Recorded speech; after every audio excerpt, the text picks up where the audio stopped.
ಹಲಗಟ್ಟಿಯವರ ಮಿತ್ರರು ಅಂತೇಳಿ ಅವ್ರು ಸ್ವಲ್ಪ ಹೆಚ್ಚಾಗಿನೇ ಹೊಗಳಾರ. ಈ ವಿದ್ಯಾವರ್ಧಕ ಸಂಘದಲ್ಲಿ ಈ ವಿಷಯದ ಬಗ್ಗೆ ನಾನು ಸಾಕಷ್ಟು ಕಡೆ ದೇಶದ ತುಂಬೆಲ್ಲ ಮಾತಾಡಿದ್ದೀನಿ. ಅನೇಕ ಬಾರಿ ಆಕಾಶವಾಣಿ, ಟೆಲಿವಿಷನ್, ಲೋಕಸಭಾ ಟಿವಿ ಅಂತಿತ್ತು, ಅದರಲ್ಲೂ ಮಾತಾಡಿದ್ದೀನಿ. ಮತ್ತು ಈಗೂ ನನಗೆ ಅನೇಕ ಆಮಂತ್ರಣಗಳು ಈ ವಿಷಯದ ಬಗ್ಗೆ ಮಾತಾಡೋದಕ್ಕೆ ಬರ್ತಿರ್ತಾರೆ. ಅದು ಯಾಕಂದ್ರೆ ಈ ವಿಷಯದ ಬಗ್ಗೆ ನಾನು ಸುಮಾರು 20 ವರ್ಷದ ಹಿಂದೆ ಮೊಟ್ಟ ಮೊದಲ ಪುಸ್ತಕವನ್ನು ಬರೆದೆ, ಸ್ಯಾಂಡ್ ಟು ಸಿಲಿಕಾನ್ ಅಂತ. ಅದು ಬಹಳ ಜನರು ಮೆಚ್ಚಿದ್ರು. ನಾವು ರಾಷ್ಟ್ರಪತಿ ಕಲಾಂ ಅಂತವರು ಅದನ್ನ ಪರ್ಸನಲ್ ಲೆಟರ್ ಬರೆದು ಅಪ್ರಿಷಿಯೇಟ್ ಮಾಡಿದ್ರು ರಾಷ್ಟ್ರಪತಿ ಭವನದಿಂದ. ಸೊ ಇದೆಲ್ಲ ಆಗಿದ್ರಿಂದ ಇಂಗ್ಲಿಷ್ನಾಗ ಸಾಕಷ್ಟು ಬಾರಿ ಮಾತಾಡಿದ್ವಿ. ಇದು ಕನ್ನಡದೊಳಗೆ 1-2 ಸತ್ತೆ ಅಲ್ಲಿ ಟ್ರೈ ಮಾಡೀನಿ. ಇದು ಧಾರವಾಡದ ಮಂದಿ ಮುಂದೆ ಇಂಗ್ಲಿಷ್ನಾಗ ಕನ್ನಡದಾಗ ಮಾತಾಡೋದು ಇದು ಫಸ್ಟ್ ಟೈಮ್. ಅದಕ್ಕೆ ನಂದು ಹರಕ್ ಮೂಲಕ ಕನ್ನಡ ಅದನ್ನ ಸ್ವಲ್ಪ ನೀವು ಸಹಿಸ್ರಿ, ಪ್ರಯತ್ನಿಸ್ತೇನೆ. ಆಮೇಲೆ ಈ ಓಪನಿಂಗ್ ಟೈಟಲ್ ಅಷ್ಟೇ ಕನ್ನಡದಾಗ ಇದೆ, ಮುಂದಿನ ಎಲ್ಲ ಟೈಟಲ್ ಇಂಗ್ಲಿಷ್ನಾಗ ಇದಾವೆ, ಆದ್ರೆ ಕನ್ನಡದಾಗ ನಾನು ಎಕ್ಸ್ಪ್ಲೇನ್ ಮಾಡ್ತೀನಿ. ಮೊಟ್ಟ ಮೊದಲು ಇದು ಆಕ್ಚುಲಿ ಈ ರೀತಿ ಇಡೀ ಡಿಜಿಟಲ್ ತಂತ್ರಜ್ಞಾನದ ಉಗಮ ಅಂತಂದ್ರೆ ರಫ್ಲಿ ನಾವು ಟ್ರಾನ್ಸಿಸ್ಟರ್ 1948 ಅದರದ್ದು ಆವಿಷ್ಕಾರ ಆಯಿತು. ಆಮೇಲೆ ಅದನ್ನ ಮಾಡಿದವ್ರಿಗೆಲ್ಲ ನೊಬೆಲ್ ಪ್ರೈಸ್ ಸಿಕ್ತು. ಅದರಿಂದ ನಾವು ಡಿಜಿಟಲ್ ಇಲೆಕ್ಟ್ರಾನಿಕ್ಸ್ ಇದೆಲ್ಲ ಶುರು ಆಯ್ತು ಅಂತ ತಿಳ್ಕೊಳ್ಬಹುದು ಒಂದು ರೀತಿಯಿಂದ. ಅದಕ್ಕಿಂತ ಮೊದಲು ಇಲೆಕ್ಟ್ರಾನಿಕ್ಸ್ ಇತ್ತು, valve, radio valve, even television valve ಮೇಲೆ ನಡ್ತಿದ್ವು. ಈವನ್ ಫಸ್ಟ್ ಕಂಪ್ಯೂಟರ್ ಮಾಡಿದ್ದು ವಾಲ್ವ್ನಿಂದ ಮಾಡಿದ್ರು, ಅವಾಗಿಂದ ಟ್ರಾನ್ಸಿಸ್ಟರ್ ಬಂದಿದ್ದಿಲ್ಲ. ಬಟ್ ಜನರಲಿ ಸ್ಪೀಕಿಂಗ್ ಈಗೇನು ನಾವು ಸೆಮಿ ಕಂಡಕ್ಟರ್ ಅಂತೀವಿ, ಚಿಪ್ಸ್ ಅಂತೀವಿ, ಇವಕ್ಕೆಲ್ಲ ಮೂಲ ಅಂದ್ರೆ ಟ್ರಾನ್ಸಿಸ್ಟರ್. ಸೊ ಆ ತಂತ್ರಜ್ಞಾನ ಹೆಂಗ್ ಬೆಳೀತು, ಅದರೊಳಗ ಏನೇನು ಪ್ರಮುಖ ಘಟ್ಟಗಳು, ಮತ್ತ ಇದರಲ್ಲಿ ಭಾರತೀಯರ ಕೊಡುಗೆ ಏನು, ಇದನ್ನ ಸಂಶೋಧನೆ ಮಾಡಬೇಕು. ಯಾಕಂದ್ರೆ ಅದ್ರ ಬಗ್ಗೆ ಯಾರೂ ಬರ್ದಿದ್ದಿಲ್ಲ. ಆಮೇಲೆ ಅಂದ್ರೆ ಈ ಜಾಗತಿಕ ಮಟ್ಟದಲ್ಲಿ ಈ ತಂತ್ರಜ್ಞಾನದ ವಿಕಾಸ ಹೆಂಗಾಯಿತು, ಆಮೇಲೆ ಅದರೊಳಗೆ ಭಾರತೀಯರ ಕೊಡುಗೆ ಏನು, ಮತ್ತೆ ಇದರಿಂದ ಮುಂದೆ ಸಾಮಾನ್ಯ ಭಾರತೀಯರ ಜೀವನದ ಮೇಲೆ ಯಾವ ರೀತಿ ಪರಿಣಾಮ ಇದು ಬೀರಬಹುದು ಅಂತ ನಾವು ಈ 3 ಉದ್ದೇಶಗಳನ್ನ ಇಟ್ಕೊಂಡು ಒಂದು ಸ್ಟಡಿ ಮಾಡಬೇಕು ಅಂತೇಳಿ ನಾನು ಪ್ರಪೋಸಲ್ ಟಾಟಾ ಸಮೂಹಕ್ಕೆ ಕೊಟ್ಟೆ. ನಾನು ಅವಾಗ ಟಾಟಾ ಸಮೂಹದಲ್ಲಿ ಕೆಲಸ ಮಾಡ್ತಿದ್ದಿಲ್ಲ, ನಾನು ಪತ್ರಕಾರನಾಗಿದ್ದೆ. ಅದನ್ನ ಅವರು ಬಹಳ ಅದನ್ನ 3-4 ಬಾರಿ ಅದನ್ನ ಪರೀಕ್ಷಿಸಿದ್ರು, 3-4 ಪ್ರೆಸೆಂಟೇಷನ್ ಕೊಡ್ಬೇಕಾಯ್ತು. ಅದು ಕೊನೆಗೆ ರತನ್ ಟಾಟಾ ತನಕ ಹೋಗಿ ಅದೆಲ್ಲ ಅವ್ರು ಅಪ್ರೂವ್ ಮಾಡಿದ್ರು. ಯಾಕಂದ್ರೆ 2000 ಇದು ನಾನು ಅವ್ರು ಕೊಟ್ಟದ್ದು 2002 2004 ಟಾಟಾ ಸಮೂಹದ್ದು ಸೆಂಟಿನರಿ ಮಾಡೋರಿದ್ರು. ಅದಕ್ಕೆ ಆ ಸೆಂಟಿನರಿ ಹೊತ್ತಿನೊಳಗ ಇದ್ರ ಬಗ್ಗೆ ರಿಸರ್ಚ್ ತಯಾರಾಗಬೇಕು, ಮತ್ತು ಅಟ್ಲೀಸ್ಟ್ ಒಂದು ಬುಕ್ ಬರಬೇಕು ಸಾಮಾನ್ಯರಿಗೆ ತಿಳಿಯುವಂಥದ್ದು. ಅದರಿಂದ ಭಾರತದ ಯುವ ಜನಾಂಗಕ್ಕೆ ಒಂದು ಪ್ರೇರಣೆ ಸಿಗಬಹುದು ಅಂತ ಹೇಳಿ ಆ ಉದ್ದೇಶ ಇಟ್ಕೊಂಡು ಟಾಟಾ ಸಮೂಹದವರು ಧಾರಾಳವಾಗಿ ಇದನ್ನ ಸಪೋರ್ಟ್ ಮಾಡ್ಲಿಕ್ಕೆ ತಯಾರಾಗ. ಯಾಕಂದ್ರೆ ಇದ್ರ ಬಗ್ಗೆ ನಾ ಹೇಳಿದ್ದಲ್ಲ, ಇದನ್ನ ಈ ವಿಚಾರ ಯಾವ ಕಡೆನೂ ಈ ಪುಸ್ತಕಗಳಲ್ಲಿ ಬಂದಿರಲಿಲ್ಲ, ಯಾರನ್ನೂ ಐಡೆಂಟಿಫೈಯೂ ಮಾಡಿದ್ದಿಲ್ಲ. ಈ ರೀತಿ ಕಾಂಪ್ರಹೆನ್ಸಿವ್ ಆಗಿ ಇದರ ಇತಿಹಾಸ, ತಂತ್ರಜ್ಞಾನದ ಇತಿಹಾಸ ಇಂಗ್ಲಿಷ್ನಲ್ಲೂ, ಅಮೆರಿಕದಲ್ಲೂ, ಇಂಗ್ಲೆಂಡ್ನಲ್ಲೂ ಎಲ್ಲೂ ಬಂದಿದ್ದಿಲ್ಲ. ಕೆಲವು ಏನು ನೀಶ್ ಏರಿಯಾಸ್ ಅಂತಾರ ಅದ್ರ ಬಗ್ಗೆ ಕೆಲವು ಬುಕ್ಸ್ ಇದ್ವು ಅಷ್ಟೇ.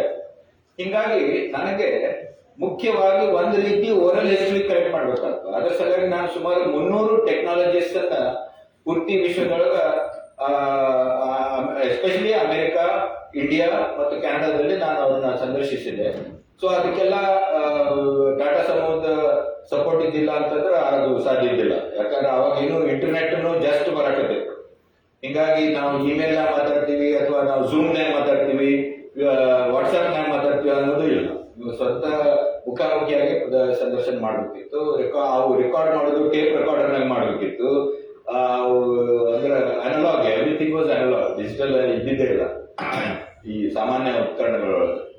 ಸೊ ಅದಾದ್ಮೇಲೆ ಈ ಬುಕ್ ತಯಾರಾಯ್ತು. 2004 ಇದನ್ನ ರತನ್ ಟಾಟಾ ಅವರೇ ರಿಲೀಸ್ ಮಾಡಿದ್ರು. ಇದು ಅದರದ್ದು 2ನೇ ಎಡಿಷನ್ 2007 ಒಳಗೆ ಈ ಪೇಪರ್ ಬ್ಯಾಕ್ ಎಡಿಷನ್ ಅಂತ ಬಂತು. ಆಮೇಲೆ ಅದನ್ನ ಮೆಚ್ಕೊಂಡು ಕಲಾಂ ಅವರು ರಾಷ್ಟ್ರಪತಿ ಭವನದಿಂದ ಬರೆದ್ರು. ಮತ್ತ ಹಂಗ ಬಹಳ ಮಂದಿ ದೊಡ್ಡ ಮಂದಿ ಅವ್ರ ಪಿಎಗಳು ಬರೀತಾರ, ಅವ್ರ ಸೈನ್ ಹಾಕ್ತಾರ. ಇಲ್ಲ ಕೆಲವು ಸರ್ತಿ ಸೈನಿಂಗು ಸಿಕ್ಕಾಗಿರ್ತೈತಿ, ಸಿಕ್ಕಾಡಿದಾರ. ಆದ್ರೆ ಇವರು ಈ ಪೇಜು ಈ ಚಾಪ್ಟರ್ ಅಂತೆಲ್ಲ ಉಲ್ಲೇಖ ಮಾಡಿದ್ರಿಂದ ಅವ್ರು ಓದ್ಯಾರ ಅಂತ ನಮ್ಗ ಒಂದು ತೃಪ್ತಿ ಸಿಗ್ತದೆ. ಅವ್ರ ಪಿ ಎ ಬರ್ದಿಲ್ಲ, ಅವರ ಬರ್ದಾರ ಅಂತ. ಸೊ ಅದೊಂದು ಬಹಳ ಎನ್ಕರೇಜಿಂಗ್ ಫ್ಯಾಕ್ಟರ್ ಇತ್ತು. ಇದೇ ತರ ವಿಶ್ವದ ಅನೇಕ ಕಡೆಯಿಂದ ನನಗೆ ಎನ್ಕರೇಜ್ಮೆಂಟ್ ಸಿಕ್ತು. ಇನ್ನು ಭಾರತದ್ದು ಅನೇಕ ಸೈಂಟಿಸ್ಟ್, ತಂತ್ರಜ್ಞಾನಿಗಳು, ಸಿಲಿಕಾನ್ ವ್ಯಾಲಿಯ ಅನೇಕ ತಂತ್ರಜ್ಞಾನಿಗಳು ಅವರು ಎಲ್ಲ ಅದನ್ನ ಮೆಚ್ಕೊಂಡ್ರು.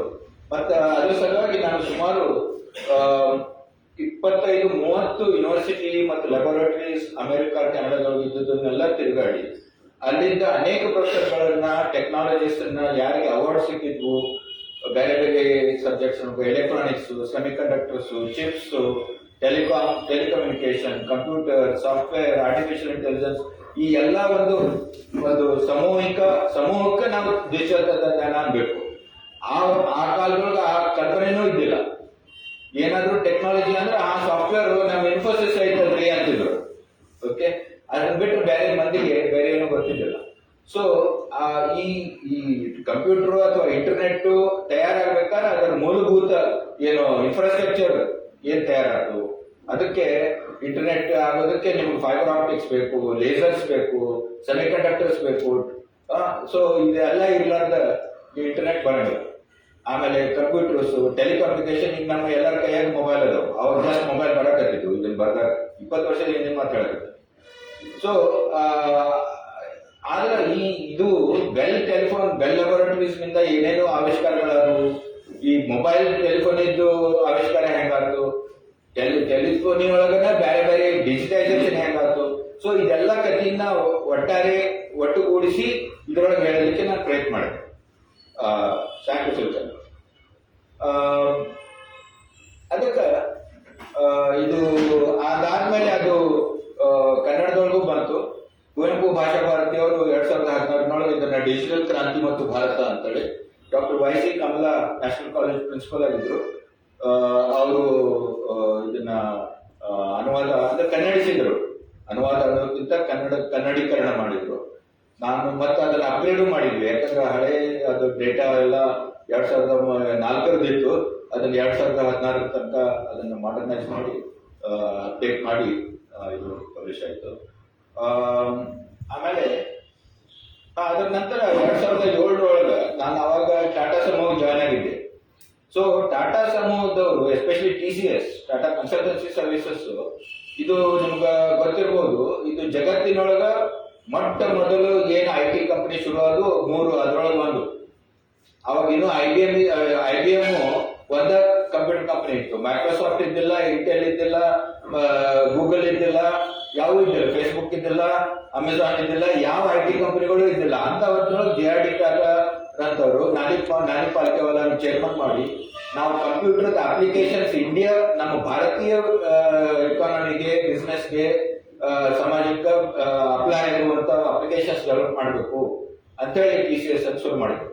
ಸೊ ಅವರು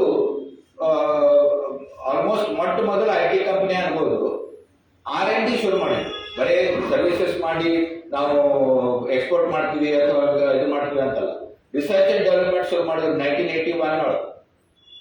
ಅದರದ್ದು ಸಿಲ್ವರ್ ಜೂಬ್ಲಿ 2006-07 ಆಯ್ತು. ಅದಕ್ಕೆ ಅವರು 25 ವರ್ಷದೊಳಗೆ ಏನು ಸಾಧನೆ ಮಾಡ್ಯಾರ ಆರ್ಟಿಫಿಷಿಯಲ್ ಇಂಟೆಲಿಜೆನ್ಸ್ನಾಗ. ಆವಾಗ ಈಗೆಲ್ಲ ಆರ್ಟಿಫಿಷಿಯಲ್ ಇಂಟೆಲಿಜೆನ್ಸ್ ಎಲ್ಲ ಫ್ಯಾಷನೇಬಲ್ ವರ್ಡ್ ಆಗೈತಿ. 80s-ನಾಗ 90s-ನಾಗ ಟಾಟಾ ಕನ್ಸಲ್ಟೆನ್ಸಿ ಸರ್ವಿಸ್ನವರು ಆರ್ಟಿಫಿಷಿಯಲ್ ಇಂಟೆಲಿಜೆನ್ಸ್ನಾಗ ಎಲ್ಲ ಏನೇನು ಮಾಡಿದ್ರು, ಬೇರೆ ಬೇರೆ ರೀತಿಯಲ್ಲಿ ಕಂಪ್ಯೂಟರ್ ಅಪ್ಲಿಕೇಶನ್ಸ್ ನಲ್ಲಿ ಏನೇನು ಆವಿಷ್ಕಾರ ಮಾಡಿದ್ರು, ಪ್ಯಾಟೆಂಟ್ಸ್ ತೆಗೆದ್ರು, ರಿಸರ್ಚ್ ಪೇಪರ್ಸ್ ಬರೆದ್ರು. ಅವ್ರದ್ದೆಲ್ಲ ಒಂದು ಸುಮಾರು 30 ಕೇಸ್ ಸ್ಟಡೀಸ್ ಇದ್ರೊಳಗೆ ನಾನು ಎಡಿಟ್ ಮಾಡಿ ಹಾಕಿದ್ದೆ. ಇದು ನಮ್ಮ ಸುದೈವದ ರಾಷ್ಟ್ರಪತಿ ಕಲಾಂ ಅವರು ಇದನ್ನು ಬಿಡುಗಡೆ ಮಾಡಿದ್ರು 2007 ಪುಣೆದೊಳಗೆ. ಸೊ ಈ ಅಧ್ಯಯನದಿಂದನೂ ನನಗೆ ಎಸ್ಪೆಷಲಿ ಸಾಫ್ಟ್ವೇರ್ ಬಗ್ಗೆ ಆರ್ಟಿಫಿಷಿಯಲ್ ಇಂಟೆಲಿಜೆನ್ಸ್ ಬಗ್ಗೆ ಇನ್ನೂ ಸ್ವಲ್ಪ ಹೆಚ್ಚಿಗೆ ಜ್ಞಾನ ಬೆಳೆದಿತ್ತು. ಮೊದಲಿಂದ ಏನು ರಿಸರ್ಚ್ ಆಗಿತ್ತು ಅದರಿಂದ ಇದನ್ನೆಲ್ಲ ಯು ಕ್ಯಾನ್ ಸೇ ಒಟ್ಟುಗೂಡಿಸಿ ಆದಷ್ಟು ಈಗ 1 ತಾಸು ಕೊಡ್ಬೋದು ನಂಗೆ. ಇದು ನಾರ್ಮಲಿ 1.5 ತಾಸು ಸಿಗುತ್ತದ, ಸ್ಲೈಡ್ ಅದಾವು, ಆದ್ರೂ 1 ತಾಸು ಕಂಪ್ರೆಸ್ ಮಾಡಿ ಹೇಳಕ್ ಟ್ರೈ ಮಾಡಿ. ಇದು ಬಹಳ ಮುಖ್ಯ. ಈಗ ನಾವು 48ರೊಳಗ ಟ್ರಾನ್ಸಿಸ್ಟರ್ದು ಉದ್ಭವ ಆಯ್ತು ಅಂತೀವಿ, ಆದ್ರೆ ಅದಕ್ಕಿಂತ ಮೊದಲ ಕಂಪ್ಯೂಟರ್ ಗಣಕದ್ದು ಏನೋ ಒಂದು ತಂತ್ರಜ್ಞಾನದ ಅದಕ್ಕೆ ಮೂಲಾಧಾರವಾದದ್ದು ಒಂದು ಸ್ಪೆಷಲ್ ಮ್ಯಾಥಮೆಟಿಕ್ಸ್. ಆ ಮ್ಯಾಥಮೆಟಿಕಲ್ ಫೌಂಡೇಶನ್, ಲಾಜಿಕಲ್ ಫೌಂಡೇಶನ್ ಇರ್ಲಾರ್ದ ಕಂಪ್ಯೂಟರ್ ಉದ್ಭವ ಆಗಲಿಕ್ಕೆ ಸಾಧ್ಯವಿಲ್ಲ ಅಂತ ಅನ್ಬೋದು. ಆ ರೀತಿ ಆಗಿದೆ. ಅದಕ್ಕೆ ನಮ್ಮ ಪ್ರಾಚೀನ ಮತ್ತು ಮಧ್ಯಕಾಲೀನ ಭಾರತೀಯರು ಯಾವ ರೀತಿ ಕಾಂಟ್ರಿಬ್ಯೂಟ್ ಮಾಡಿದ್ರು ಅದನ್ನು ಸ್ವಲ್ಪ ನೋಡ್ಬೇಕಾಗ್ತದೆ. Before we come to 20th century ಅದರದ ಬಗ್ಗೆ ಒಂದು ಸ್ವಲ್ಪ ಮಾತಾಡೋಣ. ಸೊ ಮೊದಲನೇದಂದ್ರೆ ಅಫ್ಕೋರ್ಸ್ ಝೀರೋದ ಆವಿಷ್ಕಾರ, ಶೂನ್ಯದ ಆವಿಷ್ಕಾರ. ಆಮೇಲೆ ಶೂನ್ಯ ಬರೀ ಶೂನ್ಯ ಆಸ್ ಎ ಫಿಲಾಸಫಿಕಲ್ ಎಂಟಿಟಿ ಅಂತ ಅಲ್ಲ, ಯಾಕಂದ್ರೆ ಶೂನ್ಯಕ್ಕೆ ಬೇರೆ ಬೇರೆ ಆಯಾಮಗಳದಾವು. ಅದಕ್ಕೆ ತತ್ವಜ್ಞಾನದ ಆಯಾಮದ, ಮ್ಯಾಥಮೆಟಿಕ್ಸ್ ಆಯಾಮದ. ಆದ್ರೆ ಮ್ಯಾಥಮೆಟಿಕ್ಸ್ ನೊಳಗೆ ಎಸ್ಪೆಷಲಿ ಅರಿಥಮೆಟಿಕ್ ನೊಳಗೆ ಶೂನ್ಯ ಅಂದ್ರೆ ಅದರಿಂದ ಡೆಸಿಮಲ್ ಸಿಸ್ಟಮ್ ಕೂಡ ಶೂನ್ಯ ಇಂಪಾರ್ಟೆಂಟ್ ಆಗ್ತದೆ. ಡೆಸಿಮಲ್ ಸಿಸ್ಟಮ್ ಅಂದ್ರೆ ನಾವೆಲ್ಲ ಎಲ್ಲರಿಗೂ ಅದು ಇದೇನಪ್ಪ 1 ರಿಂದ 10, 1 ರಿಂದ 9, 9 ಮುಂದೆ 0, ಇದಕ್ಕೆ 10, 9 ಅಂಕೆಗಳು ಮತ್ತು 0 ಕೂಡಿ ದಶ ಅರ್ಥ. ಇವತ್ತನ್ನ ಯೂಸ್ ಮಾಡ್ಕೊಂಡು ನೀವು ಯಾವುದೇ ಸಂಖ್ಯೆಯನ್ನು ಬರೀಬಹುದು. ಈ ಆವಿಷ್ಕಾರ ಮಾಡಿದ್ದು ಭಾರತೀಯರು. ಅದಕ್ಕಿಂತ ಮೊದಲು ಇದ್ದಿರಲಿಲ್ಲ.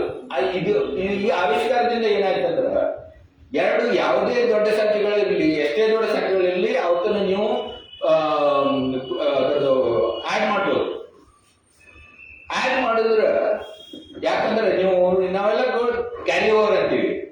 5, 9, 14 1 ಈ ಕಡೆ ತಗೋ, 4 ಇಲ್ಲಿ ಬರೀ, ಇದು ಎಲ್ಲ 1ನೇ 2ನೇ ಕಲಿಯೋದು. ಆದ್ರೆ ಇದು ಭಾರತೀಯರು ಸಂಶೋಧನೆ ಮಾಡಿ ತೆಗೆಯೋಕ್ಕಿಂತ ಮೊದಲು ಯಾರಿಗೂ ಗೊತ್ತಿದ್ದಿಲ್ಲ.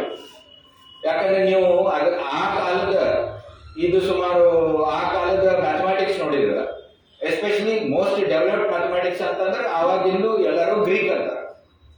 ಆದ್ರೆ ಗ್ರೀಕರಿಗೆ ಅರಿಥಮೆಟಿಕ್ ಬಹಳ ಕಡಿಮೆ ಗೊತ್ತಿತ್ತು. ಅವ್ರ ಮೋಸ್ಟ್ಲಿ ಥಿಂಕಿಂಗ್ ವಾಸ್ ಜಾಮೆಟ್ರಿಕಲ್. ಆ ಜಾಮೆಟ್ರಿನೂ ಅವರು ಒಂದು ಫಿಲಾಸಫಿಕಲ್ ಜಾಮೆಟ್ರಿ ಮಾಡಿದ್ರು. ಪ್ಲಾಟೋನ್ ಐಡಿಯಾಸ್ ಎಲ್ಲ ಫಿಲಾಸಫಿಕಲ್ ಇದು. ಮ್ಯಾಥಮೆಟಿಕ್ಸ್ ಅಂದ್ರೆ ಅದು ಬ್ರೈನ್ ಅಂತ ತಯಾರಾಗೋದು ಅಂತಿದ್ರು. ನಮ್ಮವರು ನಮ್ಮ ಮ್ಯಾಥಮೆಟಿಕ್ಸ್ ಬ್ರೈನ್ ಅಂತ ತಯಾರಾಗಿದ್ದಲ್ಲ, ಅದು ಪ್ರಾಕ್ಟಿಕಲ್ ಪ್ರತ್ಯಕ್ಷ ಪ್ರಮಾಣದಿಂದ ತಯಾರಾಗಿದೆ. ಹೆಂಗ ನಾವು ಎಮ್ಮೆಗಳನ್ನ ಎಣಿಸ್ಬೇಕು, ಗಿಡಗಳನ್ನ ಎಣಿಸ್ಬೇಕು, ಜನರನ್ನ ಎಣಿಸ್ಬೇಕು, ಅದಕ್ಕೆ ನಾವು ಮ್ಯಾಥಮ್ಯಾಟಿಕ್ಸ್ ಅಂತ ಅನ್ಲಿಲ್ಲ. ಮ್ಯಾಥಮೆಟಿಕ್ಸ್ ಹ್ಯಾಸ್ ಫಿಲಾಸಫಿಕಲ್ ಕನೋಟೇಷನ್ಸ್ ಪ್ಲೇಟನ್ ಪ್ರಕಾರ. ನಮ್ಮವರು ಗಣಿತ ಅಂದರು. ಅಂದ್ರೆ ಆಕ್ಚುಲಿ ಕೌಂಟಿಂಗ್ ನಿಂದ ಶುರುವಾಗಿದ್ದು ನಮ್ದು. ಅಂದಮೇಲೆ ಈ ಸಂಖ್ಯೆಗಳನ್ನ ಅದಕ್ಕೆ ಹಿಂಗಾಗಿ ಶೂನ್ಯ ಇವ್ರಿಗೆ ಇದ್ದಿದ್ದರಿಂದ ಯಾವುದೇ 2 ಸಂಖ್ಯೆಗಳನ್ನು ಇವ್ರು ಆಡ್ ಮಾಡೋದು ಬಹಳ ಈಸಿ ಆಗುತ್ತೆ. ಅದ ನೀವು ಗ್ರೀಕ್ ಸಂಖ್ಯೆಗಳನ್ನು ನೋಡ್ರಿ. ಐ ಅದ, ಬಿ ಅದ, ಎಕ್ಸ್ ಅದ, ಎಲ್ ಅದ, ಸಿ ಅದ, ಡಿ ಅದ, ಎಂ ಅದ. 2 ಅಂಕೆಗಳನ್ನ 1963 ನೀವು ನೋಡಿರ್ಬೋದು. ಎಲ್ರಿ ಕರ್ನಾಟಕ ಕಾಲೇಜಿನಾಗ ಬರ್ದಿರ್ಬೇಕು ಗ್ರೀಕ್ ಸಂಖ್ಯೆ ಒಳಗ. ಅವ 1917 ಇದು ಸ್ಥಾಪನೆ ಆಯ್ತು ಅಂತ ಮತ್ತೆಲ್ಲೋ ಬರ್ದಿರ್ಬೋದು. ಅವು 2 ಆಡ್ ಮಾಡಕ್ ಟ್ರೈ ಮಾಡ್ರಿ. X, V, D, L, C, D, M add ಮಾಡ್ರಿ. ಅದ 6, 4 ಕೂಡ 10 ಆಕೈತಪ್ಪ. 0 ಎಲ್ಲಿ ತೋಡ್ರಿ, 1 ಮುಂದೆ ತೋಡ್ರಿ. ಸೊ ಇದು ಆಕ್ಚುಲಿ ಇಡೀ ಜಗತ್ತು ಆಶ್ಚರ್ಯಚಕಿತ ಆಯ್ತು ಇದರಿಂದ. ಇದು ಬಹಳ ಇಂಪಾರ್ಟೆಂಟ್ ಕಾಂಟ್ರಿಬ್ಯೂಷನ್. ಯಾಕಂದ್ರೆ ಕಂಪ್ಯೂಟರ್ ಏನ್ ಮಾಡ್ತಪ್ಪ ಅಂತ ನೋಡಿದ್ರೆ, actually computer is a adding machine. It only adds two numbers. ಅದಕ್ಕೆ ಗುಣಕನೂ ಬರಂಗಿಲ್ಲ. ನೀವು 55 × 35 ಅಂತಂದ್ರೆ 55 35 ಸಟ್ಟೆ ಆಡ್ ಮಾಡ್ತಿರ್ತಾರೆ. ಗುಣಾಕಾರ ಗೊತ್ತಿಲ್ಲ ಅದಕ್ಕೆ. ನಮ್ಮ 2ನೇ ಹುಡುಗರು 1ನೇ ಹುಡುಗರು ಮಾಡೋದು ಗಣಿತ ಅದಕ್ಕೆ ಗೊತ್ತಿಲ್ಲ. ಯಾಕಂದ್ರೆ ಅದಕ್ಕೆ ಆದ್ರೆ ಅದು ನ್ಯಾನೋ ಸೆಕೆಂಡ್ಸ್, ಮೈಕ್ರೋ ಸೆಕೆಂಡ್ಸ್ ಮಾಡೋದ್ರಿಂದ ನಮ್ಗೆ ಅನಿಸುತ್ತೆ ಇನ್ಸ್ಟೆಂಟ್ಲಿ ಮಾಡ್ತಿರ್ಪ. ಆದ್ರೆ ಅದು ಮಾಡೋದು ಬರೀ ಎಡಿಷನ್ ಬಿಟ್ಟು ಮತ್ತೇನೂ ಗೊತ್ತಿಲ್ಲ.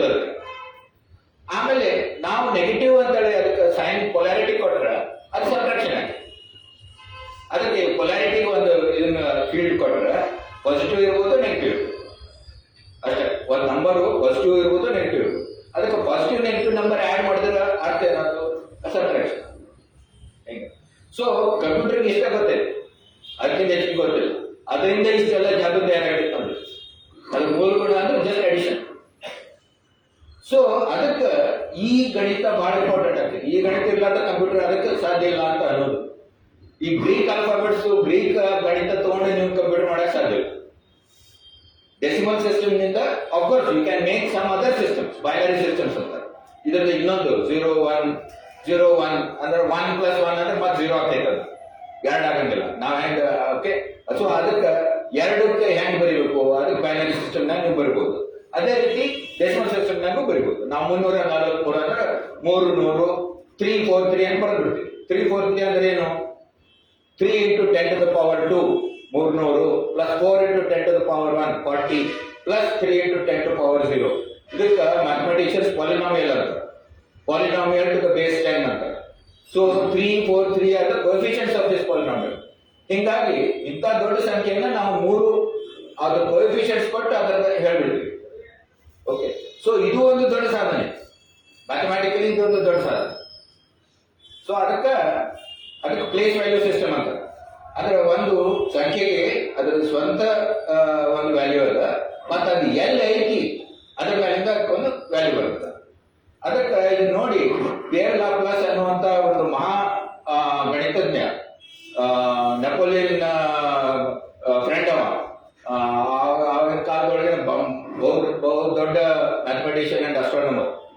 ಅವನು ಹಿಂಗೆ ಹೇಳ್ದ, it is Hindus that gave us the ingenious method of expressing all numbers by means of 10 symbols, each symbol receiving a value of position as well as an absolute value. An important and profound idea which appears so simple that we ignore its true merit. ಎಷ್ಟು revolutionary ಅಂತ ಅವನು. So ಇದು ಇವ ಇಂಥ ಧೀಮಂತ ಅಂತಂದ್ರೆ ಇದು ಒಂದು ಡೈಗ್ರೇಷನ್ ಆಗ್ತೈತಿ. ಇವ ಒಂದು ನ್ಯೂಟನ್ ಅನ್ನ ಏನು ತಯಾರು ಮಾಡಿದ ಗ್ರಾವಿಟೇಷನ್ ಸಿಸ್ಟಮ್ ಮೇಲೆ, ಅದ್ರ ಮೇಲಿಂದ ನೀವು ಟೂ ಬಾಡಿ ಪ್ರಾಬ್ಲಮ್ ಅಂತಾರ. ಅಂದ್ರೆ ನೀವು ಅರ್ತ್ ಅಂಡ್ ಸನ್ ಸಿಸ್ಟಮ್ ನ ನೀವು ಡಿಸ್ಕ್ರೈಬ್ ಮಾಡಬಹುದು ನ್ಯೂಟನ್ ಸಿಸ್ಟಮ್ ನಾಗ. ಅರ್ತ್ ಸನ್ ಕೂಡ ಚಂದ್ರನ ಒಂದು ಹಾಕಿದ್ರೆ ಅದು Newton cannot explain 3 body problem ನ ನೀವು ಸಾಲ್ವ್ ಮಾಡಕ್ ಆಗಲ್ಲ. ಅಂದ್ಮೇಲೆ ಸೋಲಾರ್ ಸಿಸ್ಟಮ್ ಇಷ್ಟು ಗ್ರಹಗಳದಾವು, ಉಪಗ್ರಹಗಳದಾವು, ಅದು ಹೆಂಗ್ ಸ್ಟೇಬಲ್ ಐತಿ ಅಂತ ಹೆಂಗ್ ಪ್ರೂವ್ ಮಾಡ್ತೀವಿ? ಅದಕ್ಕೆ ಇನ್ನೂ ತನಕ ಸೊಲ್ಯೂಷನ್ ರಿಗರಸ್ ಆಗಿ ಸಿಕ್ಕಿಲ್ಲ. ಇವ ಫಸ್ಟ್ ಟೈಮ್ ಅಟೆಂಪ್ಟ್ ಮಾಡಿ ತೋರಿಸಿದ, ಇಟ್ ವಿಲ್ ಬಿ ಸ್ಟೇಬಲ್ ಅಂತ ತೋರಿಸಿದ. ನೆಪೋಲಿಯನ್ ಕೋರ್ಟ್ನಾಗ ದರ್ಬಾರ್ನೊಳಗೆ ಅವ ಅದನ್ನು ಪ್ರೆಸೆಂಟ್ ಮಾಡಿದ. ಅವ ಕೇಳಿದಂತ ಲಾಪ್ಲಾಸ್ ನೀ ಏನು ಹೊಸ ಮಾಡಿದೆ ಅನ್ಕೊಳ್ಳಿ, ಇದು ಮಾಡ್ಬೇಕು ಅನ್ಕೊಳ್ಳಿ. ನೆಪೋಲಿಯನ್ ಅದನ್ನ ಕೇಳಿ, this all very nice, but where is god in this? ಅವ ಹೇಳಿದ, I don't need this that hypothesis ಅಂತ ದಿವಂತವ. ಆ ಫ್ರೆಂಚ್ ಆವಾಗಿನ 18ನೇ ಶತಮಾನದೊಳಗೆ ನಿಂತ್ಕೊಂಡು ನನ್ನ ಸಿಸ್ಟಮ್ ಗಾಡ್ ಬೇಕಾಗೇ ಇಲ್ಲ ಅಂತ ನಾವು. ಆ ದಿವಂತ ಈ ರೀತಿ ಇಂಡಿಯನ್ ಗಣಿತನ ಅಪ್ರಿಷಿಯೇಟ್ ಮಾಡ್ತಾರೆ. ಸೊ ಇದೇ ರೀತಿ ಇದೊಂದು ತುಣುಕುಗಳನ್ನ ಹೇಳಕತ್ತೇನೆ ನಾನು, ಹೆಂಗೆ ಇವು ಫೌಂಡೇಶನಲ್ ಐಡಿಯಾಸ್ ಅದಾವು ಅಂತ. ಇನ್ನೊಂದಂದ್ರೆ, ಈಗ ಅರಿಸ್ಟಾಟಲ್ ಲಾಜಿಕ್ ಅನ್ನ ಎಲ್ಲರೂ ಹೇಳ್ತಾರೆ, ಇದಕ್ಕೆ ಬೈನರಿ ಲಾಜಿಕ್ ಅಂತಾರೆ. ಅಂದ್ರೆ ಯಾವುದೇ ಒಂದು ಟ್ರೂ ಇರ್ಬೋದು, ಫಾಲ್ಸ್ ಇರ್ಬೋದು ಅಂತ, ಖರೆ ಅಥವಾ ಸುಳ್ಳು. ಅದನ್ನ ಮ್ಯಾಥಮೆಟಿಷಿಯನ್ ಬೂಲ್ ಏನು ಮಾಡಿದ್ದ, ಅದಕ್ಕೆ ಹಚ್ಕೊಂಡು truth value and false value 0 and 1 ಅಂತ ಮಾಡ್ಕೊಂಡು ಬೂಲಿಯನ್ ಆಲ್ಜಿಬ್ರಾಕ್ ಅದನ್ನ ಅಪ್ಲೈ ಮಾಡ್ಕೊಂಡು ಅದು ಮುಂದೆ ಕಂಪ್ಯೂಟರ್ಸ್ ಒಳಗೆ ಯೂಸ್ ಆದ. ಬೂಲಿಯನ್ ಲಾಜಿಕ್ ಯೂಸ್ ಆದ ಕಂಪ್ಯೂಟರ್ನೊಳಗೆ. 0 1 ಯಾಕಂದ್ರೆ ನೀವು ನಿಮ್ಮ ಸೆಮಿ ಕಂಡಕ್ಟರ್ ಏನು ನಿಮ್ಮ ಸರ್ಕ್ಯೂಟ್ ಆನ್ ಇರ್ತೈತಿ, ಆಫ್ ಇರ್ತೈತಿ. ಆನ್ ಇದ್ರೆ 1 ಅಂತ ತಿಳ್ಕೊಳ್ರಿ, ಆಫ್ ಆದ್ರೆ 0 ಅಂತ ತಿಳ್ಕೊಳ್ರಿ. ಸ್ವಿಚ್ ಅಂತ ಸೆಮಿ ಕಂಡಕ್ಟರ್ ಸ್ವಿಚ್. ಸೊ ಈ ರೀತಿ 0 1 ನೀವು ರೆಪ್ರೆಸೆಂಟ್ ಮಾಡಬಹುದು ಎಲೆಕ್ಟ್ರಿಕಲಿ. ಹಿಂಗಾಗಿ 0 1ಗಳ ಮೂಲಕ ನಾವು ಒಂದು ಬೈನರಿ ಸಿಸ್ಟಮ್ ಯೂಸ್ ಮಾಡಿಕೊಂಡು ಒಂದು ಲಾಜಿಕ್ ಸರ್ಕ್ಯೂಟ್ ಮಾಡಬಹುದು. ಇಂಥ ಲಾಜಿಕ್ ಸರ್ಕ್ಯೂಟ್ ನಿಂದ ನಾವು ಕಂಪ್ಯೂಟರ್ ಮಾಡಬಹುದು. ಇದು ಡೆವಲಪ್ ಆಗಿದ್ದು 1948ರಿಂದ ಮುಂದೆ. ಓಕೆ, ಅದರೊಳಗೆ ಅವ ಆಕ್ಚುಲಿ ಒಬ್ಬ ಪೋಸ್ಟ್ ಗ್ರಾಜುಯೇಟ್ ವಿದ್ಯಾರ್ಥಿ ಅದನ್ನು ತೋರಿಸಿದ. ಕ್ಲಾಡ್ ಶಾನನ್ ಅಂತ MIT ಪೋಸ್ಟ್ ಗ್ರಾಜುಯೇಷನ್ ಮಾಡ್ಬೇಕಾದ್ರೆ ಅವ ತೋರಿಸಿದ ಏನಂದ್ರೆ, ನಾನು ಎಲೆಕ್ಟ್ರಿಕಲ್ ಸರ್ಕ್ಯೂಟ್ನೊಳಗೆ ಬೈನರಿ ಲಾಜಿಕ್ ನಾನು ಹಾಕ್ಬೋದು ಅಂತ ತೋರಿಸ್ತೀನಿ ಅಂತ. So that is Cloud Shannon ಎಲ್ಲರೂ ಇನ್ಫಾರ್ಮೇಶನ್ ಥಿಯರಿ ಇದಂತಾರ, ಜನಕ ಅಂತಾರ. ಬಟ್ ಇದನ್ನ ಮರೆತು ಬಿಟ್ಟಾರ ಅವರು. ಆಕ್ಚುಲಿ ಆ ಮಾಸ್ಟರ್ಸ್ ಥೀಸಿಸ್ ಒಳಗೆ ಅದನ್ನು ಪ್ರೂವ್ ಮಾಡಿದ. Which is the basis of all digital electronics. ಏನಪ್ಪಾ ಅಂದ್ರೆ ಬೈನರಿ ಲಾಜಿಕ್ ನಾನು ಎಲೆಕ್ಟ್ರಿಕಲ್ ಸ್ವಿಚಿಂಗ್ ಸರ್ಕ್ಯೂಟ್ ಇಂಪ್ಲಿಮೆಂಟ್ ಮಾಡ್ತೇನೆ ಅಂತ ತೋರಿಸಿರೋ. ಸೊ ಎನಿವೇ, ಸೊ ಇದು ಒಂದು ರೀತಿ ಲಾಜಿಕ್. ಇದನ್ನ ನಾವು ಎಲ್ಲ ಕಡೆ ಯೂಸ್ ಮಾಡ್ತೀವಿ. Computer is based on this. But multivalued logic ಸಾಧ್ಯ ಏನು? ಇದು ಯುರೋಪಿಯನ್ ಎಂದೂ ಬರಲಿಲ್ಲ. ಇದನ್ನ ಸಾಧಿಸಿದವರು ನಮ್ಮ ಬೌದ್ಧರು ಮತ್ತು ಜೈನರು. ಬೌದ್ಧರು ಚತುಷ್ಕೋಟಿ ಅಂತೇಳಿ 4 ವ್ಯಾಲ್ಯೂಡ್ ಲಾಜಿಕ್ ಡೆವಲಪ್ ಮಾಡಿದ್ರು. ಜೈನರು ಸಪ್ತಭಂಗಿ ಅಂತ 7 ವ್ಯಾಲ್ಯೂಡ್ ಲಾಜಿಕ್ ಡೆವಲಪ್ ಮಾಡಿದ್ರು. ಸೊ ಈ ಮಲ್ಟಿ ವ್ಯಾಲ್ಯೂಡ್ ಲಾಜಿಕ್ ಯುರೋಪಿಯನ್ರಿಗೆ ಅವ್ರ ಕನ್ಸೆಪ್ಟ್ನಾಗ ಬಂದಿಲ್ಲ. ಯಾಕಂದ್ರೆ ಇದು ಯಾಕೆ ಬಂತು? ಯಾಕಂದ್ರೆ ನಮ್ಮ ಜೀವನದೊಳಗೆ ಎಷ್ಟೋ ಪ್ರಶ್ನೆಗಳಿಗೆ ಟ್ರೂ ಅಂಡ್ ಫಾಲ್ಸ್ ಇಲ್ಲ, ಬ್ಲಾಕ್ ಅಂಡ್ ವೈಟ್ ಇಲ್ಲ. There are many grey areas ಅಂತೀವಲ್ಲ. Many questions cannot be answered as true or false. ಅಂದಮೇಲೆ ಇನ್ ಬಿಟ್ವೀನ್ ಹೆಂಗೆ ಡಿಸ್ಕ್ರೈಬ್ ಮಾಡ್ತೀರಿ? ಅದಕ್ಕೆ ಕೆಲವರು ಪ್ರಾಬಿಲಿಟಿ ಥಿಯರಿ ಅದು ಇದು ಆಮೇಲೆ ಡೆವಲಪ್. ಆದ್ರೆ ಈ ಇನ್ ಬಿಟ್ವೀನ್ ಮಾಡೋದಕ್ಕೆ ನಮ್ಮ ಜೈನರ ಶಾದ್ವಾದ ಒಂದು ರೀತಿ ಮೂಲ ಆಧಾರ, ಸಪ್ತಭಂಗಿ ಒಂದು ಮೂಲ ಆಧಾರ ಅಂತ ಕೆಲವು ಮಾಡರ್ನ್ ಮ್ಯಾಥಮೆಟಿಷಿಯನ್ಸ್ ಅದ್ರ ಬಗ್ಗೆ ವ್ಯಾಖ್ಯೆ ಬರ್ತಾರೆ. ಓಕೆ, ಆದ್ರೆ ಇದರ ಆಕ್ಚುಯಲ್ ಪ್ರಾಕ್ಟಿಕಲ್ ಇಂಪ್ಲಿಮೆಂಟೇಷನ್ ಮಾಡಿದವ ಒಬ್ಬ ಇರಾನಿಯನ್ ಎಲೆಕ್ಟ್ರಿಕಲ್ ಇಂಜಿನಿಯರ್ ಲೊಟ್ಫಿ ಝಾಡೆ ಅಂತ ಹೇಳಿ. ಅವ ಬರ್ಕ್ಲಿ ಯೂನಿವರ್ಸಿಟಿ ಒಳಗಿದ್ದ. ಅವ ಮಲ್ಟಿ ವ್ಯಾಲ್ಯೂಡ್ ಲಾಜಿಕ್ ಯೂಸ್ ಮಾಡ್ಕೊಂಡು ಒಂದು ಫಜಿ ಲಾಜಿಕ್ ಅಂತ ಮಾಡಿದ.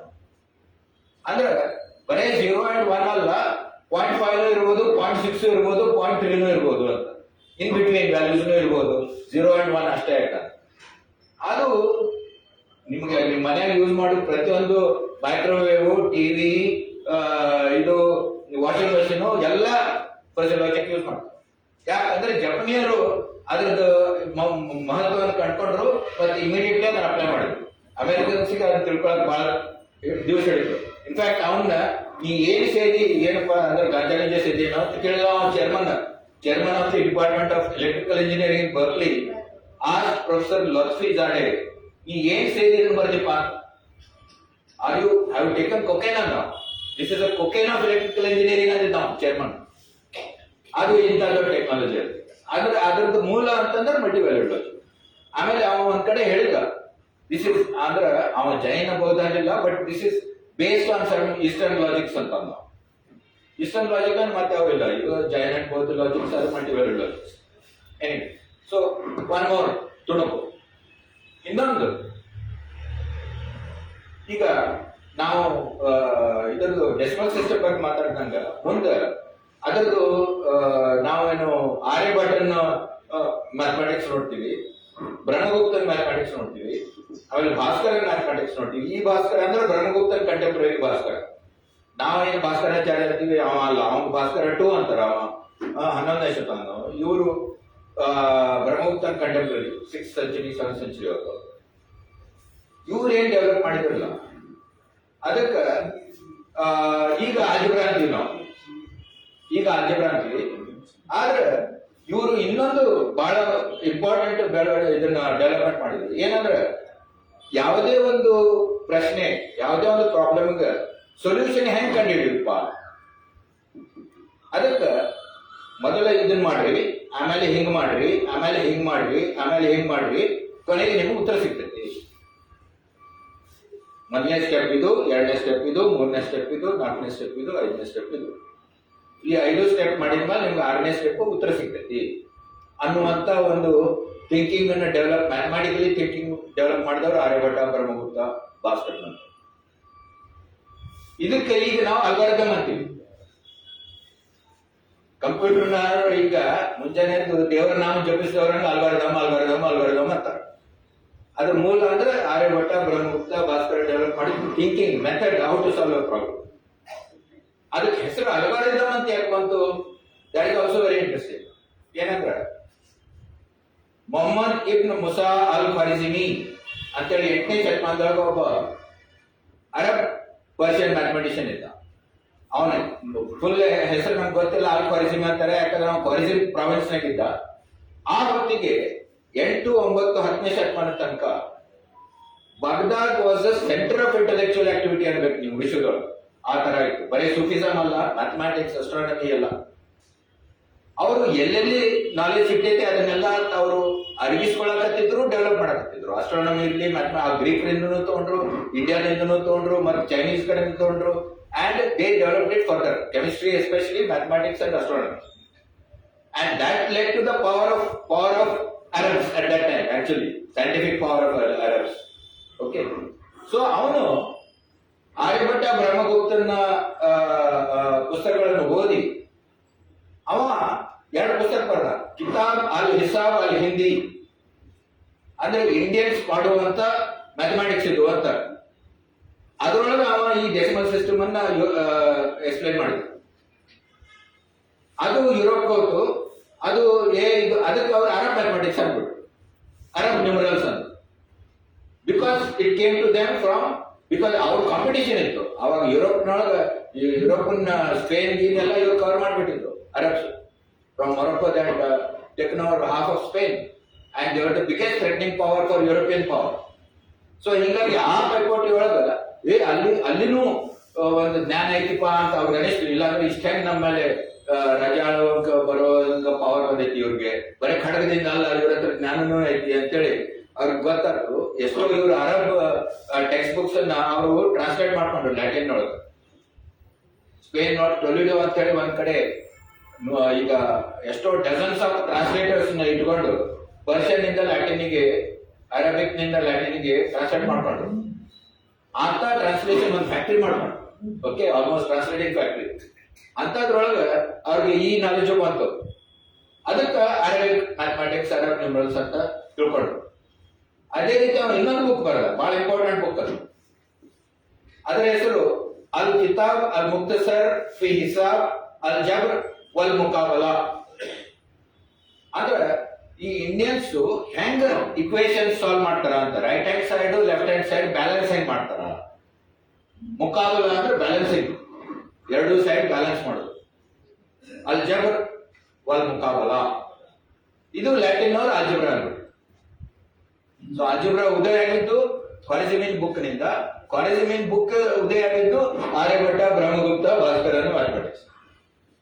ಓಕೆ, ಅದಕ್ಕೆ ಇವ ಆರ್ಯಭಟ್ಟ ಬ್ರಹ್ಮಗುಪ್ತರದು ಮೆಥಡ್, ಭಾಸ್ಕರನ್ ಮೆಥಡ್ ಏನ್ ಇಂಟ್ರೊಡ್ಯೂಸ್ ಮಾಡಿದ, ಅದಕ್ಕೆ ಅವರು ಅಲ್ ಖವಾರಿಝ್ಮೀಸ್ ಮೆಥಡ್ ಅಂದ್ಬಿಟ್ಟು. ಅದು ಇನ್ ಲ್ಯಾಟಿನ್ ಇಟ್ ಬಿಕೇಮ್ ಅಲ್ಗಾರಿಸ್ಮಸ್. ಅದು ಈಗ ನಾವು ಅಲ್ಗಾರಿದಮ್ ಅಂತ. ಅದಕ್ಕೆ ಮುಂಜಾನೆ ಅಂತ ದೇವರ ನಾಮ ಬೆಳೆಸಿದಾಗ ಎಲ್ಲ computer scientist algorithm algorithm algorithm ಅಂತಾರಲ್ಲ, ಅದೇನು ಅದು ನಥಿಂಗ್ ಬಟ್ ಆರ್ಯಭಟ್ಟ ಬ್ರಹ್ಮಗುಪ್ತ ನಮ್ಮ ಇಂಡಿಯನ್ ಮ್ಯಾಥಮೆಟಿಷಿಯನ್ಸ್ ಮೆಥಡ್. ಆಮೇಲೆ ಇನ್ನೊಂದು ತುಣುಕು ಏನಪ್ಪಾ ಅಂದ್ರೆ, ಈ ಮಧ್ಯಕಾಲೀನ ಮ್ಯಾಥಮೆಟಿಷಿಯನ್ಸ್ ನೋಡಿದ್ರೆ ಮಾಧವ, ನೀಲಕಂಠ ಸೋಮಯಾಜಿ, ಜ್ಯೇಷ್ಠದೇವ, ಇವರು 3 very very important mathematicians from Kerala. ಅವರು ಸಂಸ್ಕೃತದಾಗೂ ಬರೆದ್ರು, ಮಲಯಾಳಂದಾಗೂ ಬರೆದ್ರು, ಅನೇಕ ಉದ್ಗ್ರಂಥಗಳನ್ನು ಬರೆದ್ರು, ಮ್ಯಾಥಮೆಟಿಕಲ್ ಉದ್ಗ್ರಂಥಗಳು. ಅದರೊಳಗೆ ಅವರು ಇನ್ಫೈನೈಟ್ ಸೀರೀಸ್ ಎಕ್ಸ್ಪ್ಯಾನ್ಷನ್ಸ್ ಬರೆದ್ರು ಕೆಲವು ಫಂಕ್ಷನ್ಸ್ಗೆ. ಈ ಪಾಯ್ ಅಂದ್ರೆ ಏನು, ಈ ನಾವು ಏನಂತೀವಿ ಅದಕ್ಕೆ, ಅಂದ್ರೆ ನಾವು ಈಗ ಸರ್ಕಂಫರೆನ್ಸ್ ಟು ಡಯಾಮೀಟರ್ ಅಂತೀವಿ, ಅದು 22/7 ಅಂತ ನಾವು ಹೇಳ್ತೀವಿ, ಅಥವಾ 3.14 ಅಂತ ಹೇಳಿ ಎಲ್ಲ ಹುಡುಗರು ಬರೀತಾರ. ಬಟ್ ಎಕ್ಸಾಕ್ಟ್ ವ್ಯಾಲ್ಯೂ ಏನಿದು, ಪಾಯ್ ಇದ್ರದ್ದು ಇದೇನೋ ಒಂದು ಮ್ಯಾಜಿಕಲ್ ನಂಬರ್ ಏನು ಅನ್ನುವಂಗಾಗಿತ್ತು. ಎಲ್ಲ ಕಡೆ ಪಾಯ್ ಬರ್ತೈತಿ. ಅದಕ್ಕೆ ಪಾಯ್ ಹೆಂಗ್ ಕ್ಯಾಲ್ಕುಲೇಟ್ ಮಾಡೋದು, ಅದ್ರದ್ದು ಒಂದು ಸೀರೀಸ್ ಬರ್ತದೆ. ಅದು ಇನ್ಫೈನೈಟ್ ಸೀರೀಸ್ ಇತ್ತು. ಅಂದ್ರೆ ನಿಮಗೆ ಎಷ್ಟು ಅಕ್ಯುರೇಸಿ ಬೇಕು ಅಷ್ಟು ಅಕ್ಯುರೇಸಿಗೆ ನೀವು ಕಟ್ ಮಾಡ್ಬೋದಲ್ಲ. ನೀವು ಬರೀ ಫಸ್ಟ್ 2 ಡೆಸಿಮಲ್ ಪ್ಲೇಸಸ್ ಬೇಕಾದ್ರೆ 3.14 ಕಟ್ ಮಾಡ್ಬೋದು. ನೆಕ್ಸ್ಟ್ ಬೇಕಾದ್ರೆ 3.141 ಬರ್ತೈತಿ, ಆಮೇಲೆ 141519 ಬರ್ತೈತಿ, ಅಂಡ್ ಸೋ ಆನ್. ಓಕೆ, ನೀವು ಹೆಂಗೆ 3rd 4th 5th 6th ಇದಕ್ಕೆ ಹೋಗ್ತೀರಿ, ಅಷ್ಟು ಅಕ್ಯುರೇಸಿ ಬೇಕು ಅಷ್ಟು ಅಕ್ಯುರೇಸಿಗೆ ಹೋಗ್ಬೋದು. ಸೊ ಈ ಮೆಥಡ್ ಏನಿರಲ್ಲ, ಅಂದ್ರೆ ಯಾವುದೇ ಒಂದು ಫಂಕ್ಷನ್ ಆಗಲಿ, ಒಂದು ನಂಬರ್ ಆಗಲಿ, number which is result of some function, ಅದನ್ನ ನೀವು ಇನ್ಫೈನೈಟ್ ಸೀರೀಸ್ ಆಗಿ ಬರಿಬಹುದು. ಆ ಇನ್ಫೈನೈಟ್ ಸೀರೀಸ್ ಸಮ್ ಮಾಡಬಹುದು ನೀವು. ಅದ್ರದ್ದು ಆ ಸಮ್ ಈ ರಿಸಲ್ಟ್ ಆಗ್ತೈತಿ ಇಂಥ ನಂಬರ್ ಕಡೆಯಿಂದ, ಅಥವಾ function. For example sine X ಅಂತಾರ, ಜಾಮೆಟ್ರಿ ಒಳಗೆ sine X, cosine X, tan X ಅಂತಾರ, ಅಥವಾ ಇನ್ವರ್ಸ್ ಫಂಕ್ಷನ್ಸ್ ಅಂತಾರ. ಓಕೆ, ಇನ್ವರ್ಸ್ ಟ್ಯಾನ್ ಅಂತಾರ, ಅದಕ್ಕೆ ಕೆಲವರು ಆರ್ಕ್ ಟ್ಯಾನ್ ಅಂತಾರ. ಇಂಥವೆಲ್ಲ ಟ್ರಿಗೊನೋಮೆಟ್ರಿಕ್ ಏನ್ ಫಂಕ್ಷನ್. ಇನ್ನೊಂದಂದ್ರೆ ಟ್ರಿಗೊನೋಮೆಟ್ರಿ ಡೆವಲಪ್ ಆಗಿದ್ದು ಆಗಿರೋದು ಹೆಚ್ಚಾಗಿ ಇಂಡಿಯನ್ ಅಸ್ಟ್ರಾನಮರ್ಸ್ ನಿಂದ. ಓಕೆ, ಸೊ ಯಾಕಂದ್ರೆ ಈ ಸೆಲೆಸ್ಟಿಯಲ್ ಇವ್ರೇನು ಅಬ್ಸರ್ವೇಷನ್ಸ್ ಮಾಡ್ತಿದ್ರು ಸ್ಟಾರ್ಸ್ ಗ್ರಹಗಳದ್ದು, ಇದಕ್ಕ so it cannot be describe by ordinary geometry. ಅದಕ್ಕೆ ಅವ್ರು ಬರೀ ಆಂಗಲ್ಸ್ ಮೇಲಿಂದ ಎಷ್ಟು ಆರ್ಕ್ ಸೆಕೆಂಡ್ಸ್ ಇದು ಐತಿ ಅದ್ರ ಮೇಲಿಂದ ಅವರು ಎಸ್ಟಿಮೇಟ್ ಮಾಡಕತ್ತಾರ, ಡಿಸ್ಟೆನ್ಸ್ ಎಸ್ಟಿಮೇಟ್ ಮಾಡಕತ್ತಾರ, ಆರ್ಬಿಟ್ಸ್ ಎಸ್ಟಿಮೇಟ್ ಮಾಡಕತ್ತಾರ. ಸೊ ಅದಕ್ಕೆ ಅವ್ರು ಆರ್ಕ್ ಒಳಗ ಕೆಲಸ ಮಾಡುವಂತಂದ್ರೆ ಅದರಿಂದ ಜಾಮೆಟ್ರಿ ಬಂತು. ಸೊ ಐಮ್ ಸಾರಿ, ಟ್ರಿಗೊನೋಮೆಟ್ರಿ ಬಂತು. ಸೊ ಟ್ರಿಗೊನೋಮೆಟ್ರಿಕ್ ಫಂಕ್ಷನ್ಸ್ ಹೆಂಗ್ ಎಕ್ಸ್ಪ್ರೆಸ್ ಮಾಡಬಹುದು ಇನ್ಫೈನೈಟ್ ಸೀರೀಸ್ ನಾಗ ಅಂತೇಳಿ ಎಕ್ಸ್ಪಾಂಡ್ ಮಾಡಿದವರು ಇವ್ರು 3 ಮಂದಿ, ಮಾಧವ, ನೀಲಕಂಠ ಸೋಮಯಾಜಿ ಮತ್ತು ಜಯೇಶದೇವ್. ಇದನ್ನ 200 ವರ್ಷದ ಮೇಲೆ ನ್ಯೂಟನ್ ಮಾಡಿದ, ಸುಮಾರು 200 ವರ್ಷದ ಮೇಲೆ. ಓಕೆ, ಇವ್ರು ನೋಡ್ರಿ 14ನೇ ಶತಮಾನ 15ನೇ ಶತಮಾನ, ಲಾಸ್ಟ್ ಜಯೇಶದೇವ್ ಒಂದು 14ನೇ ಶತಮಾನ. ನ್ಯೂಟನ್ ಪ್ರಿನ್ಸಿಪಿಯಾ ಬರ್ತದೆ ಯಾವಾಗ 1467 ಸುಮಾರು. ಲೈಬ್ನಿಸ್, ಅದಕ್ಕೆ ಯುರೋಪ್ ಜಗಳಾಟ ಏನು, ಲೈಬ್ನಿಸ್ ಮಾಡಿದನೋ ಏನ ನ್ಯೂಟನ್ ಮಾಡಿದನೋ ಅಂತಾರ. ಮಾಧವ, ಜಯೇಶದೇವ, ನೀಲಕಂಠ ಆಗ್ಲೇ ಆ ಸೀರೀಸ್ ಬರ್ಕೊಟ್ಟಾರ ಅನ್ನೋದನ್ನ ಅವ್ರಿಗೆ ಗೊತ್ತಿದ್ದಿಲ್ಲ. ಈಗ ಗೊತ್ತಾಗತ್ತೆ, ಅದಕ್ಕೆ ಮಾಧವ ಸೀರೀಸ್ ಅಂತಾರೆ, ಮಾಧವ ನ್ಯೂಟನ್ ಸೀರೀಸ್ ಅಂತಾರೆ. ಈಗ ಹೊಸದಾಗಿ ಚೇಂಜ್ ಮಾಡಕತ್ತಾರ ಸಮ್ ಟರ್ಮಿನಾಲಜಿ. ಆಮೇಲೆ ಅವ್ರ ಮೂಲ ಗ್ರಂಥಗಳೆಲ್ಲ ಈಗ ಎಷ್ಟೋ ಇಂಗ್ಲಿಷ್ ನಾಗ ಟ್ರಾನ್ಸ್ಲೇಟ್ ಆಗಿ ಈಗ ಪ್ರಿಂಟ್ ಆಗತ್ತೆ. ಅಂಡ್ ಅಫ್ಕೋರ್ಸ್ ಅವ ಇನ್ನೊಂದು ಏನಂದ್ರೆ ಈಗ ಬರೀ ಟ್ರಾನ್ಸ್ಲೇಟ್ ಮಾಡಿದ್ರೆ ನಡೆಯಂಗಿಲ್ಲ. ಯಾಕಂದ್ರೆ ಇವರು ಬರೆದದ್ದು ಸೂತ್ರ ರೂಪದಲ್ಲಿ. ಸೊ ಆ ಸೂತ್ರಗಳು ನಿಮ್ಗೆ ಗೊತ್ತದ, ಸೂತ್ರ ರೂಪದೊಳಗೆ ಬರೀದಂದ್ರೆ ಒಂದು ಸೆಂಟೆನ್ಸ್ ನಾಗ ಅವ್ರು ಎಷ್ಟು ಕಾಂಪ್ರೆಸ್ ಮಾಡಿ ನಾಲೆಜ್ ಹಾಕ್ತಾರ ಅನ್ನೋದು, ಅದನ್ನ ಎಕ್ಸ್ಪ್ಲೇನ್ ಮಾಡಕ್ ಮತ್ತೆ ನಿಮ್ ಗುರುಗಳು ಬೇಕು. ಗುರುಗಳು ಇಲ್ಲಾಂದ್ರೆ ನಿಮ್ಗೆ ತಿಳ್ಕೊಳಕ್ ಆಗಲ್ಲ, ಅಷ್ಟು ಕಾಂಪ್ಲಿಕೇಟೆಡ್ ಸೂತ್ರ ಇರ್ತಾವ, ಕಾಂಪ್ರೆಸ್ ಮಾಡಿರ್ತಾರೆ. ಇನ್ಫ್ಯಾಕ್ಟ್ ವೈಯಾಕರಣಿಗಳು ಹೇಳ್ತಾರ, ಅವ್ನು ಯಾವಾಗಾದ್ರೂ ವೈಯಾಕರಣಿಗೆ ಒಂದು ಅಲ್ಪ ವಿರಾಮವನ್ನು ಕಡಿಮೆ ಮಾಡಿದ ಅಂದ್ರೆ ಉತ್ತರ ಹುಟ್ಟಿಲ್ಲ ಅನ್ನುವಂತ ಇದಾಕೈತಂತ, ಅವು ಆನಂದ ಆಕೈತಂತ. ಯಾಕಂದ್ರೆ ಒಂದು ಅರ್ಧ ಅಕ್ಷರ ಕಡಿಮೆ ಮಾಡಿದ ಅಂತ ಅಂದ್ರೆ ಅಷ್ಟು ಕಾಂಪ್ರೆಸ್ ಮಾಡ್ರಿ ಅಂತ. ಓಕೆ, ಸೊ ಆ ಟ್ರೆಡಿಷನ್ ಬರ್ದವ್ರು. ಹಿಂಗಾಗಿ ಬರೀ ಇಂಗ್ಲಿಷ್ ಟ್ರಾನ್ಸ್ಲೇಷನ್ ಇಲ್ಲ, ಅದ್ರ ಮ್ಯಾಥಮೆಟಿಕಲ್ ಸೆನ್ಸ್ ಏನು ಅನ್ನೋದನ್ನು ಈಗ ಎಲ್ಲ ಅನಾಲಿಸಿಸ್ ಸಾಕಷ್ಟು ನಡೆದೈತಿ, ಎಸ್ಪೆಷಲಿ ಲಾಸ್ಟ್ ಅಬೌಟ್ 20-25 ಇಯರ್ಸ್ ಒಳಗ. ಸೊ ಇದು ಯಾಕೆ ಇಂಪಾರ್ಟೆಂಟ್ ನಮ್ಗೆ ಅಂದ್ರೆ ಬರೇ ಇದಕ್ಕೆ ಕೆಲವರು ಪ್ರೀ ಕ್ಯಾಲ್ಕುಲಸ್ ಅಂತ, ಅಂದ್ರೆ ನ್ಯೂಟನ್ ಏನೇ ಡೆವಲಪ್ ಮಾಡಿದ ಡೆರಿವೇಟಿವ್ಸ್, ಲಿಮಿಟ್, ಫಂಕ್ಷನ್ ಐಡಿಯಾ, ಆಮೇಲೆ ಡೆವಲಪ್ ಆಗಿದ್ದು ಸೆಟ್ ಥಿಯರಿ ಇಂಟರ್ಪ್ರಿಟೇಷನ್ಸ್, ಮ್ಯಾಪಿಂಗ್, ಇವು ಅನ್ನೋದು ಹಂಗ್ ಮಾಡಲಿಲ್ಲ ಅವರು. ಆದ್ರೆ ಇನ್ಫೈನೈಟ್ ಸೀರೀಸ್ ಎಕ್ಸ್ಪಾನ್ಷನ್ಸ್ ಆಫ್ ಫಂಕ್ಷನ್ಸ್ ಅದು ನ್ಯೂಟನಿಯನ್ ಕ್ಯಾಲ್ಕುಲಸ್ ನಿಂದ ಏನೇನು ನೀವು ಅಪ್ಲೈ ಮಾಡಿ ಎಂಡ್ ರಿಸಲ್ಟ್ ತೆಗಿತೀರಿ ಅದು ನಾವು ಬರ್ಕೊಟ್ಟು. ಆಮೇಲೆ ಇನ್ನೊಂದಂದ್ರೆ ನಮ್ಮ ಭಾರತೀಯ ಗಣಿತದೊಳಗೆ ಇದೊಂದು ಪ್ರಾಬ್ಲಮ್ ಅದ, ಅದನ್ನ ನಮ್ಮ ಶ್ರೀನಿವಾಸ ರಾಮಾನುಜನ್ ಫಾಲೋ ಮಾಡ್ತಿದ್ರು ಅಂತ ಅನಿಸ್ತದೆ. ಯಾಕಂದ್ರೆ ಶ್ರೀನಿವಾಸ ರಾಮಾನುಜನ್ ಉತ್ತರ ಕೊಡ್ತಿದ್ರು, ಯಾವುದೇ ಈ ಪ್ರಶ್ನೆಗೆ ಉತ್ತರ ಇದು ಅಂತ, ಈ ಉತ್ತರ ಹೆಂಗೆ ನಿಮಗೆ ಬಂತು ಅದನ್ನ ಬರೆದು ಕೊಡ್ರಿ ಅಂತ ಹಾಡಿ ಹೇಳ್ತಿದ್ದ, ನಾನು ಹೊಳಿತು ಅಂತ ಹೇಳ್ತಿದ್ರು. ಓಕೆ, ಇಂಟ್ಯೂಟಿವ್ ಮ್ಯಾಥಮೆಟಿಕ್ಸ್ ಅಂತಾರೆ, ಇಂಟ್ಯೂಷನಿಸ್ಟಿಕ್ ಮ್ಯಾಥಮೆಟಿಕ್ಸ್ ಅಂತ. ಅವನ ತಲೆಯೊಳಗೆ ಯಾವ ರೀತಿಯಿಂದ ಈ ಉತ್ತರ ಬಂತು ಅವ ಎಕ್ಸ್ಪ್ಲೇನ್ ಮಾಡಕ್ ಆಗಲ್ಲ ಎಷ್ಟೋ ಸರಿ, ಅಥವಾ ಮಾಡಿರ್ಬೋದು ಅವ ಬೇರೆ ಕಡೆ, ಆದ್ರೆ ಅದನ್ನ ಸೂತ್ರ ರೂಪದಾಗ ಕೊಡ್ಬೇಕಂತೇಳಿ ಅದನ್ನೆಲ್ಲ ಎಕ್ಸ್ಪ್ಲೇನ್ ಮಾಡಕ್ ಹೋಗಲ್ಲ. ಸೊ ಈ ರೀತಿ ಇವರು ಮೋಸ್ಟ್ಲಿ ಇವ್ರ ಗ್ರಂಥಗಳು ಇರ್ತದವು. ಆದ್ರೆ ಒಬ್ಬ ಮಾತ್ರ ಕ್ಲಿಯರ್ ಆಗಿ ಬಹಳ ರೆವಲ್ಯೂಷನರಿ ಒಂದು ಮಾತು ಬರೀತಾನವ. ಅವ ಏನ್ ಹೇಳ್ತಾನಂದ್ರೆ, ನಾ ಇದನ್ನ ಹೆಂಗ್ ಅಚೀವ್ ಮಾಡಿದೆ ಅಂತ ಹೇಳ್ತಾನೆ. ನಾನು ನನ್ನ ಯುಕ್ತಿಯ ಬಲದಿಂದ ನಾನು ಇದನ್ನ ಮಾಡಿದೆ, ನಾಟ್ ಫ್ರಮ್ ಆಗಮ ಪ್ರಮಾಣ ಅವ್ರ ವೇದ ಪ್ರಮಾಣ ಅಂತ ಹೇಳ್ತಾನೆ. ಓಕೆ, ಅಂದ್ರೆ ಆಗಿನ ಕಾಲದೊಳಗ ನಾನು ಆಗಮ ಪ್ರಮಾಣ ವೇದ ಪ್ರಮಾಣ ಇದ್ಯಾವುದು ಇರ್ಲಾರ್ದ ನಾನು ಸತ್ಯವನ್ನು ಶೋಧಿಸಬಲ್ಲೆ ಅನ್ನುವಂತ ಧಾರಣೆ ಅವನಿತ್ತು. ಅದಕ್ಕೆ ನಾನು ಯುಕ್ತಿಯಿಂದ ಈ ರಿಸಲ್ಟ್ ಬಂತು, ವೇದ ಆಗಮದಿಂದ ನನಗೆ ಈ ರಿಸಲ್ಟ್ ಬರಲಿಲ್ಲ ಅಂತ ಹೇಳ್ತಾನ ನೀಲಕಂಠ. ಸೊ ಇಂತ ಅಂದ್ರೆ ಇದ್ರದ್ದು ನಮಗೆ ಯಾಕೆ ಇಂಪಾರ್ಟೆನ್ಸ್ ಅಂತಂದ್ರೆ, ನಾ ಈ ಮ್ಯಾಥಮೆಟಿಕಲ್ ಹಿಸ್ಟ್ರಿ ಹೇಳ್ತಿಲ್ಲ, ಕಂಪ್ಯೂಟರ್ ಸೈನ್ಸ್ಗೆ ನಾವು ಕಂಪ್ಯೂಟರ್ ಏನ್ ಮಾಡ್ತೈತಿ, ಅದು ಅನಾಲಿಟಿಕಲ್ ಆನ್ಸರ್. ನಾವೇನೀಗ sine x dy/dx sine x ಅಂದ್ರೆ ಕಾಸ್ ಎಕ್ಸ್ ಅಂತೀವಿ. ಅದು ಫಸ್ಟ್ ಇಯರ್ ಕ್ಯಾಲ್ಕುಲಸ್ ಕಲಿಯೋರೆಲ್ಲ ಕಲಿತಾರ, ಎಷ್ಟೋ ಇಂಟಿಗ್ರೇಷನ್ಸ್ ಮಾಡ್ತಾರ, ಡಿಫರೆನ್ಸಿಯೇಷನ್ಸ್ ಮಾಡ್ತಾರ, ಕೆಲವು ಇಕ್ವೇಷನ್ ಸಾಲ್ವ್ ಮಾಡ್ತಾರ. ಅವು ಅನಾಲಿಟಿಕಲ್ ಸೊಲ್ಯೂಷನ್ಸ್ ಅಂತೀವಿ. ಕಂಪ್ಯೂಟರ್ ಅನಾಲಿಟಿಕಲ್ ಸೊಲ್ಯೂಷನ್ ಮಾಡಕ್ ಬರಂಗಿಲ್ಲ, ಅದು ನ್ಯೂಮರಿಕಲ್ ಸೊಲ್ಯೂಷನ್ ಮಾಡಿ. ಅದು ಯಾವಾಗಲೂ ಮಾಡೋದು ನ್ಯೂಮರಿಕಲ್ ಸೊಲ್ಯೂಷನ್. ಸೊ ಈಗ ಯಾವ್ದೇ ಒಂದು ಆನ್ಸರ್ ಬರ್ಬೇಕಾದ್ರೆ ನಿಮಗ ಎಷ್ಟು ಅಕ್ಯುರೇಸಿ ಬೇಕು ಅಷ್ಟು ಅಕ್ಯುರೇಸಿ ತನಕ ಕ್ಯಾಲ್ಕುಲೇಟ್ ಮಾಡಿ ಕೊಡ್ತೈತಿ. ಅದೇನು ಕ್ಯಾಲ್ಕುಲೇಟ್ ಮಾಡಿ ಕೊಟ್ಟಿರ್ತೈತಲ್ಲ ಅದನ್ನ ನೀವು ಗ್ರಾಫ್ ಒಳಗೆ ಪ್ಲಾಟ್ ಮಾಡಿದ್ರೆ ನಿಮ್ಗೆ ಸೈನ್ ಎಕ್ಸ್ ಸಿಗ್ಬೋದು ಅಥವಾ ಕಾಸ್ ಎಕ್ಸ್ ಸಿಗ್ಬೋದು. ಆದ್ರೆ ಅದು ಕೊಡೋದು ನಿಮ್ಗೆ ನಂಬರ್ ಕರ್ವ್ ಕೊಡಂಗಿಲ್ಲ. ಅದಕ್ಕೆ ಬೇರೆ ಒಂದು ಪ್ರೋಗ್ರಾಮ್ ಮಾಡಿ ಕರ್ವ್ ತೆಗಿಬೇಕಾಗೈತಿ. ಅದಕ್ಕೆ ಸೈನ್ ಎಕ್ಸ್ ಫೀಡ್ ಮಾಡಿದ್ರೆ ನಮ್ಗೆ ಕಾಸ್ ಎಕ್ಸ್ ಬಂತಪ್ಪ ಅಂದ್ರೆ ಅದಕ್ಕೆ ನೀವು ಇನ್ನೊಂದು ಫಂಕ್ಷನ್ ಹಾಕಿ ಇನ್ನೊಂದು ಸಬ್ ರೂಟೀನ್ ಪ್ರೋಗ್ರಾಮ್ ಹಾಕಿ ಅದನ್ನ ತೋರಿಸ್ಬೇಕು. ಅದು ಕೊಡೋದು ನಂಬರ್. ಅದಕ್ಕೆ ಆ ನಂಬರ್ ಎಲ್ಲಿಗೆ ನೀವು ಕಟ್ ಮಾಡಬೇಕು ಅಂತಂದ್ರೆ ಈ ಮೆಥಡ್ ಯೂಸ್ ಮಾಡ್ಬೇಕು. ಇವ್ರು ಏನು ಇನ್ಫೈನೈಟ್ ಸೀರೀಸ್ ಅನ್ನ ಡೆವಲಪ್ ಮಾಡಿದ್ರು ಮತ್ತೆ ಹೇಗೆ ಕಟ್ ಮಾಡಬೇಕು ಅದಕ್ಕೆ ಝೀರೋಯಿಸಮ್ ಅಂತಾರ. ಅಂದ್ರೆ ನೀವು ಇದಕ್ಕಿಂತ ಮೇಲೆ ನಿಮ್ಗೆ ಅಕ್ಯುರೇಸಿ ಬೇಕಾಗಿದ್ದಲ್ಲ ನೀವು ಕ್ಯಾನ್ ಇಗ್ನೋರ್ ಇಟ್ ಅಂತ. ನಿಮ್ಗೆ 3.14 ಇಸ್ ಗುಡ್ ಇನಫ್. 3.14159 ಬೇಕಾಗಿಲ್ಲ ನಿಮ್ಗೆ 14519 ಅನ್ನೋದು. ಅಷ್ಟು ಅಕ್ಯುರೇಸಿ ತಗೊಂಡು ಏನ್ ಮಾಡ್ಬೇಕು? 3.14 ಇಸ್ ಗುಡ್ ಇನಫ್. ಯಾಕಂದ್ರೆ 3.141 ಅಂದ್ರೆ ನೀವೇನಂತೀರಿ 0.5 ಗಿಂತ ಕಡಿಮೆ ಐತಲ್ಲ ಅಂದ್ಮೇಲೆ 0 ಅಂತ ಇಟ್ಕೊಂಡ್ಬಿಡೋಣ ಅಂತ. ಇದಕ್ಕೆ ಝೀರೋಯಿಸಮ್ ಅಂತನೂ ಅಂತ ಕೆಲವರು ಅಂತ. ಈ ರೀತಿ ಅಪ್ರಾಕ್ಸಿಮೇಷನ್ಸ್ ಎಲ್ಲ they are part of numerical methods in computer science. So ಈಗ ಇಸ್ರೋ ಆಗಲಿ ನಾಸಾ ಆಗಲಿ ಯಾವ್ದೋ ಆರ್ಬಿಟ್ ಕ್ಯಾಲ್ಕುಲೇಷನ್ಸ್ ಮಾಡ್ಬೇಕಂದ್ರೆ ಅವ್ರು ಯೂಸ್ ಮಾಡೋದು ಕಂಪ್ಯೂಟರ್ಸ್ ಮಾಡಿಕೊಡೋದು ನಂಬರ್ಸ್, ನ್ಯೂಮರಿಕಲ್ ಮೆಥಡ್ಸ್. ಸೊ ಈ ನ್ಯೂಮರಿಕಲ್ ಮೆಥಡ್ಸ್ ಇಂಥವ್ರು ಎಲ್ಲ ಡೆವಲಪ್ ಮಾಡಿದ್ರು. ಇದ್ರ ಮೂಲಾಧಾರ ಅಂತ ತಿಳ್ಕೋಬಹುದು.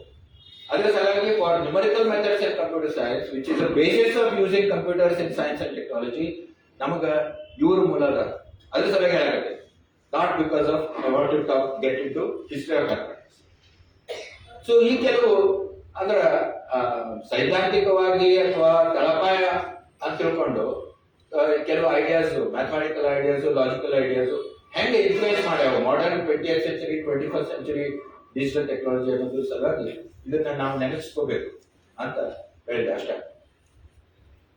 ಝೀರೋಯಿಸಮ್. ಓಕೆ, ಈಗ ಇನ್ನ ಐ ಜಸ್ಟ್ ಕಮ್ ಟು ಒಂದು 30-35 ಜನರದ್ದು ಅವ್ರು ಏನು ಸಾಧನೆ ಮಾಡಿದ್ರು, ಈ ಮಾಡರ್ನ್ ತಂತ್ರಜ್ಞಾನ ಬರೋದಕ್ಕೆ ಏನು ಸಾಧನೆ ಮಾಡಿದ್ರು, ಇಂಪಾರ್ಟೆಂಟ್ ಕಾಂಟ್ರಿಬ್ಯೂಷನ್ ಇಂಡಿಯನ್ಸ್ ಅವ್ರ ಬಗ್ಗೆ ಒಂದು 2 ಮಿನಿಟ್ ಮಾಡೋದು ಕಷ್ಟ ಆಗಿದೆ. 35 ಮಂದಿಗೆ 2 ಮಿನಿಟ್ ಅಂದ್ರೆ 70 ನಿಮಿಷ. Okay, so I'll just flash and try to talk about the groups. So first, semiconductor devices ಅಂತ ಏನಂತೀವಿ. ಸೆಮಿಕಂಡಕ್ಟರ್ದು ಟ್ರಾನ್ಸಿಸ್ಟರ್ ಬಗ್ಗೆ ಮಾತಾಡಿದ್ವಿ. ಟ್ರಾನ್ಸಿಸ್ಟರ್ ಹುಟ್ಟಿದ್ದು 1948 ನೊಳಗೆ. ಅದ್ರ ಬಗ್ಗೆ ಫಿಸಿಕ್ಸ್ ಡೆವಲಪ್ ಆಗಿದ್ದು 1950s ನಾಗ. ಸೆಮಿಕಂಡಕ್ಟರ್ ಫಿಸಿಕ್ಸ್ ಅನ್ನು 1950s ನಾಗ ಡೆವಲಪ್ ಆದ್ರೆ ಅದರ ಥಿಯರಿಟಿಕಲ್ ಫಿಸಿಕ್ಸ್. ಓಕೆ, ಆದ್ರೆ ಮೊಟ್ಟ ಮೊದಲು ಸೆಮಿಕಂಡಕ್ಟರ್ ಡಿವೈಸ್ ಮಾಡಿದವರು ಅಂತಂದ್ರೆ 1895-96 ನಮ್ಮ ಜಗದೀಶ್ ಚಂದ್ರ ಬೋಸ್ ಅವ್ರು ಏನು ಒಂದು ವಿದ್ಯುತ್ ಅಲೆಗಳನ್ನ ಕಳಿಸೋದು ಹೆಂಗ ಮತ್ತೆ ಅದನ್ನ ಕ್ಯಾಪ್ಚರ್ ಮಾಡೋದು ಹೆಂಗ ಅದ್ರ ಸಲುವಾಗಿ ಏನು ಅವ್ರು ತಯಾರು ಮಾಡಿದ್ರು. That is recognise today as the first ever semiconductor device. ಅಷ್ಟೇ ಅಲ್ಲ, ಅವರು ಅದು ಕಲ್ಕತ್ತಾದಾಗೂ ತೋರಿಸಿದ್ರು, ಲಂಡನ್ಗೂ ಹೋಗಿ ಪಬ್ಲಿಕ್ಲಿ ತೋರಿಸಿದ್ರು. ಆಮೇಲೆ ಅದರ ಆಧಾರದ ಮೇಲೆ ಈ ಐಡಿಯಾಸು, ಈ ಉಪಕರಣಗಳ ಆಧಾರದ ಮೇಲೆ ಮಾರ್ಕೋನಿ ರೇಡಿಯೋ ಮಾಡಿದ. ಅವ್ನು ನೊಬೆಲ್ ಪ್ರೈಸ್ ಸಿಕ್ತು, ಜಗದೀಶ್ ಚಂದ್ರ ಬೋಸ್ ಸಿಗಲಿಲ್ಲ. ಇಂಥ ಒಂದು 5-6 ಕೇಸ್ ಅದಾವ Indians. But Jagadish Chandra Bose first. Okay, ಅವರು ಅಷ್ಟೇ. ಅದಕ್ಕೆ ಅವ್ರ ಹೋಟೆಲ್ ನಲ್ಲಿ ಇದ್ದಾಗ ಅವ್ರ ಬಾಜುಕ ಒಬ್ಬ ಅಮೆರಿಕನ್ ಬಂದ್ ಕುಂತಂತ, ನೀ ಏನೋ ಹೊಸದ್ ಮಾಡಿದ್ರೆ ಪೇಟೆಂಟ್ ಮಾಡೋದು, ಪೇಟೆಂಟ್ ಮಾಡಿ. ಅವ್ರ ಪೇಟೆಂಟ್ ಅಂದ್ರೆ ನಂಗೆ ಗೊತ್ತಿಲ್ಲಪ್ಪ. ಇಲ್ಲ ನೀವು ಪೇಟೆಂಟ್ ಮಾಡಿದ್ರಿಂದ ಮತ್ತೆ ಮುಂದೆ we can develop some technology. ಅದಕ್ಕೆ ಅವನು ಒತ್ತಾಯಕ್ಕೆ ಅವರು ಪೇಟೆಂಟ್ ಅಪ್ಲೈ ಮಾಡಿದ್ರು. ಆ ಪ್ಯಾಟೆಂಟ್ 1904 ಅದು ಗ್ರಾಂಟ್ ಆಯ್ತು. So it is the first ever patent in the history of solid state physics and semiconductor physics. ಅಂದ್ರೆ ಜಗದೀಶ್ ಚಂದ್ರ ಬೋಸ್ ಕೊಟ್ಟಿದ್ದು 1901 ಅಪ್ಲೈ ಆಗಿತ್ತು, 1904 ಸಿಕ್ತು. This is the US patent number of that. Okay, ಈಗ ಅಂತಾರ he is the founder of microwave engineering ಅಂತ. ಈಗ IEEE ಅನ್ನುವಂತ ದೊಡ್ಡ ಸಂಸ್ಥೆ, ಇನ್ಸ್ಟಿಟ್ಯೂಟ್ ಆಫ್ ಎಲೆಕ್ಟ್ರಾನಿಕ್ಸ್ ಇಂಜಿನಿಯರ್ಸ್ ಅಂತ ಬಹಳ ಮಹತ್ವದ ಸಂಸ್ಥೆ. ಅದಕ್ಕೆ ಸುಮಾರು 5 ಲಕ್ಷ 10 ಲಕ್ಷ ಮೆಂಬರ್ಸ್ ಇದ್ದಾರೆ, all professional engineers all over the world. IEEE finally has accepted that Jagdish Chandra Bose is the founder of microwave engineering and many of his contributions all are now being recognized. ಇಲ್ಲಾಂದ್ರೆ ನಾವೆಲ್ಲ ಏನಂತಿದ್ವಿ, ಸಸ್ಯಗಳಿಗೆ ಇದು feeling ಅದ ಅಂತ ಕಂಡುಹಿಡಿದ್ರಿ ಜಗದೀಶ್ ಚಂದ್ರ ಬೋಸ್ ಅಂತ. ಅದನ್ನು ಕಂಡುಹಿಡಿದ್ರು, ನ್ಯೂರೋಬಾಟ್ನಿ ಅಂತ develop ಆಯ್ತು. But he is the founder of microwave engineering. Okay, ಇವರು ಇನ್ನೊಬ್ರು ನಮ್ಮ ಮಂಗಳೂರಿನವರು ಜಯಂತ್ ಬಾಳಿಗ ಅಂತ. ಇವರು ಒಂದು ಹೊಸ ರೀತಿ ಟ್ರಾನ್ಸಿಸ್ಟರ್ ಕಂಡಿಡಿದ್ರು, ಅವ್ರು ಪವರ್ ಟ್ರಾನ್ಸಿಸ್ಟರ್ಸ್ ಅಂತಾರೆ. ಬಾಕಿ ಎಲ್ಲ ಟ್ರಾನ್ಸಿಸ್ಟರ್ ಈಗ ಏನಾಗತ್ತಾವ ಅಂದ್ರೆ ಎಷ್ಟು ಕಡಿಮೆ ಕರೆಂಟ್ ಯೂಸ್ ಮಾಡ್ಕೊಂಡು ನೀವು ಅದನ್ನ ಕೆಲಸ ಮಾಡ್ಬೋದು, ಆಂಪ್ಲಿಫೈ ಮಾಡ್ಬೋದು ಅನ್ನೋದನ್ನ ನೋಡ್ಕೊತ ಹೋಗ್ತಾರೆ. ಅದಕ್ಕೆ ಚಿಪ್ನಾಗೆ ಹೊಸ ಹೊಸ ಚಿಪ್ ಏನ್ ಬರ್ತಾವಲ್ಲ, ಈಗ ಮೈಕ್ರಾನ್ ಇದ್ದಿದ್ದು ಈಗ ನ್ಯಾನೋ ಆಗಿರ್ತಾವು. ಈಗ ಲೇಟೆಸ್ಟ್ ಚಿಪ್ಸ್ ಅಂದ್ರೆ ಹೈಯೆಸ್ಟ್ ಲೆವೆಲ್ ಚಿಪ್ಸ್ ಅಂದ್ರೆ 2 ನ್ಯಾನೋಮೀಟರ್ ಅಂತ. 2 ನ್ಯಾನೋಮೀಟರ್ ಅಂದ್ರೆ ನೋಡ್ರಿ, ಅಂದ್ರೆ ನಮ್ದು ನಮ್ಮ ಮನುಷ್ಯನ ಕೂದಲು it is about 18 microns. 1 micron ಅಂದ್ರೆ 1000 ನ್ಯಾನೋಮೀಟರ್ ಅಂದ್ರೆ 80,000th part of human hair. ಒಂದು ಕೂದಲನ್ನ 80,000 ಸಟ್ಟೆ ಕಟ್ ಮಾಡಿದ್ರ ಏನು ಥಿಕ್ನೆಸ್ ಬರ್ತದಲ್ಲ ಅದಕ್ಕೆ ನ್ಯಾನೋಮೀಟರ್ ಅಂತ. ಆ ಲೆವೆಲ್ಗೆ ಹೋಗೈತಿ ಚಿಪ್ ಟೆಕ್ನಾಲಜಿ. ಓಕೆ, ಸೊ ಅವು ಎಷ್ಟು ನೀವು ಸಣ್ಣದು ಮಾಡ್ಕೊತ ಹೋಗ್ತೀರಿ ಅಷ್ಟೊಂದು ಪವರ್ ಕನ್ಸಂಪ್ಷನ್ ಕಡಿಮೆ ಆಕೈತಿ, ಹೀಟ್ ಪ್ರೊಡಕ್ಷನ್ ಕಡಿಮೆ ಆಕೈತಿ, ಅದ್ರ ಕಾಂಪ್ಯಾಕ್ಟ್ನೆಸ್ ಬರ್ತೈತಿ, ಹೀಟ್ ಡಿಸಿಪೇಷನ್, ಹೀಟ್ ಪ್ರೊಡಕ್ಷನ್ ಕಡಿಮೆ ಆಕೈತಿ. ಸೊ ಇವೆಲ್ಲ ನಮ್ಗೆ ಬೇಕು. ಸ್ಯಾಟಲೈಟ್ ನಾಗ ಹಾಕ್ಬೇಕಂದ್ರೆ, ನಮ್ಮ ಮೊಬೈಲ್ ಫೋನ್ ನಾಗ ಹಾಕ್ಬೇಕಂದ್ರೆ ಇವೆಲ್ಲ ಎಷ್ಟು ಆಗ್ತೈತೆ ಅಷ್ಟು ಕಡಿಮೆ ಹೀಟ್ ಡೆವಲಪ್ ಆಗೋದು. ಇಲ್ಲ ಅಂದ್ರೆ ಮೊದಲು ಇಷ್ಟ ಆಗ್ತಿತ್ತು, ನಿಮ್ ಕೈ ಬಿಸಿ ಆಗ್ತಿತ್ತು. ದೊಡ್ಡ ದೊಡ್ಡ ಕಂಪ್ಯೂಟರ್ಗೆ ಫ್ಯಾನ್ ಹಾಕ್ತಿದ್ರು. ಮೊದಲಿನ ಇದಾದಾಗ ಕಂಪ್ಯೂಟರ್ ಮಾಡಿದಾಗ ದೊಡ್ಡ ದೊಡ್ಡ ನಮ್ಮ ಮದುವೆಗೆ ಹಚ್ತಾರಲ್ಲ ಪೆಡೆಸ್ಟಲ್ ಫ್ಯಾನ್ ಅಂತ, ಅಂತ ಫ್ಯಾನ್ ಹಚ್ಚಿದ್ರು. ಆ ಫ್ಯಾನ್ಗೆ ಹತ್ತಿ ಒಂದು ಹುಳ ಬಂದು ಆ ರಿಲೇಗಳು ಸಿಕ್ಕೊಂಡಿದ್ದಕ್ಕೆ ಆ ಕಂಪ್ಯೂಟರ್ ಡೌನ್ ಆಗ್ತದೆ. ಆ ಹುಳ ಕಂಡು ಹಿಡಿದಿದ್ದಕ್ಕೆ ಓ ಐ ವಾಂಟ್ ಅ ಬಗ್ ಅಂದದ್ದು. ಅದಕ್ಕೆ ಬಗ್ಗಿಂಗ್ ಅಂಡ್ ಡಿಬಗ್ಗಿಂಗ್ ಅಂತ ಸಾಫ್ಟ್ವೇರ್ನಾಗ ಕಂಪ್ಯೂಟರ್ನಾಗ ಏನಂದ್ರೆ ಬಗ್ ಐತಿ. ಆ ಬಗ್ ಅಂದ್ರೆ ಏನೋ ಒಂದು ಹುಳ ಬಂದು ಬಿದ್ದಿತ್ತು because of that powerful fan.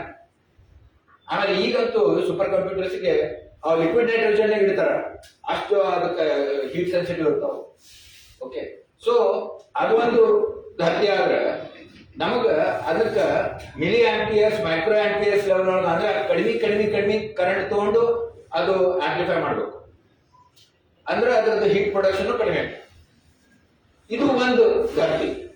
ಆದ್ರೆ ನಮ್ಮ ಬುಲೆಟ್ ಟ್ರೈನ್ ಅಂತದ ಅಥವಾ ಅಷ್ಟೇ ಅಲ್ಲ, ಇವನ್ ನಾವು ಈಗ ಹಾರ್ಟ್ ಅಟ್ಯಾಕ್ ಆದಾಗ ನಮ್ಗೆ ಶಾಕ್ ಕೊಡ್ತಾರಲ್ಲ, ಅವಕ್ಕೆಲ್ಲ 1000 ಆಂಪಿಯರ್ಸ್, 10,000 ಆಂಪಿಯರ್ಸ್, ಎಷ್ಟೋ ಕಡೆ ಮಿಲಿಯನ್ ಆಂಪಿಯರ್ಸ್ ಹ್ಯಾಂಡಲ್ ಮಾಡುವಂತ ಟ್ರಾನ್ಸಿಸ್ಟರ್ಸ್ ಬೇಕು, ಪವರ್ ಟ್ರಾನ್ಸಿಸ್ಟರ್ಸ್. ಅದರೊಳಗೆ ಮುಖ್ಯ ಕಾಂಟ್ರಿಬ್ಯೂಷನ್ ಮಾಡಿದವರು ಜೈಂಟ್ ಬಾಯ್ಗ.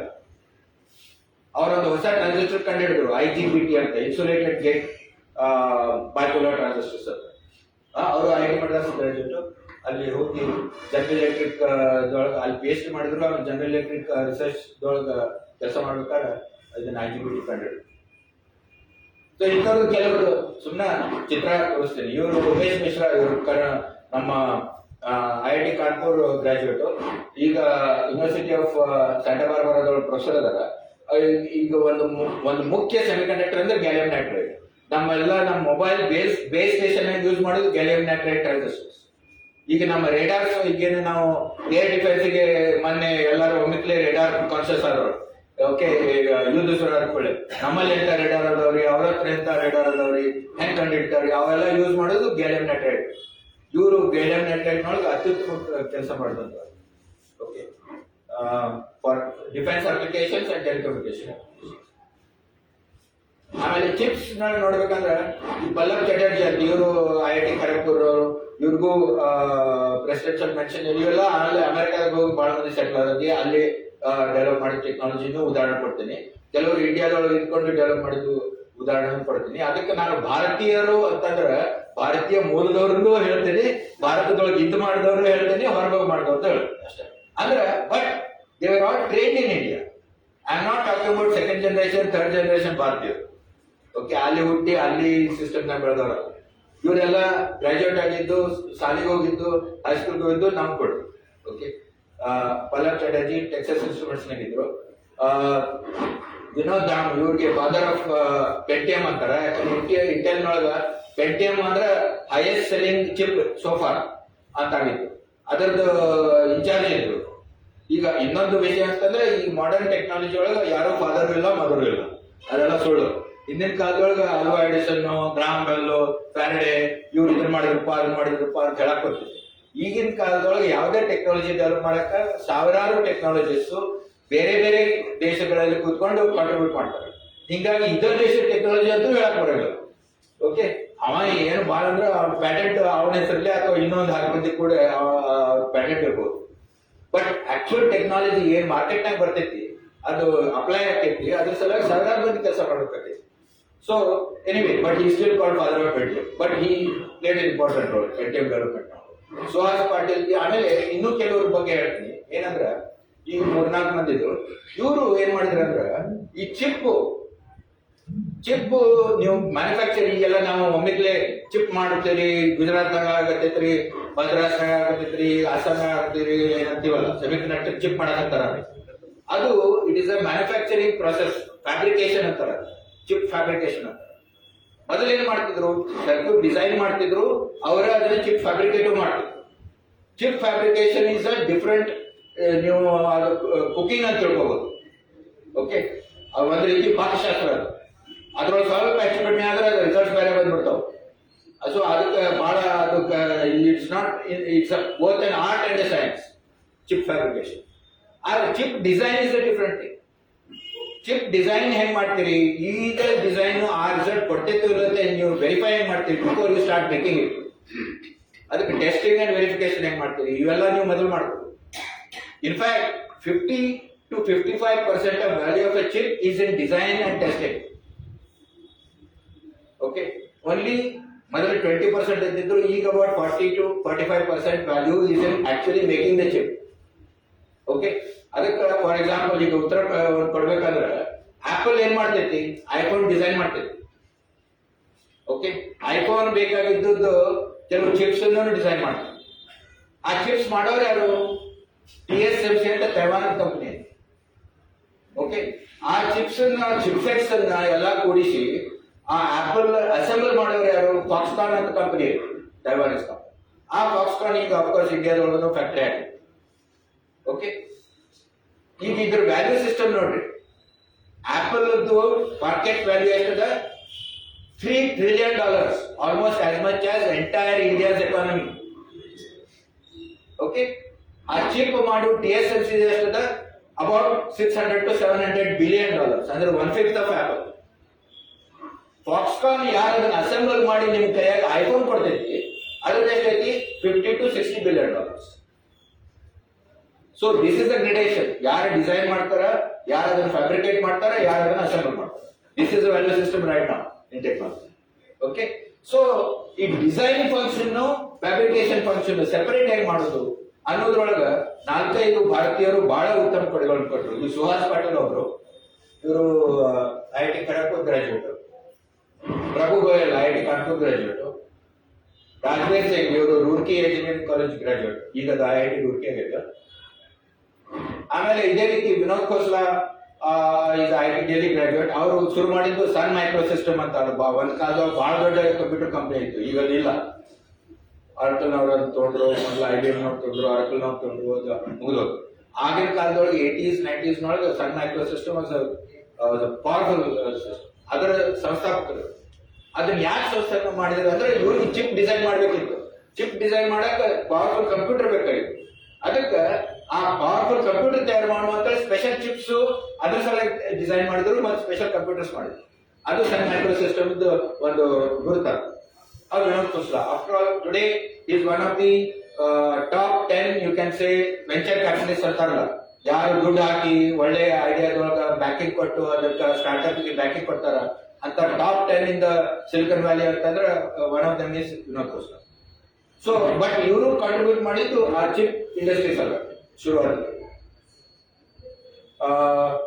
ಜನಕ್ ಪಟೇಲ್ ಅಂತ ಇವರು MS ಯೂನಿವರ್ಸಿಟಿ ಬರೋಡಾ ಗ್ರಾಜುಯೇಟ್, ಇವರು ಇರೋದು ಈಗ ಇಲಿನಾಯ್ಸ್ ಅವರು. ಇವರು ಕೆಲವು ಅಲ್ಗೋರಿದಮ್ಸ್ ಅನ್ನು ಡೆವಲಪ್ ಮಾಡಿದ್ರು. ಹೆಂಗ ನೀವು ಡಿಸೈನ್ ಕರೆಕ್ಟ್ ರಿಸಲ್ಟ್ ಕೊಡ್ತೈತೋ ಇಲ್ಲ ಅದನ್ನ ಟೆಸ್ಟ್ ಮಾಡಿದ್ರು, ಟೆಸ್ಟಿಂಗ್ ಅಲ್ಗೋರಿದಮ್ಸ್ ಅಂತ, ಅದನ್ನ ಡೆವಲಪ್ ಮಾಡಿದ್ರು. ಇಮಿಡಿಯೇಟ್ಲಿ ಇಂಟೆಲ್, ಮೋಟರೋಲಾ ಎಲ್ಲ ಚಿಪ್ ಕಂಪನಿಗಳು ಅವರು ಅಲ್ಗೋರಿದಮ್ ಪ್ಯಾಟೆಂಟ್ ಯೂಸ್ ಮಾಡ್ಕೊಂಡು ಅವರು ಅಪ್ಲಿಕೇಶನ್ ಡೆವಲಪ್ ಮಾಡ್ತಾರೆ. ಆಮೇಲೆ ಇನ್ನೊಂದು ಬೇರೆ ರೀತಿ ವಿಷಯ ಏನಂದ್ರೆ, ಬಹಳ ಕಡೆ ನಾವು ಅಂತೀವಿ ಟೆಕ್ನಾಲಜಿ ಎಷ್ಟು ಮುಂದುವರೆಯಕತ್ತಪ್ಪ, ಇದಕ್ಕೆ ಎಷ್ಟು ಹೈ ಲೆವೆಲ್ ಮ್ಯಾಥಮೆಟಿಕ್ಸ್ ಬೇಕು, ಎಷ್ಟು ಪ್ರಿಸಿಷನ್ ಎಂಜಿನಿಯರಿಂಗ್ ಬೇಕು ಅಂತೆಲ್ಲ ಅಂತೀವಿ. ಬಟ್ ಈ high level mathematics and precision engineering ಒಂದು ಮಿತಿ ಅದ. ಅದಕ್ಕಿಂತ ಹೆಚ್ಚಿಗೆ ನಾವು ಮಾಡಕ್ ಆಗಲ್ಲ. ಅದಕ್ಕಿಂತ ಹೆಚ್ಚಿಗೆ ಮಾಡ್ಬೇಕಾದ್ರೆ ನಮಗ ತಂತ್ರಜ್ಞಾನಿಗಳ ಸಹಾಯ ಆಗಿದ್ದಂದ್ರೆ ಸೈಕಾಲಜಿಯಿಂದ ನಮ್ದು ತಂತ್ರಜ್ಞಾನ ಮುಂದೋಗೈತಿ. Study of psychology and technology. ಅದಕ್ಕೆ ನಾನು ಸೈಟೆಕ್ ಅಂತ ಹೇಳಿ ಅಥವಾ ಸೈಕೋಟೆಕ್ ಅಂತ ಹೇಳಿ ಬರೀ ಟೆಕ್ನಾಲಜಿಯಿಂದ ಮುಂದೋಗೈತಿ. ಅದಕ್ಕೆ ಕೆಲವು ಉದಾಹರಣೆ ಕೊಡ್ತೇನೆ. First of course is doyen of the psychotech is Amar Bose ಅಂತ. ಇವ್ರ ತಂದೆ ಇಂಡಿಯನ್, ತಾಯಿ ಅಮೆರಿಕನ್. ಬಟ್ ಅವರು ಬೋಸ್ ಸ್ಪೀಕರ್ ಸಲುವಾಗಿ ಏನು ಹೊಸ ಸೈಕೋ ಅಕೂಸ್ಟಿಕ್ಸ್ ಅಂತ ಡೆವಲಪ್ ಮಾಡಿದ್ರು. ಇನ್ಫ್ಯಾಕ್ಟ್ MIT ಒಳಗೆ 40 ವರ್ಷ ಪ್ರೊಫೆಸರ್ ಇದ್ದಾಗ most popular one of the most popular courses in MIT was his course on psycho acoustics. Standing space ಇದ್ದಿಲ್ಲ ಅಂತ ಅವ್ರದ್ದು ದೊಡ್ಡ largest auditorium 700 capacity auditorium standing space ಇಟ್ಟಿದ್ದಿಲ್ಲ ಅಂತ ಅವ್ರು ಕೋರ್ಸ್ ಕೊಟ್ಟಿರ್ತಾರೆ. ಓಕೆ, ಆ psycho acoustics. And using that psychoacoustic principles, he developed what is today called Bose speakers. And Bose speakers are the biggest audio brand, not Philips, not Sony. So, but he merged psychology with high level of mathematics and engineering. I was actually PhD electrical engineer. ಅದೇ ರೀತಿ ನಮ್ಮ ಕಾರವಾರದ ಮೂಲದವರು ಅರುಣ್ ನೇತ್ರಾವಳಿ, ಆಮೇಲೆ ಅದರ ಹುಟ್ಟಿ ಬೆಳೆದದ್ದು ಮುಂಬೈದಾಗ ನೇತ್ರಾವಳಿ ಅವರು develop ಮಾಡಿದ್ದು ಇನ್ನು video signal processing. So JPEG MPEG standards ಎಲ್ಲ ಮಾಡೋದ್ರೊಳಗೆ ಇವರು ಮುಖ್ಯ ಪಾತ್ರ ವಹಿಸಿದ್ರು. ಅದರಿಂದ HD TV ತಯಾರ. ಈಗ ನಾವೆಲ್ಲ ಕಡೆ high definition TV HD TV ಅಂತೀವಿ. ಅದ್ರ ಮೂಲಕರ್ತರ ಅಂದ್ರೆ ಇವರು. ಹಾಗಾಗಿ ಇವ್ರಿಗೆ ಅಫ್ಕೋರ್ಸ್ ನಮ್ಮ ಸರ್ಕಾರನು ಪದ್ಮಭೂಷಣ್ ಕೊಟ್ಟದ. ಅದೇ ಅಮೆರಿಕನ್ಸ್ ಪ್ರೆಸಿಡೆಂಟ್ಸ್ ಅದು ಹೈಯೆಸ್ಟ್ ಆನರ್ ಅಂದ್ರೆ ಅಮೆರಿಕದೊಳಗೆ presidents medal for science and presidents medal for technology ಅಂತಾರ. ನೊಬೆಲ್ ಪ್ರೈಸ್ಗಿಂತ ಅವ್ರು ಅದಕ್ಕೆ ಹೆಚ್ಚಿಗೆ ಇದನ್ನು ಕೊಡ್ತಾರೆ. ಓಕೆ, ನಮ್ಮಲ್ಲಿ ನಾವು ಜ್ಞಾನಪೀಠ ಅವಾರ್ಡ್ ಅಂತೀವಿ ಆ ಥರ. ಓಕೆ, ಸೊ ಅವ್ರಿಗೆ ಅದು ಸಿಕ್ಕದ HD TV. ಬಟ್ ಅಗೇನ್ ಈ ಕಂಬೈನ್ ಸೈಕಾಲಜಿ ಪರ್ಸೆಪ್ಷನ್ ಸ್ಟಡೀಸ್ ಅಂತಾರ. ಅಂದ್ರೆ ಯಾವ ಕಲರ್ ನಮ್ಮ ಮೇಲೆ ಹೆಚ್ಚಿಗೆ ಪರಿಣಾಮ ಬೀರ್ತೈತಿ, ಚಿತ್ರದ ಯಾವ ಭಾಗ ನಮ್ಗೆ ಹೆಚ್ಚಿಗೆ ರೆಸೊಲ್ಯೂಷನ್ ಆಗಬೇಕು, ಬಾಕಿ ಭಾಗ ನಾವು ಇಗ್ನೋರ್ ಮಾಡ್ಬೋದು. ಈಗ ಒಬ್ಬ ಕ್ರಿಕೆಟ್ ಆಡಕತ್ತಾರ. ಕ್ರಿಕೆಟ್ ಆಡ್ಬೇಕಾದ್ರೆ ನಾವು ನೋಡುದೇನು, ಅವ್ನ ಬ್ಯಾಟ್ ನೋಡ್ತೀವಿ, ಅವ್ನ ಮುಖ ನೋಡ್ತೀವಿ, ಅವ್ನ ಹಾವಭಾವ ನೋಡ್ತೀವಿ. ಆ ಪಿಚ್ಚಿನ ಗ್ರಾಸು ಮೇಲೆ ನಮ್ಗೆ ಲಕ್ಷ್ಯ ಇರಲ್ಲ. Unless it focuses and say ಇಲ್ಲಿ ಗ್ರಾಸ ಇಲ್ಪ, ಬರೀ ಧೂಳೈತಿ, ಇದು ಡಸ್ಟಿ ಪಿಚ್ ಅಂತ ತೋರಿಸ್ಬೇಕಾದ್ರೆ ಅದನ್ನ ಫೋಕಸ್ ಮಾಡ್ತಾರೆ. ಇಲ್ಲಾಂದ್ರೆ ಪಿಚ್ಚಿನ ನಾವು ನೋಡಕ್ ಬೇಕಾಗಿಲ್ಲ. ಅಂದ್ಮೇಲೆ ಸೇಮ್ ರೆಸೊಲ್ಯೂಷನ್ ಇದು ಪಿಚ್ಗೂ ಕೊಡಬೇಕು, ಅವ್ನ ಮುಖಕ್ಕೂ ಕೊಡ್ಬೇಕಂತಿಲ್ಲ. ಸೊ ಇಂಥ ಡಿಫ್ರೆನ್ಸಿಯೇಷನ್ ಮಾಡೋದು, ಯಾವುದು ಸೈಕಲಾಜಿಕಲಿ ಇಂಪಾರ್ಟೆಂಟ್ ಅನ್ನೋದು ನೋಡಿ ಅದರ ಪ್ರಕಾರ ಕಾಂಪ್ರೆಷನ್ ಮಾಡೋದು, ಇಂಥವೆಲ್ಲ ಟೆಕ್ನಿಕ್ಸ್ ಡೆವಲಪ್ ಮಾಡಿದವರು ಅರುಣ್ ನೇತ್ರಾವಳಿ. ಅದೇ ರೀತಿ ನಾವು ಎಲ್ಲ ಎಸ್ಪೆಷಲಿ ಆಕಾಶವಾಣಿಯವರು ಕುಂತಾರ, ಇಲ್ಲೇ ಇಬ್ರು ಕುಂತಾರ. ಅವರು ಆನರರಿ ಆಕಾಶವಾಣಿ ಅವರು, ಯಾಕಂದ್ರೆ KLE ಧ್ವನಿ ಸ್ವಲ್ಪ ಮಾಡಿದವರು ಅರವಿಂದ್ ಕುಲಕರ್ಣಿ. ಸೊ ಇವರೆಲ್ಲ ಯೂಸ್ ಮಾಡೋದೇನು ಆಡಿಯೋ ಫಾರ್ಮ್ಯಾಟ್ ಅಂದ್ರೆ MP3 ಏನು ಕಂಪ್ರೆಷನ್ ಡೆವಲಪ್ ಮಾಡಿದ್ರು.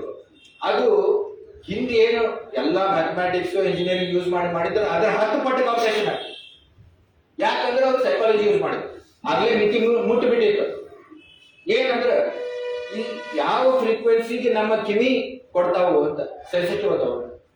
ಅವ್ರೇನ್ ಕಂಡು ಹಿಡಿದ್ರು ಅಂದ್ರೆ 90% of the frequencies in signal can be ignored ಅಂತ. ಅದಕ್ಕೆ ಅವ್ರು ಅಲ್ಗಾರಿದಮ್ ಡೆವಲಪ್ ಮಾಡಿದ್ರು. ಆ 90% ಐಡೆಂಟಿಫೈ ಮಾಡಿ ಅದನ್ನ ತೆಗೆದು ಹೋಗಿರಿ ಅಂದ್ರೆ ಆಲ್ರೆಡಿ 10 ಟೈಮ್ಸ್ ಕಂಪ್ರೆಷನ್ ಆಗಲ್ಲ. ಓಕೆ, ಅದನ್ನ ಮಾಡಿದವರು ನಮ್ಮ ಕರ್ನಾಟಕದ ನುಗ್ಗೇಹಳ್ಳಿ ಜಯಂತ ಜಯಂತ್ ಅಂತ. ಅವರು Indian institute of science PhD. And then he went to Bell Labs, and Bell Labs he headed that. It is his team which developed MP3. ಈ ಚಿತ್ರಗಳು ತೋರ್ಸಕತ್ತಾರ ಈಗ ಸಿಗ್ನಲ್ ಹೇಗಿರ್ತದೆ, ಅದ್ರೊಳಗೆ ಏನು ನಮ್ಮ ಅಲ್ಗಾರಿದಮ್ ಏನೇನು ಮಾಡ್ತಾರೆ ಅಂತ. ಜಾರ್ಜಿಯಾ ಟೆಕ್ನಾಲಜಿ ಅವರು ಈಸ್ ಅ ಡಿಸ್ಟಿಂಗ್ವಿಶ್ಡ್ ಪ್ರೊಫೆಸರ್ ನಾವು. ಓಕೆ, ಆಮೇಲೆ ಇನ್ನೊಂದು ಇವ್ರನ್ನ ನಾವು ಫಾದರ್ ಅಂತ ಅನ್ಬೋದು, ಫಾದರ್ ಆಫ್ ಟೆಕ್ನಾಲಜಿ. ಏನಂದ್ರೆ ಸರ್ದಾರ್ಜಿ ನರೇಂದ್ರ ಸಿಂಗ್ ಕಪಾಣಿ ಅಂತ. ಈ ಫೈಬರ್ ಆಪ್ಟಿಕ್ಸ್ ಜನಕ ಅಂದ್ರೆ ಇವರು ಡೆಹ್ರಾಡೂನಿನ ಹುಡುಗ. ಆಮೇಲೆ BSc ಫಿಸಿಕ್ಸ್ ಮಾಡಿ ಇವ್ರು ತಲೆಗಿರ್ತಂತೆ ನಮ್ಮ ಬೆಳಕಿನ ಕಿರಣ ಸ್ಟ್ರೇಟ್ ಲೈನಾಗೆ ಯಾಕೆ ಹೋಗ್ಬೇಕು, ಕರ್ವ್ನಾಗ ಯಾಕೆ ಹೋಗಕ್ಕಾಗ್ಬೋದು. ವಿದ್ಯಾರ್ಥಿಗಳಂತ ಪ್ರಿಸಮ್ ತಗೊಂಡು ಅದನ್ನ ತಗೊಂಡು ಅವ್ರಿಗೇನೋ ಚಾನ್ಸ್ ಸಿಕ್ತು. ಲಂಡನ್ಗೆ ಹೋಗಿ ಇಂಪೀರಿಯಲ್ ಕಾಲೇಜ್ನೊಳಗ ಮೊದಲು ಡಿಪ್ಲೊಮಾ ಮಾಡಕ್ಕೆ, ಆಮೇಲೆ PhD ಮಾಡಕ್ಕೆ ಇನ್ ಫಿಸಿಕ್ಸ್. ಅದಕ್ಕೆ ಅವ್ರ PhD ಪ್ರಾಬ್ಲಮ್ ಅಂತಂದ್ರೆ ನಾನು ಗ್ಲಾಸ್ ಫೈಬರ್ ಮಾಡಿ ಅದರೊಳಗಿಂದ ನಾನು ಇದನ್ನು ಕಳಿಸ್ತೀನಿ ಅಂತ. ಸಿಗ್ನಲ್ ಕಳಿಸ್ತೀನಿ. ಅದ್ರ ಸಿದ್ಧ ಮಾಡಿ ತೋರಿಸಿದ್ರು ಅವ್ರು PhD ಥೀಸಿಸ್ 1951 ಒಳಗೆ ಹೋಗಿದ್ರು ಅವರು. 54 ಅವ್ರದ್ದು ಥೀಸಿಸ್ ಆಯ್ತು, ಅವ್ರದ್ದು ಪೇಪರ್ ನೇಚರ್ನಾಗ ಬಂತು. ಆಮೇಲೆ ಅವರ ಅದಕ್ಕೆ ಹೆಸರು ಕೊಟ್ಟರು ಫೈಬರ್ ಆಪ್ಟಿಕ್ಸ್ ಅಂತ. ಅದಕ್ಕೆ ಇವ್ರಿಗೆ ಫೈಬರ್ ಆಪ್ಟಿಕ್ಸ್ ಫಾದರ್ ಅಂತ ಅನ್ಬೋದು. Okay, and unfortunately again is one more Indian who did not get Nobel prize. ಇವೊಂದು ಫೈಬರ್ ಆಪ್ಟಿಕ್ಸ್ ಅಪ್ಲಿಕೇಶನ್ಸ್ ಅಲ್ಲಿ ನೊಬೆಲ್ ಪ್ರೈಸ್ ಕೊಟ್ಟರು 2009 ಒಳಗೆ. ಅದನ್ನ ಇವ್ರಿಗೂ ಹಂಚ್ಕೊಡ್ಬೋದಿತ್ತು, ಆದ್ರೆ ಕೊಡ್ಲಿಲ್ಲ.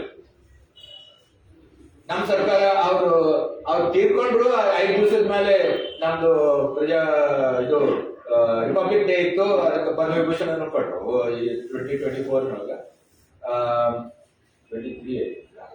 ಸೊ ಇನ್ನೊಬ್ರು ಅಫ್ಕೋರ್ಸ್ ನಮ್ Gururaj Deshpande, because he has also work in what is called optical networking ಅಂತಾರೆ. ಅಂದ್ರೆ ಈ ಫೈಬರ್ ಆಪ್ಟಿಕ್ಸ್ ನೊಳಗೆ ಲೇಸರ್ ಬಿಟ್ಟು ನೀವು ಸಿಗ್ನಲ್ ಕಳಿಸ್ತೀರಿ. ಯಾಕಂದ್ರೆ ನೀವು ತಾಮ್ರಗಳಿಗೆ ಎಷ್ಟು ಕಳಿಸೋದು ಅದು ಆಗಲೇ ಮುಟ್ಟಿ ಹೋಗ್ಬಿಟ್ಟಿದೆ. Okay, that bandwidth is very low. Telephone ಒಳಗೆ ಓಲ್ಡ್ ತಾಮ್ರದ ಆಗ್ತಿದೆ. ಅದಕ್ಕೆ ಈ ಫೈಬರ್ ಆಪ್ಟಿಕ್ಸ್ ನಿಂದ ನೀವು ಎಷ್ಟು ಸಿಗ್ನಲ್ ಕಳಿಸಬಹುದು, Mbps, Gbps, ಈಗ ಟೆರಾಬೈಟ್ಸ್ ತಕ್ಕ ನೀವು ಡೇಟಾ ಕಳಿಸಬಹುದು ಅಂತಂದ್ರೆ that is because you are using lasers to do that. And ಬರೀ ಒಂದ್ ಲೇಸರ್ ನಿಂದ ಆಗಂಗಿಲ್ಲ ಅಂತ ಅನ್ನೋದಕ್ಕೆ ಅದಕ್ಕೆ ಮೋಸ್ಟ್ ಮಾಡರ್ನ್ ಟೆಕ್ನಾಲಜಿ ಅಂದ್ರೆ ಡೆನ್ಸ್ ವೇವ್ ಡಿವಿಷನ್ ಮಲ್ಟಿಪ್ಲೆಕ್ಸಿಂಗ್ ಅಂತ. ಸೊ ಅದರದ್ದು ಕಾಂಟ್ರಿಬ್ಯೂಟ್ ಮಾಡಿದವರು ನಮ್ಮ ಗುರುರಾಜ್ ದೇಶಪಾಂಡೆ. ಆಮೇಲೆ ಇಂಟರ್ನೆಟ್ ಬಗ್ಗೆ ನೋಡ್ಬೇಕಾದ್ರೆ ಇಂಟರ್ನೆಟ್ ಮೂಲ ಅಂತಂದ್ರೆ ನಮಗೆ ನಾವೆಲ್ಲ ಯೂಸ್ ಮಾಡೋದು ಇಮೇಲ್. ಇವರು IIT ಕಾನ್ಪುರದ first batch and roll number 1. ಯಾಕಂದ್ರೆ ಅವ್ರ ಹೆಸರು Abhay Bhushan AB. Okay, so he was roll number 1 of first batch, graduated in 1965. ಅವ್ರು MITಗೆ ಮಾಸ್ಟರ್ಸ್ ಮಾಡಕ್ ಹೋದಾಗ ಅಲ್ಲಿ ಫಸ್ಟ್ ಟೈಮ್ ಈ ಕಂಪ್ಯೂಟರ್ ಕನೆಕ್ಟ್ ಮಾಡಿ ನೆಟ್ವರ್ಕಿಂಗ್ ಮಾಡೋದು ಒಂದು ಪ್ರಾಜೆಕ್ಟ್ ಶುರು ಆಗಿತ್ತು. ಅದಕ್ಕೆ ಮುಂದೆ ARPANET ಅಂತ ಹೆಸರು ಬಂತು. ಅವಾಗ ಇಮೇಲ್ ಒಂದು ಕಂಪ್ಯೂಟರ್ ನಿಂದ ಇನ್ನೊಂದು ಕಂಪ್ಯೂಟರ್ಗೆ ಒಂದು ಮೆಸೇಜ್ ಹೆಂಗ್ ಕಳಿಸೋದು, ಫೈಲ್ ಹೆಂಗ್ ಕಳಿಸೋದು ಅನ್ನೋದಕ್ಕೆ ಒಂದು ಪ್ರೋಟೋಕಾಲ್ ತಯಾರು ಮಾಡಿದ್ರು. ಅದನ್ನ first you can say first email protocol was done by Abhay Bhushan. ಅದೇ ರೀತಿ ಈಗ ಪ್ರದೀಪ್ ಸಿಂಧು ಅಂತ ಇವರು IIT ಕಾನ್ಪುರ್ನವರು. ಆಮೇಲೆ ಬೇರೆ ಬೇರೆ ಕಡೆ ಹೋದ್ರು. ಕೊನೆಗೆ ಸುಮಾರು ಇವರು ಆಪಲ್ ಒಳಗೆ ಕೆಲಸ ಮಾಡ್ತಿದ್ರು. ಆಪಲ್ ಒಂದು sorry not apple, xerox R&D ಒಳಗೆ ಕೆಲಸ ಮಾಡ್ತಿದ್ರು. 96 ಒಳಗೆ ಒಂದು ಐಡಿಯಾ ಬಂತು, ಇಂಟರ್ನೆಟ್ ದೊಳಗೆ ಏನು ಡೇಟಾ ಹೋಗ್ತೈತಿ ಆ ಡೇಟಾ ಕಮ್ಯುನಿಕೇಶನ್ ಇನ್ನೂ ಹೆಚ್ಚಿಗೆ ಮಾಡ್ಬೋದೇನು, ಹೆಂಗ್ ಮಾಡ್ಬೋದು.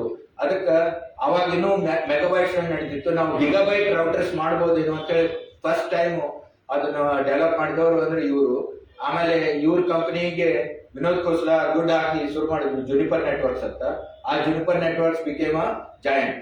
And today, most of the internet infrastructure is dominated by Juniper networks.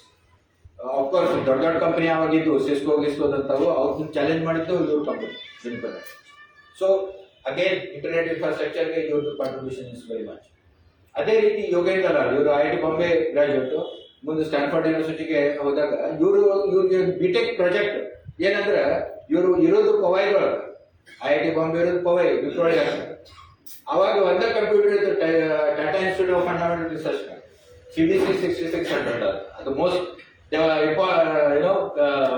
Most capable computer ಅವಾಗ. ಅದಕ್ಕೆ ಎಲ್ಲ ಇನ್ಸ್ಟಿಟ್ಯೂಟ್ ಕಡೆಯಿಂದ ಅಲ್ಲಿ ಹೋಗಿ ಕ್ಯಾಲ್ಕುಲೇಷನ್ಸ್ ಎಲ್ಲ ಹೋಗ್ತಿದ್ರು. ಆದ್ರೆ ನೀವು ಪವೈಯಿಂದ ಕೊಲಬಾಕ್ ಹೋಗೋದು ಬಹಳ ಕಷ್ಟ ಮುಂಬೈ ಲೆಕ್ಕದೊಳಗೆ. ಅದಕ್ಕೆ ಒಂದ್ ರೀತಿ ಯು ಕ್ಯಾನ್ ಸೇ ಲೇಸಿನೆಸ್ ಸಲುವಾಗಿ ನಾನು ಇಲ್ಲೇ ಕೂತ್ಕೊಂಡು ಆ ಕಂಪ್ಯೂಟರ್ ಕನೆಕ್ಟ್ ಮಾಡಬಹುದೇನು ಅಂತ ತಮ್ಮ ಪ್ರೊಫೆಸರ್ ಕೇಳಿದ್ರು. ನೀವು ತಗೊಳಪ್ಪ ಇದನ್ನ ಬಿಟೆಕ್ ಪ್ರಾಜೆಕ್ಟ್ ನಾನು ತಗೊಳಪ್ಪ ಅಂತ. ಯಾಕಂದ್ರೆ ಎಲ್ಲರಿಗೂ ಬರ್ತದೆ ಬಿಟೆಕ್ ಪ್ರಾಜೆಕ್ಟ್, ಯಾವ ಬಿಟೆಕ್ ಪ್ರಾಜೆಕ್ಟು ಸಕ್ಸೆಸ್ ಆಗಲ್ಲ. ಸುಮ್ಮನೆ ಆಗ ಪ್ರಾಜೆಕ್ಟ್ ಸಲುವಾಗಿ ಒಂದು ರಿಪೋರ್ಟ್ ಬಂದ ಸಲುವಾಗಿ ತಗೊಂಡಿರ್ತಾರ. ಗುದ್ದಾಡಿದ್ರು, ಸಕ್ಸಸ್ ಆಗಲಿಲ್ಲ.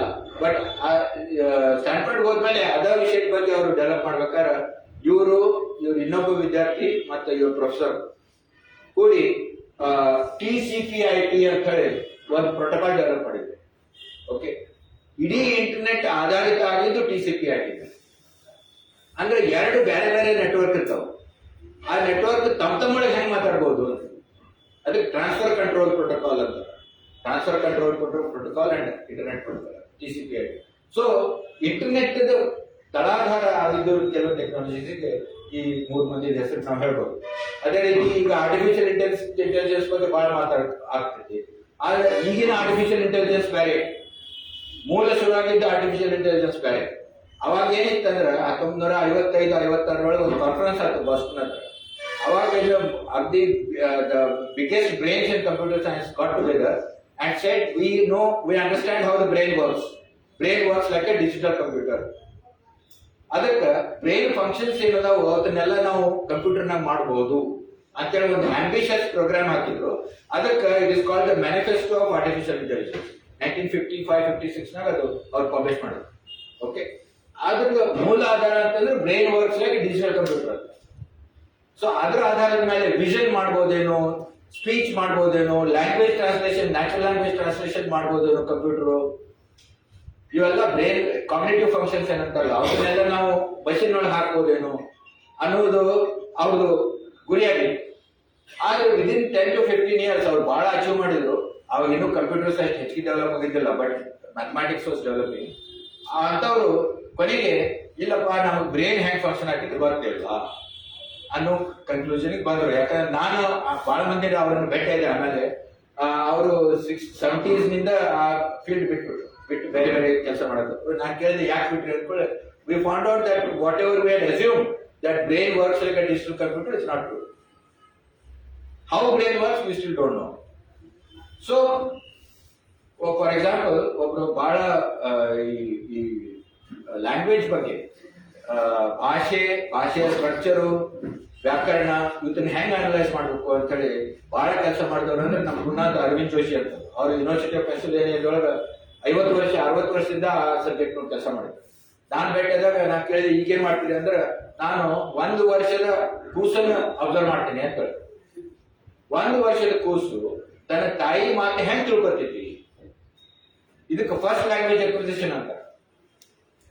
ಫಸ್ಟ್ ಲ್ಯಾಂಗ್ವೇಜ್ ಅಕ್ವಿಸಿಷನ್ ಹೆಂಗ್ ಆಗ್ತೈತಿ 1 ವರ್ಷದ 2 ವರ್ಷದ ಮಕ್ಕಳು? ಯಾಕಂದ್ರೆ ಮಷೀನ್ಗೆ ನೀವು ಎಕ್ಸಾಕ್ಟ್ ಇನ್ಸ್ಟ್ರಕ್ಷನ್ ಬೇಕು. ಈಗ ತಾಯಿ ಕಮ್ಮಿ ಅಂತಂದ್ರೆ ಆ ಹುಡುಗ ಗೊತ್ತಾಗೈತಿ ತಾಯಿ ಕರೆಯಾಗತ್ತಾಳ. It may come, it may not come. It may think that ಸ್ವಲ್ಪ ಕಡಸೋಣ ಅಂತ ಆ ಕಡೆ ಈ ಕಡೆ ಹೋಗ್ಬೇಕು. ಅಥವಾ ಈಗ ಸಿಟ್ಟಿಂದ ಹೇಳಕತ್ತಳೋ ಪ್ರೀತಿಯಿಂದ ಹೇಳಕತ್ತಳೋ ಗೊತ್ತಾಗಲ್ಲ. ಕಮ್ಮಿ ಅಂತಂದ್ರೆ ಗೊತ್ತಾಗ್ತೈತಿ, ಕಮ್ಮಿ ಅಂತಂದ್ರೆ ಚಲೋ ಸ್ವಲ್ಪ ಓಡಾಡ್ಸೋಣ. ಇದೆಲ್ಲ ಪ್ರೊಸೆಸಿಂಗ್ 1 ವರ್ಷದ ಬಾಲಕಿ ಕಲಿಯಾಗತೈತಿ. ಅಷ್ಟೇ ಅಲ್ಲ, ಹೇರ್ ಅಂದ್ರೆ ಏನು ಅನ್ನೋದು ಗೊತ್ತಾಗ್ತೈತಿ. ಈಗ ನೀವು ಸೂಪರ್ ಕಂಪ್ಯೂಟರ್, ಸೂಪರ್ ರೋಬೋಸ್ಗೂ ಹೇರ್ ಅಂದ್ರೆ ಗೊತ್ತಾಗ್ತದೆ. ನೀವು ಅದಕ್ಕೆ GPS ಕೋಆರ್ಡಿನೇಟ್ಸ್ ಕೊಡಬೇಕು. ಎಕ್ಸಾಕ್ಟ್ GPS ಕೋಆರ್ಡಿನೇಟ್ಸ್ ಬಂದ್ರೆ ಆ ಕೋಆರ್ಡಿನೇಟ್ಸ್ ಹೆಂಗ್ ಮುಟ್ಟಬಹುದು ಅನ್ನೋ ಪಾತ್ ಅದು ಫೈಂಡ್ ಔಟ್ ಮಾಡ್ಬೋದು. ಆಬ್ಸ್ಟಕಲ್ ಹೀಗೆ ಮಾಡ್ಬೋದ್ರಿ, ಇಲ್ಲಿ ಹೋಗ್ಬೋದು, ಇಲ್ಲಿ ಅಡ್ಡ ಐತಿ, ಹಿಂಗ ಹೋಗ್ಬೋದ್ರಿ ಅಂತ ತೆಗಿಬೋದು. ಆದ್ರೆ ಹಿಯರ್ ಅಂದ್ರೆ ಏನು ಅದು ಗೊತ್ತಿಲ್ಲ. ಕಮ್ ಹಿಯರ್ ಅಂದ್ರೆ ಏನು, ಇಲ್ಲಿ ಬಾ, ಇಲ್ಲಿ ಅಂದ್ರೆ ಏನು. ಸೊ ಇದಕ್ಕ ನಾವು ಪ್ರಾಕೃತಿಕ ಲ್ಯಾಂಗ್ವೇಜ್, ನ್ಯಾಚುರಲ್ ಲ್ಯಾಂಗ್ವೇಜ್ ಅಂತೀವಿ. ಕನ್ನಡ, ಇಂಗ್ಲಿಷ್, ಹಿಂದಿ, ಮರಾಠಿ ಎಲ್ಲ. ಇದ್ರೊಳಗ ಆಂಬಿಗ್ಯೂಸ್ ಸ್ಟೇಟ್ಮೆಂಟ್ಸ್ ಬಹಳ. ಈ ಆಂಬಿಗ್ಯೂಟಿನ ಹೆಂಗ್ ತೆಗಿಬೇಕು? ಯಾಕಂದ್ರೆ ಮಷಿನ್ಸ್ಗೆ ambiguity they cannot handle ambiguity. ಅವ್ಕೆ ಎಕ್ಸಾಕ್ಟ್ ಬೇಕು. ರೈಟ್ ಟರ್ನ್ ಮಾಡು, 10 ಹೆಜ್ಜೆ ಹೋಗು, ಲೆಫ್ಟ್ ಟರ್ನ್ ಮಾಡು, ಇನ್ನೊಂದು 4 ಹೆಜ್ಜೆ ಹೋಗು, ಅಲ್ಲಿ ನೋಡು ಅಲ್ಲಿ ಏನೈತಿ, ಕಲ್ಲು ಐತಿ, ಹಂಗಾರ ರೌಂಡ್ ಹಾಕಕ್ ಟ್ರೈ ಮಾಡು, ಇಂಥವೆಲ್ಲ ಹೇಳ್ಬೇಕಾಗೈತಿ ರೋಬೋಸ್. ಅಂಡ್ ಸೊ ಅವಕ್ಕ ಆಂಬಿಗ್ಯೂಟಿ ಸಾಕಲ್ಲ. ನೀವು ಈಗ ಬಹಳ ಫೇಮಸ್ ಎಕ್ಸಾಂಪಲ್ಸ್ ಅದ. ಒಬ್ಬ ಒಂದು ಮಳೆ ಹಿಡ್ಕೊಂಡು ಗಾಡಿಗೆ ಮಳೆ ಹಿಡ್ಕೊಂಡ ಅಂತ, ಇನ್ನೊಬ್ಬ ಅವನು ಸುದ್ದಿ ಹಿಡ್ಕೊಂಡು ಹೊಡ್ಯಾಕ ರೆಡಿ ಆಗ್ಯಾರ. ಅವ when I not you hit the head ಅಂದ. ಇದು ಕಂಪ್ಯೂಟರ್ ತಿಳಿಯಲ್ಲ. ಆ ನೇಲ್ ಹೆಡಿಗೆ ಹೊಡಿಬೇಕು, ಇವನ್ ಹೆಡಿಗೆ ಹೊಡಿಬೇಕು. Okay, computer cannot distinguish. ಇಂಥವೇನು ಆಂಬಿಗ್ಯೂಸ್ ಸ್ಟೇಟ್ಮೆಂಟ್ಸ್ ಏನಿರ್ತಾವು, natural language is full of this. So natural language processing is not possible for computer. ಈಗೇನಂತೀರಿ ನಾವು, ಹೊಸ ಆರ್ಟಿಫಿಷಿಯಲ್ ಇಂಟೆಲಿಜೆನ್ಸ್ ಅದಕ್ಕೆಲ್ಲ ತಿಳಿತೈತ್ರಿ. ನಾವು ಕನ್ನಡದಾಗ ಮಾತಾಡಿದ್ರೆ ಅದನ್ನ ಇಂಗ್ಲಿಷ್ ಟ್ರಾನ್ಸ್ಲೇಟ್ ಮಾಡ್ತೈತಿ, ಟೆಕ್ಸ್ಟ್ ಕೊಟ್ಟರೆ ಟ್ರಾನ್ಸ್ಲೇಟ್ ಮಾಡ್ತೈತಿ, ಮಾತಾಡಿದ್ದನ್ನು ಟೈಪ್ ಮಾಡ್ತೈತಿ, ನಮ್ಮ ಧ್ವನಿ ತಿಳ್ಕೊತೈತಿ, ನಮ್ಮ ಉಚ್ಚಾರ ತಿಳ್ಕೊತೈತಿ. ಇದೆಲ್ಲ ಏನಾಗೈತಿ, ಇದು ಹೊಸ developments. This is not by understanding brain. This has been done statistically. Okay, this is a result of statistics and computing power, because now so much computing power is available. ನಿಮ್ಮ ಮೊಬೈಲ್ ನೊಳಗ ಈ mobile power ಏನೈತಿ, ಇದು ಹಿಂದೆ ನಾವು 30 ವರ್ಷದಿಂದ ನಾವು ಪರಂ super computer ಅಂತ ಮಾಡ್ತಿದ್ವಿ, ಗ್ರೇ ಸೂಪರ್ ಕಂಪ್ಯೂಟರ್ ಅಂತೀವಿ. ಅದಕ್ಕಿಂತ ಹೆಚ್ಚಿಗೆ ಪವರ್ ಈ ಮೊಬೈಲ್ ಆಗೈತಿ.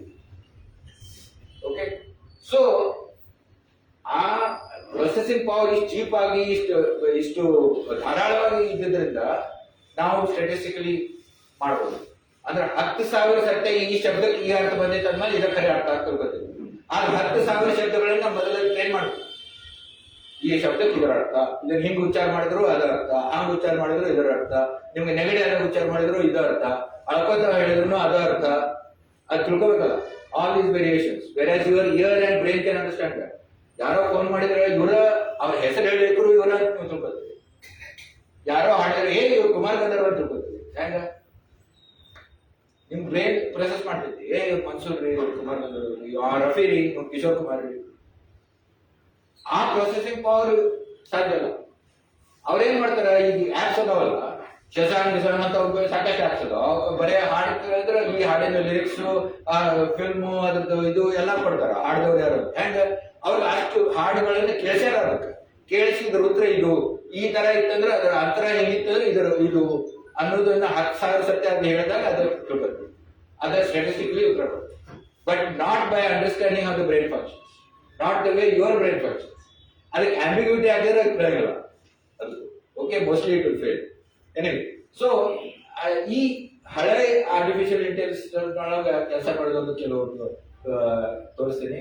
ಇವರು ಆರ್ ನರಸಿಂಹನ್ ಅಂತ, ಇವರು ಇಂಡಿಯಾದೊಳಗೆ ಫಸ್ಟ್ ಕಂಪ್ಯೂಟರ್ ಬಾಬಾನ ಸಲಹೆ ಮೂಲಕ ಮಾಡಿದವರು. TI-4 1954 ಅಂದ್ರೆ ಇವರು ಪ್ರೊಫೆಸರ್ ಆರ್ ನರಸಿಂಹನ್.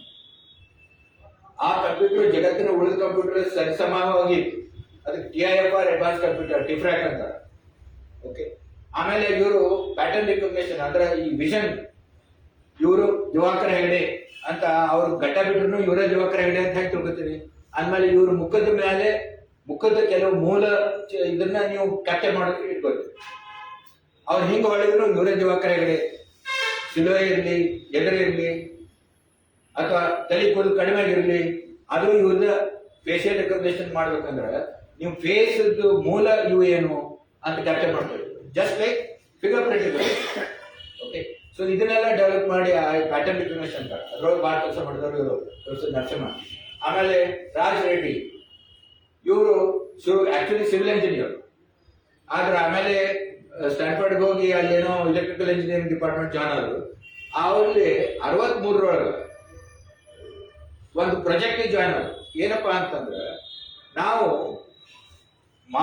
ಮಂಗಳ ಗ್ರಹದ ಮೇಲೆ ಹೋಗಿ ಒಂದು ರೋಬೋ, ಈಗೇನು ಪಾತ್ ಫೈಂಡರ್ ಅನ್ನೋ ಒಂದು ರೋಬೋ ಮಾಡ್ತೀವಲ್ಲ ನಾವು, ವಿಕ್ರಮ್ ಅಂತ ಕಳಿಸಿದ್ವಿ ಅಂತ. ಓಕೆ, ಅದು ಹೆಂಗ ತನ್ನಷ್ಟಕ್ಕೆ ತಾನ ತಿಳ್ಕೋಬೇಕು, ಇಲ್ಲಿ ತಗ್ಗ ಐತಿ, ಇಲ್ಲಿ ಗುಡ್ಡ ಐತಿ, ಇಲ್ಲಿ ಕಲ್ಲು ಐತಿ ಅಂತ ಅದ್ರ ರೌಂಡ್ ಮಾಡಿ, ಅಂದ್ರೆ ಕಂಪ್ಯೂಟರ್ ವಿಷನ್ ಮಾಡಕ್ ಬರ್ತೈತೇನು ಅಂತೇಳಿ 1962-63 ಸ್ಟ್ಯಾನ್ಫರ್ಡ್ನೊಳಗೆ ರಿಸರ್ಚ್ ಮಾಡಕತ್ತಿದ್ರಿ.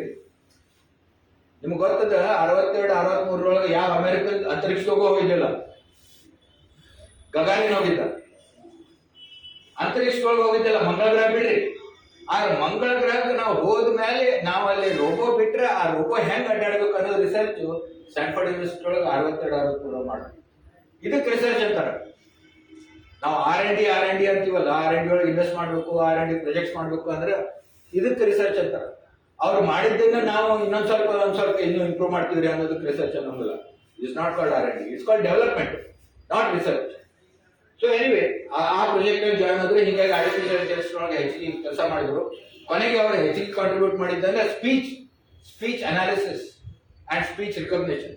ನಾ ಏನಂದಲ್ಲ, ಈಗ ಇದು ತೊನ್ನಣ್ಣವರು ಹೇಳಿದ್ದು, ಇವ್ರು ತೊನ್ನಣ್ಣವ್ರ ಭಾಷೆ, ಇದು ಬೆಳ್ಳಕ್ಕಿಯವ್ರ ಭಾಷೆ, ಇವ್ರು ಬೆಳ್ಳಕ್ಕಿಯವ್ರು ಮಾತಾಡಕತ್ತಾರ, ರಿಕಗ್ನೈಸ್ ಹೆಂಗ್ ಮಾಡೋದು, ಅಥವಾ ನೀವು ಮಾತಾಡಿದ್ದು ಅರ್ಥ ಒಂದ್ ರೀತಿ ಅನಾಲಿಸಿಸ್ ಹೆಂಗ್ ಮಾಡೋದು, ಇದನ್ನೆಲ್ಲ ಬಹಳ ಕಾಂಟ್ರಿಬ್ಯೂಟ್ ಮಾಡಿದ್ರು. ಅದಕ್ಕೆ ಕಂಪ್ಯೂಟರ್ ಸೈನ್ಸ್ ಒಳಗೆ ಒಂದು ಅವಾರ್ಡ್ ಅದ, ಅದಕ್ಕೆ ನೊಬೆಲ್ ಪ್ರೈಸ್ ಅಂತ ತಿಳ್ಕೊತಾರೆ. ಯಾಕಂದ್ರೆ ಕಂಪ್ಯೂಟರ್ ಸೈನ್ಸ್ಗೆ ನೊಬೆಲ್ ಪ್ರೈಸ್ ಇಲ್ಲ, ಅದಕ್ಕೆ ಟ್ಯೂರಿಂಗ್ ಅವಾರ್ಡ್ ಅಂತಾರೆ. ಸೊ ಟ್ಯೂರಿಂಗ್ ಅವಾರ್ಡ್ ಸಿಕ್ಕ ಒಬ್ಬ ಭಾರತೀಯ ಅಂದ್ರೆ ಇವರು ರಾಜ್ ರೆಡ್ಡಿ. ಇವರು ಅರವಿಂದ್ ಜೋಶಿ, ನಾನು ಇಲ್ಲೇ ಮಾತಾಡಿದ ಭಾಷಾಶಾಸ್ತ್ರಿ. ಆಮೇಲೆ ಕೆಲವು ಅಂದ್ರೆ ನಮ್ಮವರು ಈಗ ಇಂಡಿಯಾದೊಳಗೆ software engineering, TCS, Infosys, Wipro ಇಂಥವೆಲ್ಲ ಏನ್ ಮಾಡಿದ್ರು, ಯಾಕೆ, ಏನು ಇದ್ರ ಸಾಧನೆ ಏನು ಅಂತ. ಕೆಲವರು ಹೇಳ್ತಾರ ಇಲ್ಲಿ ಚೀಪ್ ಅದಾರಿ, ಚೀಪ್ ಲೇಬರ್ ಐತ್ರಿ, ಎಂಜಿನಿಯರ್ ಬಹಳ 30,000 ಎಂಜಿನಿಯರ್ ಸಿಗ್ತಾರ್ರಿ, ಅಲ್ಲೆಲ್ಲ ನಿಮ್ಗೆ $30,000 ಕೊಡ್ಬೇಕಾಕೈತ್ರಿ. ಅಥವಾ ಇವ್ರು ಇಂಗ್ಲಿಷ್ ಗೊತ್ತೈತ್ರಿ ಅದಕ್ಕೆ ಇವರು ಚಲೋ ಆಗ್ತಾರ್ರಿ ಹಿಂಗೆಲ್ಲ ಹೇಳ್ತಾರೆ. ಇದೆಲ್ಲ ತಪ್ಪು ಆಕ್ಚುಲಿ. ಓಕೆ, ಅದಕ್ಕೆ ಯಾಕಂದ್ರೆ ಸಾಫ್ಟ್ವೇರ್ಗೆ ನಾನೇನು ಹೇಳಿದಲ್ಲ, ಅಲ್ಗಾರಿದಮ್ಸ್ ಬರೆದು ಒಂದು ಪ್ರಾಬ್ಲಮ್ ಸಾಲ್ವ್ ಮಾಡೋದಕ್ಕೆ ನಾವು ಪ್ರೋಗ್ರಾಮಿಂಗ್ ಅಂತಿದ್ವಿ, ಈಗ ಸಾಫ್ಟ್ವೇರ್ ಅಂತ. ಆ programming was an individuals activity. ಒಬ್ಬ ತನ್ನ ಬ್ರೇನ್ ಖರ್ಚು ಮಾಡಿ ಈ ಪ್ರಾಬ್ಲಮ್ ಹೆಂಗ್ ಸಾಲ್ವ್ ಮಾಡಬೇಕು ಅಂತ ಪ್ರೋಗ್ರಾಮ್ ಮಾಡ್ತಿದ್ದ. ಅದು ಒಬ್ಬ ಕುಂಬಾರ ಅಥವಾ ಒಬ್ಬ ಕಲಾಕಾರ ಮಾಡುವಂತ ಕೆಲಸ. ಆರ್ಟಿಸನ್ಸ್ ವರ್ಕ್ ಅಥವಾ ಒಬ್ಬ ಕಲಾಕಾರ ವರ್ಕ್. ಇಂಡಸ್ಟ್ರಿಯಲ್ ವರ್ಕ್ ಅಲ್ಲ. ಇಂಡಸ್ಟ್ರಿಯಲ್ ವರ್ಕ್ ಅಂದ್ರೆ ಏನು? ಇವ ಒಂದು ನಟ್ ತಿರುಗಿಸ್ತಾನ, ಇವ ಒಂದು ವೆಲ್ಡಿಂಗ್ ಮಾಡ್ತಾನ, ಮುಂದೆ ನಾವು ಮತ್ತೊಂದು ಏನೋ ಸೀಟ್ ಹಾಕ್ತಾನ, ನಾಲ್ಕನೇದವ ಬ್ಯಾಟ್ರಿ ಚೆಕ್ ಮಾಡ್ತಾನ. ಹಂಗಾದ್ಮೇಲೆ ಕಾರ್ ರೆಡಿಯಾಗಿ ಹೊರಗೆ ಬರ್ತಿತ್ತು assembly line. So complex projects when many people have to work together and work as an industrial project ಮಾಡ್ಬೇಕಂದ್ರೆ ಅದಕ್ಕೆ ಸಾಫ್ಟ್ವೇರ್ ಇಂಜಿನಿಯರಿಂಗ್ ಅಂತ. ಆ ಸಾಫ್ಟ್ವೇರ್ ಇಂಜಿನಿಯರಿಂಗ್ ಡೆವಲಪ್ ಮಾಡಿದವರು ಇಂಡಿಯನ್ ಕಂಪನೀಸ್. ಓಕೆ, ಅದರಿಂದ ಅವ್ರು ಮುಂದೋದ್ರು, ಎಲ್ಲಕ್ಕಿಂತ ಮುಂದೋದ್ರು. ಅದನ್ನ ಹೆಂಗ್ ಮ್ಯಾನೇಜ್ ಮಾಡಬೇಕು, ಪ್ರಾಜೆಕ್ಟ್ಸ್ ಹೆಂಗ್ ಮ್ಯಾನೇಜ್ ಮಾಡಬೇಕು, ಇದಕ್ಕೆಲ್ಲ ಪ್ರಾಜೆಕ್ಟ್ ಮ್ಯಾನೇಜ್ಮೆಂಟ್ಸ್ ಟೆಕ್ನಿಕ್ಸ್ ಡೆವಲಪ್ ಮಾಡಿದ್ರು. ಹಿಂಗಾಗಿ ಎಲ್ಲಾ ದೇಶಗಳಿಂದ ಇದಕ್ಕೆ ಮುಂದೋದ್ರು. ಅದಕ್ಕೆ ಎಲ್ಲರೂ ಇಲ್ಲಿ ಬರ್ತಾರೆ. ಇಲ್ಲಿ ಬಂದು ಈಗ IBM ಹೊರಗಡೆ 1.5 ಲಕ್ಷ ಇಂಜಿನಿಯರ್ಸ್ ಇದ್ರೆ ಇಂಡಿಯಾದಾಗ 2 ಲಕ್ಷ ಇಂಜಿನಿಯರ್ಸ್ ಅದ. ಅದ್ರ ಬಗ್ಗೆ ಹೆಚ್ಚಿಗೆ ಅಡ್ವರ್ಟೈಸ್ ಮಾಡಕ್ಕಿಲ್ಲ, ಯಾಕಂದ್ರೆ ಅಮೆರಿಕದೊಳಗೆ ಅವ್ರ ಕಲ್ಲು ಹೋಯ್ತಾರ. ಓಕೆ, ಸೊ ಎಲ್ಲಾ ಕಂಪನಿಗಳು ಇಂಡಿಯಾಗೆ ಬಂದು ಸಾಫ್ಟ್ವೇರ್ ಇಂಜಿನಿಯರ್ಸ್ ಯಾಕೆ ಮಾಡ್ತಾರೆ ಅಂದ್ರೆ, not only there you get BEs and BTechs, but this whole methodology has been developed of industrializing software development, industrializing programming. ಯಾಕಂದ್ರೆ ಇಂಡಸ್ಟ್ರಿಯಲೈಸೇಷನ್ ಇಸ್ ಡಿಫರೆಂಟ್ ಫ್ರಮ್ ಒಬ್ಬ ಕಲಾಕಾರ ಮಾಡೋದು. ಯಾಕಂದ್ರೆ ಅವ್ರ ಸ್ಟ್ಯಾಂಡರ್ಡೈಸೇಷನ್ ಬೇಕು, ಕಂಪೋನೆಂಟ್ಸ್ ಬೇಕು. ಇವು 4 ಕಂಪೋನೆಂಟ್ಸ್ ಜಾಯಿನ್ ಮಾಡಿ ನೀವು ತಯಾರು ಮಾಡ್ಬೇಕಾದ್ರೆ ಈ ಕಂಪೋನೆಂಟ್ಸ್ ರೆಡಿ ಮಾಡಿ ಇಟ್ಟಿರ್ಬೇಕು, ಕರೆಕ್ಟ್ ಟೈಮಿಗೆ ರೆಡಿ ಆಗಬೇಕು. ಈ ಕಂಪೋನೆಂಟ್ ಹೊಂದಾಣಿಕೆ ಆಗಬೇಕು, ಮಾಡ್ಯುಲಾರಿಟಿ ಆಫ್ ಡಿಸೈನ್ ಅಂತ. ಓಕೆ, ಇಲ್ಲಿ ನೀವು ಸ್ಕ್ರೂ ಕೊಟ್ರಿ, ಇಲ್ಲೊಂದು ಹೋಲ್ ಕೊಟ್ರಿ, ಇದ್ರ ಸೈಜ್ ಬೇರೆ ಇದ್ರ ಸೈಜ್ ಬೇರೆ ಅಂದ್ರೆ ಹೆಂಗ್ ಫಿಟ್ ಆಗ್ತಿರ್ತದೆ? ಅಂದ್ರೆ ಪರ್ಫೆಕ್ಟ್ ಫಿಟ್ಮೆಂಟ್ ಆಗ್ಬೇಕು. ನೀವೆಲ್ಲ ಮಾಡ್ಯುಲಾರಿಟಿ ಮಾಡಿದ್ಮೇಲೆ, ಒಂದು ಪ್ರಾಬ್ಲಮ್ ಸ್ಪ್ಲಿಟ್ ಮಾಡಿದ್ಮೇಲೆ, ಬೇರೆ ಬೇರೆ ಕೊಟ್ಟ ಮೇಲೆ ಅವು ಹೆಂಗ್ ಕಂಬೈನ್ ಮಾಡಿ ಒಂದು ಸೊಲ್ಯೂಷನ್ ಮಾಡ್ತಿದೆ. ಇದೆಲ್ಲ ಡೆವಲಪ್ ಆಗಿದ್ದು ಇಂಡಿಯನ್ ಕಂಪನೀಸ್. ಓಕೆ, ಅದಕ್ಕೆ ಮುಖ್ಯ ಪಾತ್ರ ಮಾಡಿದವರು ಅಂದ್ರೆ ಫಕೀರ್ ಚಂದ್ ಕೋಹ್ಲಿ ಅಂತ. ಇವ್ರಿಗೆ ಭೀಷ್ಮ ಪಿತಾಮಹ ಅಂತಾರೆ ಇಂಡಿಯನ್ ಸಾಫ್ಟ್ವೇರ್ ಇಂಡಸ್ಟ್ರಿ. ಅವರು 96ನೇ ವರ್ಷದೊಳಗೆ ತೀರ್ಕೊಂಡ್ರು. Okay, so he is the founder also, but he is actually a power engineer. In fact, Mumbai power system New York ಸರಿಸಮ ಅಥವಾ ಅದಕ್ಕಿಂತ ಉನ್ನತವಾದ ಸ್ಟ್ಯಾಂಡರ್ಡ್ ಅದ ಅಂತ ಹೇಳಿ ಎಲ್ಲರೂ ಒಪ್ಕೊಂಡ್ರೆ ಅದರದ್ದು ಏನು ಆರ್ಕಿಟೆಕ್ಟ್ ಅಂದ್ರೆ ಕೋಹ್ಲಿ ಅಂತ. ಟಾಟಾ ಎಲೆಕ್ಟ್ರಿಕ್ ನಾಗ ಇದ್ದಾಗ ಅವರೆಲ್ಲ ಡಿಸೈನ್ ಮಾಡಿದ್ದಾರೆ. And in fact, in world nolaga, first time digital computer was used for load dispatch in Bombay's Tata Electric. First time in Asia and third in the world, and 2 other companies were in America. Idu 1966 ne. Okay, so ಅಷ್ಟೇ ಅಲ್ಲ, ಈ high tension ಈಗ ನಾವು power grid ಅಂತೀವಿ. Power grid ಮೂಲ ಅಂತಂದ್ರೆ ಕೋಹ್ಲಿ ಬರೆದ paper ಅದು IEEE ಟ್ರಾನ್ಸಾಕ್ಷನ್ಸ್ ನಾಗ ಬರ್ದದ್ದು. ಅಂದ್ರೆ ಹೆಂಗ ಹೈ ವೋಲ್ಟೇಜ್ ನೊಂದ ನಾವು ಟ್ರಾನ್ಸ್ಮಿಷನ್ ಇನ್ನೂ ದೂರ ತನಕ ತಗೊಂಡು ಹೋಗೋದು, ಸೇಫ್ ಆಗಿ ತಗೊಂಡು ಹೋಗೋದು. ಈಗ ನಾವು ನ್ಯಾಷನಲ್ ಗ್ರಿಡ್ ಮಾಡೋದಕ್ಕೆ ಪವರ್ ಗ್ರಿಡ್ ಇದನ್ನೆಲ್ಲ ಮಾಡ್ತೀವಿ, ಅದನ್ನ ಮಾಡಿದವ್ರು ಕೋಹ್ಲಿ. ಬಟ್ ಅವ್ರ ಕೈಯಾಗ JRD ಕೊಟ್ರು, ಈ TCS ಅಂತ ನಾವು ಏನೋ ಶುರು ಮಾಡಿವಿ, ಇದನ್ನ ನೀವು ಮುಂದೆ ತಗೊಂಡು ಹೋಗ್ರಿಪ್ಪ ಅಂತೇಳಿ. ಅದನ್ನ ಅವ್ರು ಆಕ್ಚುಲಿ ಬೆಳೆಸಿದ್ರು. ಬೆಳೆದು ಈಗ it is the largest IT company in the world with more than 6 lakh engineers working in it. In India, it is only next to Indian Army and Indian Railways. And all 6 lakh are engineers. Okay, ಏನೋ ಕೆಲವರು HR support functions ಇರ್ತಾರೆ. So ಇದು ಶುರು ಆಗಿದ್ದು 1968-69ದಾಗ. ಇನ್ಫೋಸಿಸ್ ತಯಾರಾಗಿದ್ದು 1984ದಾಗ. ವಿಪ್ರೋ ತಯಾರಾಗಿದ್ದು 1984ದಾಗ. HCL ತಯಾರಾಗಿದ್ದು ಸುಮಾರು 85-86 ಸುಮಾರು. ಸೊ ಇವೆಲ್ಲ ಮುಂದೆ ಬೆಳೆದವು. ಬಟ್ ಮೂಲವಾಗಿ ಈ ಸಾಫ್ಟ್ವೇರ್ ಇಂಜಿನಿಯರ್ ಕಾಂಟ್ರಿಬ್ಯೂಟ್ ಮಾಡಿದ್ದ ಅಂದ್ರೆ ಕೋಹ್ಲಿ ಅಂತವರು, ಆಮೇಲೆ ರಾಮದೊರೆ ಅವರು ನೆಕ್ಸ್ಟ್ CEO ಆದವರು, ಆಮೇಲೆ PP ಗುಪ್ತಾ. ಇವರು ಕಂಪ್ಯೂಟರ್ ಮೇಂಟೆನೆನ್ಸ್ ಕಾರ್ಪೊರೇಷನ್ ಅಂತೇಳಿ 1975-76 ನೊಳಗೆ ಸರ್ಕಾರಿ ಕಂಪನಿ ಒಂದು ಶುರು ಆದ. ಯಾಕಂದ್ರೆ IBM ಅವರು ಬಿಟ್ಟು ಹೋಗ್ತಾರ, ಅವ್ರು ಕಂಪ್ಯೂಟರ್ ಮೇಂಟೈನ್ ಮಾಡೋರು ಬೇಕಲ್ಲ, ಕಂಪ್ಯೂಟರ್ ನಾಲೆಜ್ ಇದ್ದವ್ರು ಬೇಕಂತೇಳಿ ಸರ್ಕಾರ CMC ಶುರು ಮಾಡಿದ್ರು. ಆದ್ರೆ ಇವರು ಬರೀ ಮೇಂಟೈನ್ ಮಾಡೋದು ಬೇಡ, ಹೊಸ ಇಂಡಿಯನ್ ಪ್ರಾಬ್ಲಮ್ಸ್ ಸೊಲ್ಯೂಷನ್ ಕಂಡುಹಿಡಿಯೋಣ ಅಂತೇಳಿ ಇವರು ಕೆಲಸ ಮಾಡಿದ್ರು. ಅದಕ್ಕೆ ನಾವೆಲ್ಲ ಈಗ ನಾವು ಮೊದಲೇ ಇಲ್ಲಿಂದ ನಾನು ಕಾನ್ಪುರ್ಗೆ ಹೋಗ್ಬೇಕಾದ್ರೆ 4 ಟ್ರೈನ್ ಚೇಂಜ್ ಮಾಡ್ಬೇಕಿತ್ತು. ಧಾರವಾಡದಿಂದ ಮಿರಾಜ್ದಿಂದ ಮುಂಬೈಯಿಂದ ಝಾನ್ಸಿಯಿಂದ ಕಾನ್ಪುರ್. ನಮ್ಗೆ ಭಾಳ ಅಂದ್ರೆ 10 ದಿವಸ ಮೊದಲ 1 ತಿಂಗಳ ಮೊದಲು ಬುಕಿಂಗ್ ಮಾಡಿದ್ರೆ ಧಾರವಾಡ ಟು ಮಿರಜ್ ಸಿಕ್ತಿತ್ತು. ಮಿರಜ್ ಟು ಬಾಂಬೆ ಸುಧಾ ನಮ್ಗೆ ಹಾಕ್ಲಿಕ್ಕಿಲ್ಲ, ಟೆಲಿಗ್ರಾಮ್ ಕಳಿಸ್ತೀವ್ರಿ ಅಂತಿತ್ತು. ಅದನ್ನೆಲ್ಲ ಸಾಲ್ವ್ ಮಾಡಿ ಇಡೀ Indian railway reservation system computerise ಮಾಡಿದವರು ಅಂದ್ರೆ ಇವರು ಇಲ್ಲಿಗೂ. And that is the most successful and biggest digital project till 2010. 2010 ಮೇಲೆ Aadhaar became the biggest project. But till 2010, the biggest digital project in the world, which changed the lives of hundreds of millions of people. ಬರೇ ಒಂದು 4 scientist 4 engineers ಒಂದೆರಡು ಕಂಪನಿಗಲ್ಲ, 100 ಕೋಟಿ ಜನರಿಗೆ ಸಹಾಯ ಮಾಡಿದ್ದು ಇದು ಅಂದ್ರೆ ಪ್ರಾಜೆಕ್ಟ್ ಅಂದ್ರೆ ರೈಲ್ವೆ ಕಂಪ್ಯೂಟರೈಸೇಷನ್. ಅದಾದ್ಮೇಲೆ ಕಂಪ್ಯೂಟರ್ ಬಗ್ಗೆ ಜನರೊಳಗ ಭಾವನೆ ಚೇಂಜ್ ಆಗ್ತದೆ. ಯಾಕಂದ್ರೆ ನಮ್ಮಲ್ಲಿ ಪೊಲಿಟಿಷಿಯನ್ಸ್ ಆಗಲಿ, ಟ್ರೇಡ್ ಯೂನಿಯನ್ಸ್ ಆಗಲಿ, ಜನಸಾಮಾನ್ಯರಾಗಲಿ, ನಮಗೆ ಯಾಕೆ ಕಂಪ್ಯೂಟರ್ ಬೇಕ್ರಿ, ನಮ್ಮಲ್ಲಿ ಸಾಕಷ್ಟು ಲೇಬರ್ ಅದ, ನಮ್ಮಲ್ಲಿ ಅನ್ಎಂಪ್ಲಾಯ್ಮೆಂಟ್ ಆಗ್ತೈತಿ ಅಂತಿದ್ರು. ಸೊ ಅಂತ ಹೊತ್ನೊಳಗ ಇದು ಈ ಪ್ರಾಜೆಕ್ಟ್ ನಿಂದ ಎಲ್ಲರಿಗೂ ಗೊತ್ತಾಯ್ತು, ಕಂಪ್ಯೂಟರ್ ನಿಂದ ನಮ್ಮ ಜೀವನ ಸ್ವಲ್ಪ ಸರಳ ಆಗ್ಬೋದು, ನಮಗೊಂದು ಲಾಭನೂ ಅದ. ಮತ್ತ ಅಷ್ಟೇ ಅಲ್ಲ, ಈ ಪ್ರಾಜೆಕ್ಟ್ ಮಾಡ್ಬೇಕಾದ್ರೆ ಅವರು ರೈಲ್ವೆ ಬೋರ್ಡ್ ಪ್ರಾಮಿಸ್ ಮಾಡಿದ್ರು, ಯಾರು nobody will lose a job. We will make sure that we will retrain old booking clerks to operate the software and the new systems. ಅವಾಗ ಇನ್ನೂ ಬಹಳ ಓಲ್ಡ್ ಟೆಕ್ನಾಲಜಿ, ಈಗೆಲ್ಲ ಈಗ ಮೊಬೈಲ್ ನಾಗ ಬರ್ತೈತಿ, IRCTC ವೆಬ್ಸೈಟ್ ಹೋಗಿ ಮಾಡ್ತೀವಿ ಅಲ್ಲ. ಓಕೆ, ಅವಾಗ ಇನ್ನೂ ಟೆಲಿಕಾಮ್ ಲೈನ್ಸ್ ಇದ್ದಿಲ್ಲ, ಎಷ್ಟೋ ಸ್ಟೇಷನ್ ಪವರ್ ಇದ್ದಿಲ್ಲ. ಅಂತ ಹೊತ್ನೊಳಗೆ 7,000 ಸ್ಟೇಷನ್ ಮತ್ತು ಪ್ರತಿ ಇಂಡಿಯನ್ ರೈಲ್ವೆ ತಯಾರಾಗಿದ್ದಂದ್ರೆ ರೈಲ್ವೆ ಅವ್ರು ಕೇಳ್ಬೇಕು ನೀವು ಖರೆ ಅಂದ್ರೆ.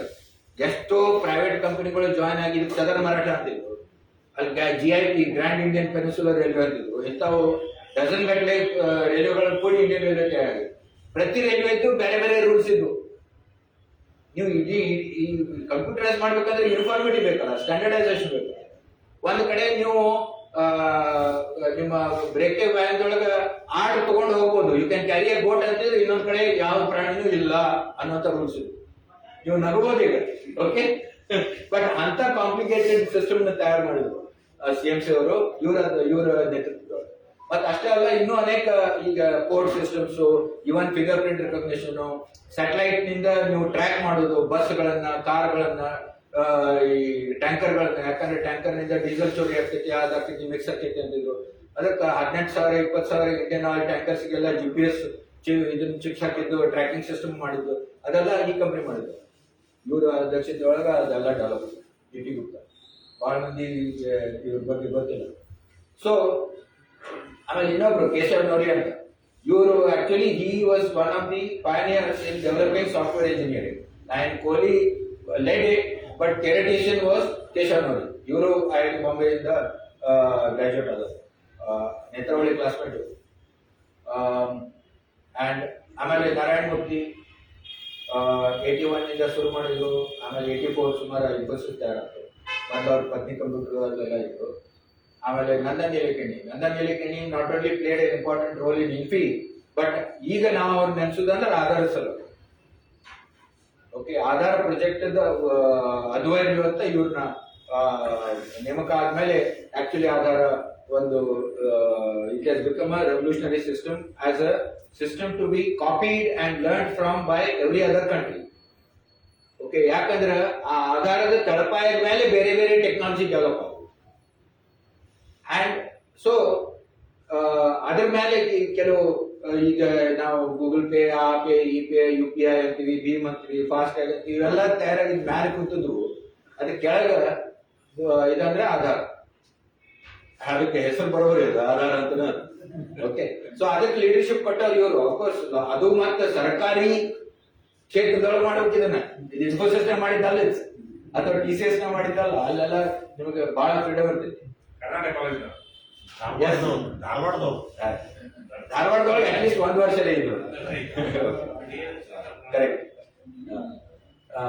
ಇನ್ನೂ ನ್ಯಾನ್ಸರ್ ಅವರು ಅಫ್ಕೋರ್ಸ್ ನಮ್ಮ ಸೃಜನಾ ಮಂದಿರ ಕಟ್ಟಿಸ್ಕೊಟ್ಟವರು. ಆಮೇಲೆ ಇದೇ ರೀತಿ ಟೆಲಿಕಾಮ್ ನೋಡ್ಬೇಕಂದ್ರೆ ಈಗ ನಾವೆಲ್ಲ 4G 5G ಅಂತೀವಲ್ಲ, ಈ revolutionary technology highest number of patents are held by this person, ಆರೋಗ್ಯ ಸ್ವಾಮಿ ಪಾಲ್ ರಾಜ್ ಅಂತ. He is right now distinguished professor in Stanford, but he was actually officer of the Indian Navy. Indian Navy ಒಳಗಿದ್ದಾಗ ಅವರು ಎಷ್ಟೋ new sonar ಗಿನಾರ್ ಎಲ್ಲ develop ಮಾಡಿದ್ರು. He was considered as a genius in Indian Navy. ಆಮೇಲೆ ಅವರು in fact B L director ಆಗಿದ್ರು, B H L director ಆಗಿದ್ರು, ಫಸ್ಟ್ ಟೈಮ್ ಸಿ.ಡಾಟ್ ಆದಾಗ ಅದ್ರದ್ದು ಡೈರೆಕ್ಟರ್ ಆಗಿದ್ರು. ಆಮೇಲೆ ಅವರು ಸರ್ಕಾರದ ಅನುಮತಿಯಿಂದ ಸ್ಟ್ಯಾನ್ಫರ್ಡ್ ಹೋದ್ರು. ಅಲ್ಲಿ ಹೋಗಿ become very invented 4G and 5G technology ಮೂಲಾಧಾರ ಒಂದು ಮೈಮೋ ಅಂತಾರ, ಮಲ್ಟಿಪಲ್ ಇನ್ಪುಟ್ ಮಲ್ಟಿಪಲ್ ಔಟ್ಪುಟ್ ಅಂತ MIMO technology development. So even today that is the foundation. And of course, retired Vera, he comes very often and he is kept in touch with India all the time. Sam Pitroda. ನಾವು STD ಅನ್ನೋದು ನಮ್ಗ ಇದ್ದದ್ದು ಎಲ್ಲ ಏನ್ರಿ, ಹೋಗಿ central telegraph ಆಫೀಸ್ಗೆ ಹೋಗಿ ನಾವು ಕಾಲ್ ಬುಕ್ ಮಾಡ್ತೀವಿ. ಕಾಲ್ ಬುಕ್ ಮಾಡಿ 2 ತಾಸಿನ ಮೇಲೆ ಕಾಲ್ ಹಚ್ತೀವಿ. ಓಕೆ, ಲೈಟ್ನಿಂಗ್ ಕಾಲ್ ಬೇಕೇನು ಎಂತ ಕಾಲ್ ಬೇಕ್ರಿ? ಲೈಟ್ನಿಂಗ್ ಅಂದ್ರೆ 2 ತಾಸು. ಓಕೆ, ಆಮೇಲೆ ಹಚ್ಚಿದ ಮೇಲೆ ಹಲೋ ಹಲೋ ಕೇಳಿಸ್ತೇನ್ರಿ ಅನ್ನೋದ್ರಾಗ 3 ಮಿನಿಟ್ ಹೋಗಿ. ಸೊ ಅಂತ ಹೊತ್ನಾಗ ಅದ್ರ ಡಿಜಿಟಲ್ ಟೆಕ್ನಾಲಜಿ ಅದನ್ನ ಕನ್ವರ್ಟ್ ಮಾಡಬೇಕು ಅಂತಂದಾಗ he was the first one to come and ಅವ್ರು ಆಗ್ಲೇ ಅಮೆರಿಕಕ್ಕೆ ಹೋಗಿದ್ರು. Is also product of MS university Baroda. ಆಮೇಲೆ ಇಲ್ಲಿ ಎಲೆಕ್ಟ್ರಿಕಲ್ ಇಂಜಿನಿಯರಿಂಗ್ ಮಾಡಿ ಅಲ್ಲಿ ಹೋದ್ಮೇಲೆ he had developed technology for switches, digital switches. He has holds many patents in that. So ಅದಕ್ಕ ಅವ್ರು ಬಂದು ಶ್ರೀಮತಿ ಇಂದಿರಾ ಗಾಂಧಿ ಅವರಿಗೆ ಒಂದು ಪ್ರೆಸೆಂಟೇಷನ್ ಕೊಟ್ಟರು. ಓಕೆ, ಹಿಂಗೆ ನಾವು ಮಾಡರ್ನೈಸ್ ಮಾಡ್ಬೋದು ಅಂತ. ಅವಾಗ just Rajiv had become MP and he was also present during that presentation. ಅವಾಗ ಅಮೆರಿಕನ್ ಇವು ನೋಕಿಯಾ, ಆಲ್ಕಾಟೆಲ್, ಎರಿಕ್ಸನ್ ಇಂತ ಏನು ದೊಡ್ಡ ದೊಡ್ಡ telecom company, European telecom company ಇತ್ತು. ಅವ್ರು ಹೇಳಿದ್ರು, ಬಿಡ್ರಿ ನಾವು ಕೊಡ್ತೇವೆ ನಿಮ್ಗೆ switch, only it will cost so many $1 million each ಅಂತ. ನಿಮ್ಗೆ ಗೊತ್ತದ ನಮ್ಗೆ ಎಷ್ಟು ಫಾರಿನ್ ಎಕ್ಸ್ಚೇಂಜ್ ಪ್ರಾಬ್ಲಮ್ ಇತ್ತು ಅಂತ. ಹಿಂದ ಕಂಪ್ಯೂಟರ್ ತರ್ಸಕ್ ನಿಮ್ಮ ಹತ್ರ ಫಾರಿನ್ ಎಕ್ಸ್ಚೇಂಜ್ ಇದ್ದಲ್ಲ.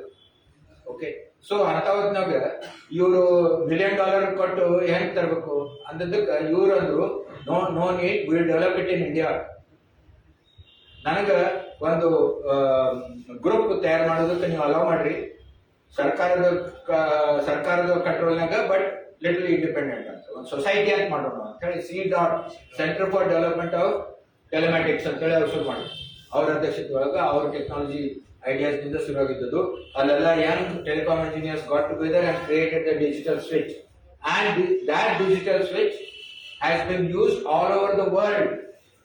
And highest density or the highest number of digital switches sold all over the world ನೊಳಗ C.ಡಾಟ್ ಸ್ವಿಚ್ ಬರ್ತದೆ.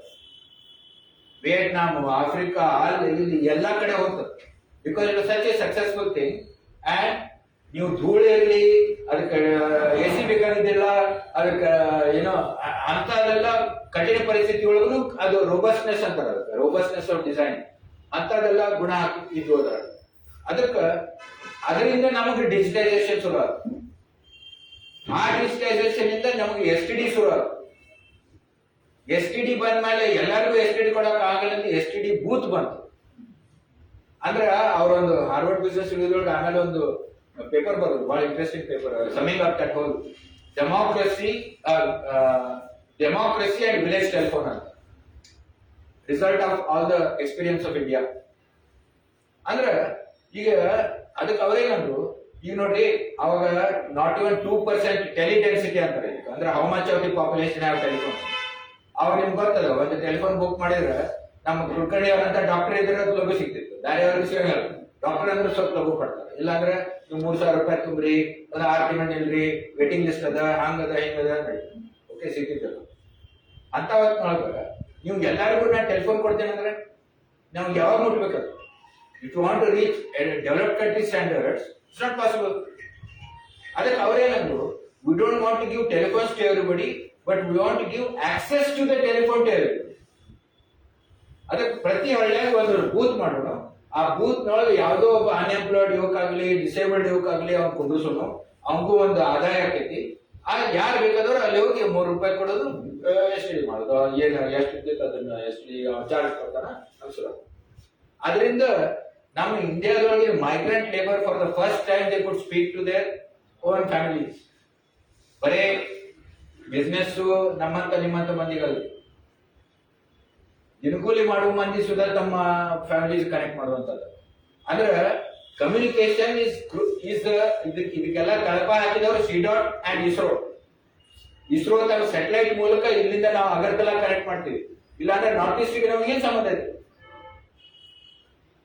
ಲದಾಖ್ಗೆ ನಮಗೆ ಏನ್ ಸಂಬಂಧ ಇದೆ, ಕನೆಕ್ಷನ್ ಇಲ್ಲ. ಈಗ ಭುಜದಾಗ ಇದಾದಾಗ ಅರ್ಥಕ್ವೇಕ್ ಆದಾಗ ಎಲ್ಲ ಇದಾದಾಗ only because of ISRO satellites it could connected to other rest of the world, India. So ISRO and CDOT created the digital infrastructure. ಅದರ ಮೇಲೆ IT ರೆವಲ್ಯೂಷನ್ ಆಗಿದೆ. ಸೊ ಇದನ್ನು ಮರಿಬಾರದು ನಾವು.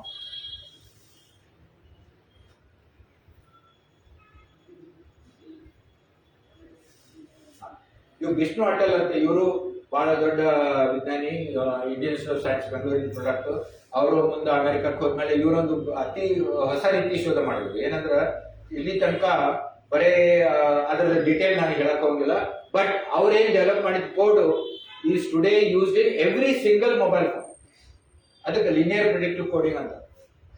Okay, and it was a revolutionary design. ಯಾರು ನಂಬಲಿಲ್ಲ ಹೇಗೆ ಸಾಧ್ಯ ಐತಿ ಅಂತ. ಆಮೇಲೆ ಅವ್ರಿಗೆ ಅಮೆರಿಕನ್ ಮಿಲಿಟರಿ ಅವ್ರು ಹೇಳಿದ್ರು, ನಿಮ್ ಟೆಕ್ನಾಲಜಿ ನಮ್ಗೆ ಬೇಕ್ರಿ, ಯಾಕಂದ್ರೆ ಯುದ್ಧದ ಸಮಯದೊಳಗ ಅತಿ ಕಡಿಮೆ ಬ್ಯಾಂಡ್ವಿಡ್ತ್ ನಾಗ ನಾವು ಮಾತಾಡಬೇಕು, ಮೊಬೈಲ್ ಟೆಲಿಫೋನ್ಸ್ ಯೂಸ್ ಮಾಡಬೇಕು ಅಥವಾ ವೈರ್ಲೆಸ್ ಸಿಸ್ಟಮ್ಸ್ ಡೆವಲಪ್ ಮಾಡಬೇಕು ಯುದ್ಧದ ಸಮಯದೊಳಗ ಅಂತಂದ್ರ ಒಂದು ಟ್ಯಾಂಕ್ ನಿಂದ ಇನ್ನೊಂದು ಟ್ಯಾಂಕಿಗೆ ಅಥವಾ ಒಂದು ದಳದಿಂದ ಇನ್ನೊಂದು ದಳಕ್ಕೆ ಮಾಡ್ಬೇಕಾದ್ರೆ ನಮಗ ಈ ಬ್ಯಾಂಡ್ವಿಡ್ತ್ ಬೇಕ್ರಿ, ಇಷ್ಟು ಬೇಕ್ರಿ, ಯಾರು ಬೇಕ್ರಿ, ಬ್ರಾಡ್ಬ್ಯಾಂಡ್ ಬೇಕ್ರಿ ಅಂದ್ರೆ ನಡೆಯಲ್ಲ. ಇವರು ಟೆಕ್ನಾಲಜಿಯಿಂದ 8 ಬಿಟ್ಸ್ ಟು 16 ಬಿಟ್ಸ್ ನೊಳಗೆ ನೀವು ಕ್ಲಿಯರ್ ವಾಯ್ಸ್ ಟ್ರಾನ್ಸ್ಮಿಟ್ ಮಾಡ್ಬೋದು. ಇಲ್ಲಾಂದ್ರೆ ನಾರ್ಮಲಿ 64 ಕಿಲೋಬೈಟ್ಸ್ ಬೇಕಾಗ್ತದೆ. ಸೊ 8 ಕಿಲೋಬೈಟ್ಸ್ ಅದಕ್ಕಿಂತ ಕಡಿಮೆ ಇದ್ರೊಳಗೆ ಮಾಡುವಂತ ಇವ್ರು ಡೆವಲಪ್ ಆಗಿತ್ತು, ಇವರು ಅಲ್ಗಾರಿದಮ್ಸ್ ಡೆವಲಪ್ ಆಗಿದ್ರು. ಅದಕ್ಕೆ ಅವ್ರು ಹೇಳಿದ್ರು, ನಿಮ್ಗೆ ನಾವು ಫಂಡ್ ಕೊಡ್ತೀವಿ, ನೀವು ಮಿಲಿಟರಿ ಟೆಕ್ನಾಲಜಿ ಡೆವಲಪ್ ಮಾಡ್ರಿ ಅಂತಂದ್ರೆ ಇವ್ರು ನಾವಲ್ಲೇ ಅಂದ್ರು. ಯಾಕಂತ ಕೇಳಿದ್ರು ಅವ್ರು ಹೇಳಿದ್ರು, I want to go to India, meet for my family every year, and if I go to India CIA will follow me, who am I meeting ಅಂತ. ಅದಕ್ಕೆ I don't want your funds ಅಂತ ಹೇಳ್ಬಿಟ್ರು. Anyway ನಾನು ಏನೇನ್ ಮಾಡಿ ನನ್ನ ಪ್ಯಾಟೆಂಟ್ ಆಗೈತಿ, ಅದು ಪಬ್ಲಿಷ್ ಆಗೈತಿ, ನೀವೇನ್ ಮಾಡ್ಕೊಳ್ರಿ ಅಂತ. ವಿಷ್ಣು ಅಂತ ವೆರಿ ಇಂಟ್ರೆಸ್ಟಿಂಗ್ ಪರ್ಸನ್. ಅದೇ ರೀತಿ ರಾಜೇಂದ್ರ ಅಂಡ್ ನೀರಾ ಸೇನ್ ಇವರು ನನ್ನ ಫ್ರೆಂಡ್ಸ್, ಇಬ್ರು ಕಾನ್ಪುರ್ ಗ್ರಾಜುಯೇಟ್. ಅವರು electrical engineer Rajendra Sen, Neera Sen is a chemical engineer. But she in 1988 develop the software to plan mobile networks. ಅವಾಗ ಯಾರ ಹತ್ರ ಸಾಫ್ಟ್ವೇರ್ ಆ ಸಾಫ್ಟ್ವೇರ್ ಇದ್ದಿಲ್ಲ, ಮೊಬೈಲ್ ನೆಟ್ವರ್ಕ್ ಹೆಂಗ್ ಪ್ಲಾನಿಂಗ್ ಮಾಡ್ಬೇಕು ಅಂತ ಅಮೆರಿಕದೊಳಗೂ ಯಾರ ಹತ್ರ ಇದ್ದಿಲ್ಲ. So within 10 years 80 to 85% of all networks in North America and South America were designed by them. ಅವರು ಕಂಪನಿ ಶುರು ಮಾಡಿದ್ರು. ಅದಕ್ಕೆ ಅದು ದೊಡ್ಡ ಕಥೆ ಈ ಟೈಮ್ ಇಲ್ಲ. ಆಮೇಲೆ ಬಹಳ ಇಂಟ್ರೆಸ್ಟಿಂಗ್, ಇಬ್ಬರು ಪ್ರತಿಯೊಬ್ಬರದು ಇಂಟ್ರೆಸ್ಟಿಂಗ್ ಕಥೆ. ಆಮೇಲೆ ವೆರಿ ಇಂಟ್ರೆಸ್ಟಿಂಗ್ ಪರ್ಸನ್ ಅಂದ್ರೆ ಇವರು ಬಾಲಮಣಿಯನ್ ಅಂತ. ಇವ್ರು ಒಂದ್ ಕಣ್ಣಿಲ್ಲ, ಸಣ್ಣವರಿದ್ದಾಗ ಏನೋ ರಾಮಾಯಣನೋ ಏನೋ ಆಡಕ್ ಹೋಗಿ ಅದು ಬಾಣ ಕಣ್ಣಾಗ ಚುಚ್ಚಿ ಅವ್ರ ಕಣ್ಣೋಗಿತ್ತು. ಅದಕ್ಕೆ ಅದು ಪಟ್ಟೆ ಹಾಕುತ್ತೆ. ಓಕೆ, ಇವರು ನಮ್ಮ ಹಿಂದೆ ICSI ಚೇರ್ಮನ್ ಇದ್ರು, ನಾರಾಯಣ್ ವಾಗೋಲ್ ಅಂತ, ಅವ್ರ ತಮ್ಮ ಇವರು ಬಾಲಮಣಿಯನ್. ಇವ್ರದ್ದು ಆಕ್ಚುಲಿ ಮೆಕ್ಯಾನಿಕಲ್ ಇಂಜಿನಿಯರ್ ಇವ್ರದ್ದು. ಆಮೇಲೆ ಅಲ್ಲಿ ಹೋಗಿ ಆಪ್ಟಿಕ್ಸ್ ನಾಗ ಕೆಲಸ ಮಾಡಿದ್ರು, ಆಪ್ಟಿಕ್ಸ್ ನಾಗ PhD ಮಾಡಿದ್ರು ರಾಜೇಶ್ವರಿ ಯೂನಿವರ್ಸಿಟಿ ಒಳಗ.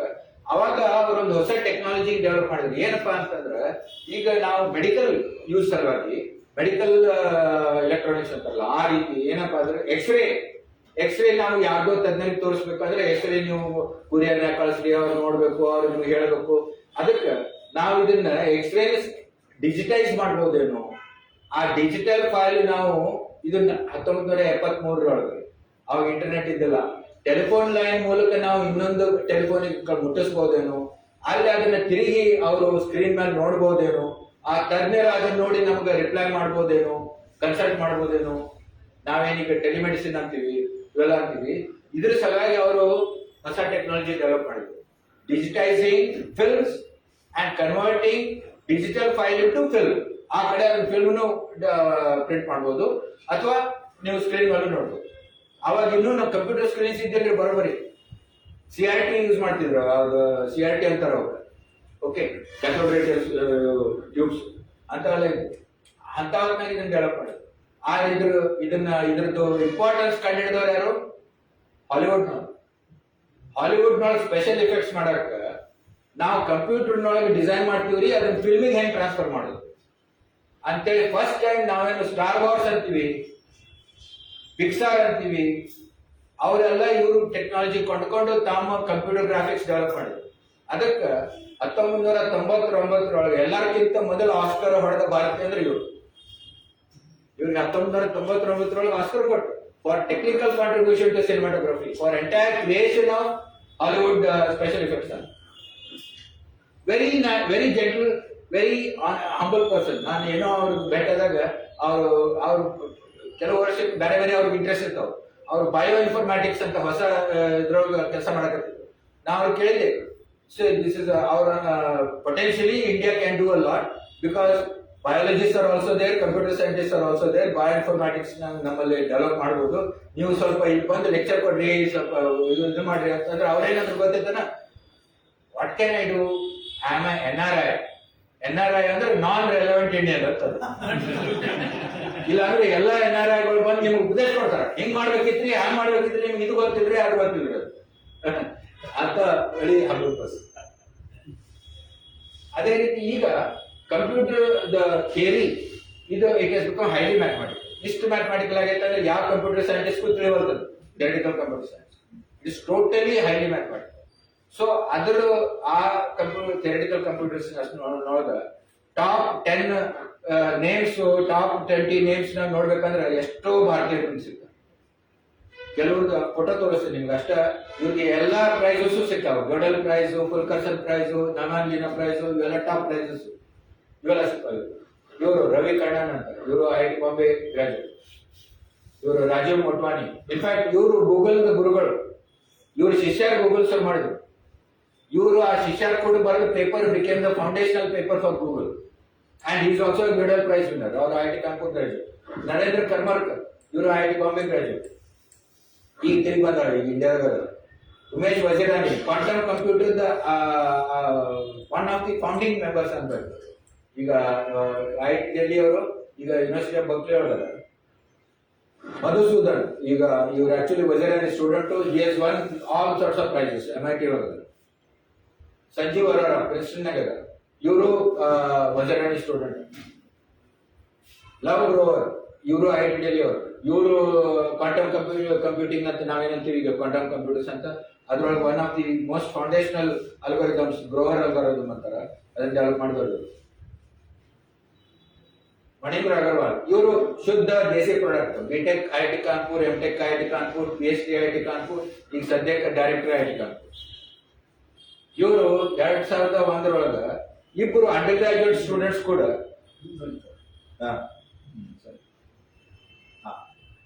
in 2001 with 2 undergraduate BTech students ಕೂಡ ಇವರೊಂದು ಪೇಪರ್ ಬರೆದ್ರ ಅದು ನ್ಯೂಯಾರ್ಕ್ ಟೈಮ್ಸ್ ನಾಗ ಹೆಡ್ಲೈನ್ ಬಂತ್ರಿ. Because they had solved a 300-year-old problem.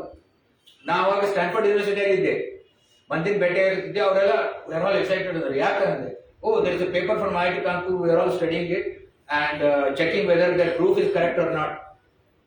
Within 24 hours, computer scientists, mathematicians all over the world checked, verified that their proof was correct. ಆಮೇಲೆ ಅವ್ರಿಗೆ ಆಶ್ಚರ್ಯ ಏನಾಗ್ತಂದ್ರೆ, ಇಬ್ಬರು ಅಂಡರ್ ಗ್ರಾಜುಯೇಟ್ ಸ್ಟೂಡೆಂಟ್ಸ್ ನಾಗ ಕೂತ್ಕೊಂಡು ಇಂಡಿಯಾದಾಗ ಕೂತ್ಕೊಂಡು ಇಂಥ ಪೇಪರ್ ಬರ್ದಾರಲ್ಲ ಇವರು ಅಂತ. ಅಂಡ್ ಆ ಅಂಡರ್ ಗ್ರಾಜುಯೇಟ್ ಸ್ಟೂಡೆಂಟ್ಸ್ ಮುಂದೆ ಹೆಸರು ಮಾಡಿದ್ರು. ಅವ್ರ ಹೆಸರು ಇದು ನಿತಿನ್ ಸಕ್ಸೇನಾ ಮತ್ತು ನೀರಜ್ ಕಯಾಲ್ ಅಂತ. ಈಗ ಅವರು ದೊಡ್ಡ ಪ್ರೊಫೆಸರ್ ಆಗಿದೆ. ಇದು 2001, 24 ವರ್ಷದ ಹಿಂದಿನ ಕಡೆ. ಸುಭಾಷ್ ಖೋತ್, ಇವರು ಇಚಲ್ ಕರಂಜಿ ಅವರು IIT ಬಾಂಬೆ ಗ್ರಾಜುಯೇಟ್. ಇವರು ಸೊ ಇದೇ ರೀತಿ ಇವು ಥಿಯರಿಟಿಕಲ್ ಕಂಪ್ಯೂಟರ್ಸ್ ನಾಗ ಇನ್ಫ್ಯಾಕ್ಟ್ ಈ ವರ್ಷ ಇನ್ನೊಬ್ಬರಿಗೆ ಸಿಕ್ಕೈತಿ ಗೋಲ್ಡನ್ ಪ್ರೈಸ್. ಅವ್ರಿಗೆ ಫೋಟೋ ಹಾಕ್ಲಿಲ್ಲ. ಓಕೆ, ಚಕ್ರವರ್ತಿ ಅಂತ, ಅವ್ರು IIT ಕಾನ್ಪುರ್ ಗ್ರಾಜುಯೇಟ್. ಈಗ ಕಂಟ್ರೋಲ್ ಥಿಯರಿ ಅಂತಾರೆ. ಕಂಟ್ರೋಲ್ ಥಿಯರಿ ಅಂತಂದ್ರೆ ಹೆಂಗ ನಿಮ್ಗೆ ಇಂಜಿನಿಯರ್ಸ್ ಗೊತ್ತಿರ್ತೈತಿ, ಹೆಂಗ ಸಿಸ್ಟಮ್ಸ್ ಅನ್ನ ಕಂಟ್ರೋಲ್ ಮಾಡೋ ಸಲುವಾಗಿ ಯಾವ ರೀತಿ ನೀವು ಥಿಯರಿ ಡೆವಲಪ್ ಮಾಡ್ತೀರಿ ಅಂತ ಹೇಳಿ. ಅದಕ್ಕೆ ಅದ್ರೊಳಗ ಒಂದು ಇವ್ರು ಬರೆದ ಪೇಪರ್ ಮೇಲೆ ಟೆಕ್ಸ್ಟ್ ಬುಕ್ಸ್ ಬಂದಾವ. ಅಂದ್ರೆ ಇವ್ರು ವಿದ್ಯಾಸಾಗರ್ ಅಂತ ಇವ್ರ ಹೆಸರು, ಮುತ್ತುಕಲ್ಲಿ ವಿದ್ಯಾಸಾಗರ್ ಅಂತ. ಇವರು actually one of the use child prodigy. ಯಾಕಂದ್ರೆ 18 ವರ್ಷದಲ್ಲಿದ್ದಾಗ 20 ವರ್ಷದಲ್ಲಿದ್ದಾಗ ಇವರು PhD ಮಾಡಿದ್ದಾರೆ. Okay, in Canadian university and very well known, became control theorist. ಆಮೇಲೆ ಇವರು ಬರ್ತಿದ್ರು, ಬಂದು ಭೇಟಿ ಕಲಾಂರನ್ ಭೇಟಿ ಆದಾಗ ಕಲಾಂ ಅವರು ಅವಾಗ ಇನ್ನೂ DRDO-ದಾಗಿದ್ದಾಗ ಅವರು ಮಾಡುವ ಅವ್ರ ಮ್ಯಾನೇಜ್ಮೆಂಟ್ ಮಂದಿ ಕೂಡ ವ್ಯವಹಾರ ಅದನ್ನೆಲ್ಲ ನೋಡಿ ನಾನು ನಿಮ್ ಕೂಡ ಬರ್ತೇನ್ರಿ ಅಂತ ಹೇಳಿದ್ರು. ಅವ್ರು ಬರ್ರಿ ಹಂಗಾರ ಅಂದ್ಕೂಳೆ ಇನ್ನೊಂದು ವರ್ಷ ನನಗೆ 2-3 ಹುಡುಗರದು PhD ಮುಗಿಸಿ ಬರ್ತೇನೆ ಅಂತ ಹೇಳಿ ಬಂದ್ರು. ಬಂದ್ಮೇಲೆ ಕಲಾಂ ಅವರು ಇವ್ರನ್ನ ಫಸ್ಟ್ ಟೈಮ್ ಡಿಫೆನ್ಸ್ ನೊಳಗ centre for artificial intelligence and robotics ಅಂತೇಳಿ 1985-86 ಒಂದು ಬೆಂಗಳೂರಾಗ ಸ್ಥಾಪನೆ ಮಾಡಿದ್ರು. ಅದ್ರ ಡೈರೆಕ್ಟರ್ ಮಾಡಿದ್ರು ಕೇರ್ ಅಂತಾರೆ, CAIR. ಅದರ ಫಸ್ಟ್ ಡೈರೆಕ್ಟರ್, ಫೌಂಡಿಂಗ್ ಡೈರೆಕ್ಟರ್ ಇವರು. ಅಂಡ್ ಇವ್ರ ಟೀಮು ನಮ್ Tejas aircraft control system develop ಮಾಡಿ, because it was not possible. ಆಮೇಲೆ ಫಾರಿನರ್ಸ್ ಎಲ್ಲ ಲಾಕೆಟ್ ಮಾರ್ಟಿನ್ ಅಂತ ದೊಡ್ಡ ದೊಡ್ಡ ಕಂಪನಿ ನಾವು ಮಾಡ್ಕೊಡ್ತೀವಿ, $1 million ಕೊಟ್ರಿ, $1 million, ಆಮೇಲೆ ಅವ್ರ ಕೈ ಇರ್ತೈತೆ ಅದ್ರದ್ದು ಕಂಟ್ರೋಲ್. ಯಾರ್ದ ಕಡೆ ಸೊಲ್ಯೂಷನ್ ಅಂದ್ರೆ ನಿಮ್ಗೆ ಅದು ಬರೇ ನಾವು ಟಿವಿ ತಗೊಂಡಂಗಲ್ಲ, ಅವ್ರ ಕೈಯಾಗ ಹೋಗ್ಬೇಕಂತೆ. ಅದನ್ನ ಇವರು ಇಲ್ಲ ಚಾಲೆಂಜ್ ಅಂತ ತಗೊಂಡು ಇವ್ರ ಟೀಮ್ ಡೆವಲಪ್ ಮಾಡ್ತಾರೆ. ಓಕೆ, ಸೊ ಆಮೇಲೆ ಎಲ್ಲರೂ ಟೆಸ್ಟ್ ಮಾಡಿ it was better than all the Lockheed Martin planes. Even foreigners had to admit it. That control surface ಅಂತಾರೆ, control system, digital control system. ಆಮೇಲೆ ಈಗ ನಾವೆಲ್ಲ ಕಡೆ ವಿಸ್ಯಾಟ್ ಅಂದ್ರೆ ಸ್ಮಾಲ್ ಟರ್ಮಿನಲ್ಸ್ ಹಾಕೊಂಡು ಈಗೆಲ್ಲ ಇವನ್ ಶೇರ್ ಮಾರ್ಕೆಟ್ ಇದು ಮಾಡೋರೆಲ್ಲ ಹಾಕಿರ್ತಾರ, ಬ್ಯಾಂಕಿನವ್ರು ಹಾಕಿರ್ತಾರ, ATMs ಮೇಲೆ ಯೂಸ್ ಮಾಡೋರೆಲ್ಲ ಹಾಕಿರ್ತಾರ. ಆ ಸೆಟ್ ವಿಸ್ಯಾಟ್ ಅಂತಾರ, ವೆರಿ ಸ್ಮಾಲ್ ಅಪರ್ಚರ್ ಟರ್ಮಿನಲ್ಸ್ ಅಂತ. ಸ್ಮಾಲ್ ಡಿಶ್ ಇಟ್ಕೊಂಡು ಸ್ಯಾಟಲೈಟ್ ಮೂಲಕ ನೀವು ಕನೆಕ್ಟ್ ಮಾಡ್ತೀವಿ. ಆಗ ಟೆಕ್ನಾಲಜಿ ಡೆವಲಪ್ ಮಾಡಿದವ್ರು ಇವರು ರತನ್ ಕಾವಲರ್. ಇವರು ಮುಂಬೈಯಿಂದ AC ಆಗಿ ಆಮೇಲೆ ಬರ್ಲಿಲ್ಲ. ಆಮೇಲೆ ಮೆಮರಿ, ಈಗ ನಾವು ಮುಗಿಸ್ಬಿಡ್ತೇನೆ, ಇನ್ನೊಂದು ಎರಡು ಅಷ್ಟೇ. ಈಗ ಎಲ್ಲರೂ ನಾವು ಯೂಸ್ ಮಾಡೋದೇನು ಥಂಬ್ ಡ್ರೈವ್. ಆ ಥಂಬ್ ಡ್ರೈವ್ ಜನಕರು ಅಂದ್ರೆ 4 ಮಂದಿ, ಅವ್ರೊಬ್ಬರು ಇಂಡಿಯನ್, ಸಂಜೆ ಮೆರೋತ್. ಈಗ ಸದ್ಯ ಅವರು ಶುರು ಮಾಡಿದ ಕಂಪನಿ ಅಂದ್ರೆ ಸ್ಯಾಂಡಿಸ್ಕ್. ಈ ಎಲ್ಲರ ಕಡೆ ಸ್ಯಾಂಡಿಸ್ಕ್ ಥಂಬ್ ಡ್ರೈವ್ ಇರ್ತಿತ್ತು. ಆಮೇಲೆ ಸ್ಯಾಂಡಿಸ್ಕ್ ಅನ್ನ ಮೈಕ್ರಾನ್ ಕಂಪನಿ ಕೊಂಡ್ಕೊಂತು. ಎಷ್ಟಕ್ಕ? $15-16 ಬಿಲಿಯನ್. ಈಗ ಮೈಕ್ರಾನ್ ಕಂಪನಿ ಚೇರ್ಮನ್ ಇವರು. ಈಗ ಸದ್ಯ ಫಸ್ಟ್ ಗುಜರಾತ್ನೊಳಗೆ ಬಂದು ನಾವು ಶುರು ಮಾಡ್ತೀವಿ ಅಂತ ಹೇಳಿ ಒಪ್ಕೊಂಡವ್ರು ಇವರು Micron. Okay, Sanjay Mehrotra is from originally BITS Pilani. ಆಯ್ತು, ಬಾಕಿದೆಲ್ಲ ನಿಮ್ಗೆ ಗೊತ್ತದ, ಏನು ಡಿಜಿಟಲ್ ರೆವಲ್ಯೂಷನ್ ಏನೇನಾಗೈತಿ, ಏನ್ ಸಾಧ್ಯತೆ ಅನ್ನೋದು ನಾ ಏನು ಹೆಚ್ಚು ಹೇಳಕ್ ಹೋಗಿಲ್ಲ. ಈ ಕೆಲವು ರೆಫರೆನ್ಸಸ್ ಅದಾವು, ನಾನು ಬರ್ದದ್ದು ಕೆಲವು ಆರ್ಟಿಕಲ್ಸ್, ನನ್ನ ಬುಕ್ PDF ಕಾಪಿ ಅವೈಲೇಬಲ್ ಅದ, ಯಾರಾದ್ರೂ ಇಂಟರ್ನೆಟ್ ಇಂದ ಡೌನ್ಲೋಡ್ ಮಾಡ್ಕೋಬಹುದು. ಇವು ಎಲ್ಲ ಬೇರೆ ಬೇರೆ ಆರ್ಟಿಕಲ್ಸ್ ನಾನು ಬರ್ತಿದ್ದು. ಇವೆರಡು historical books. That's it. Thank you.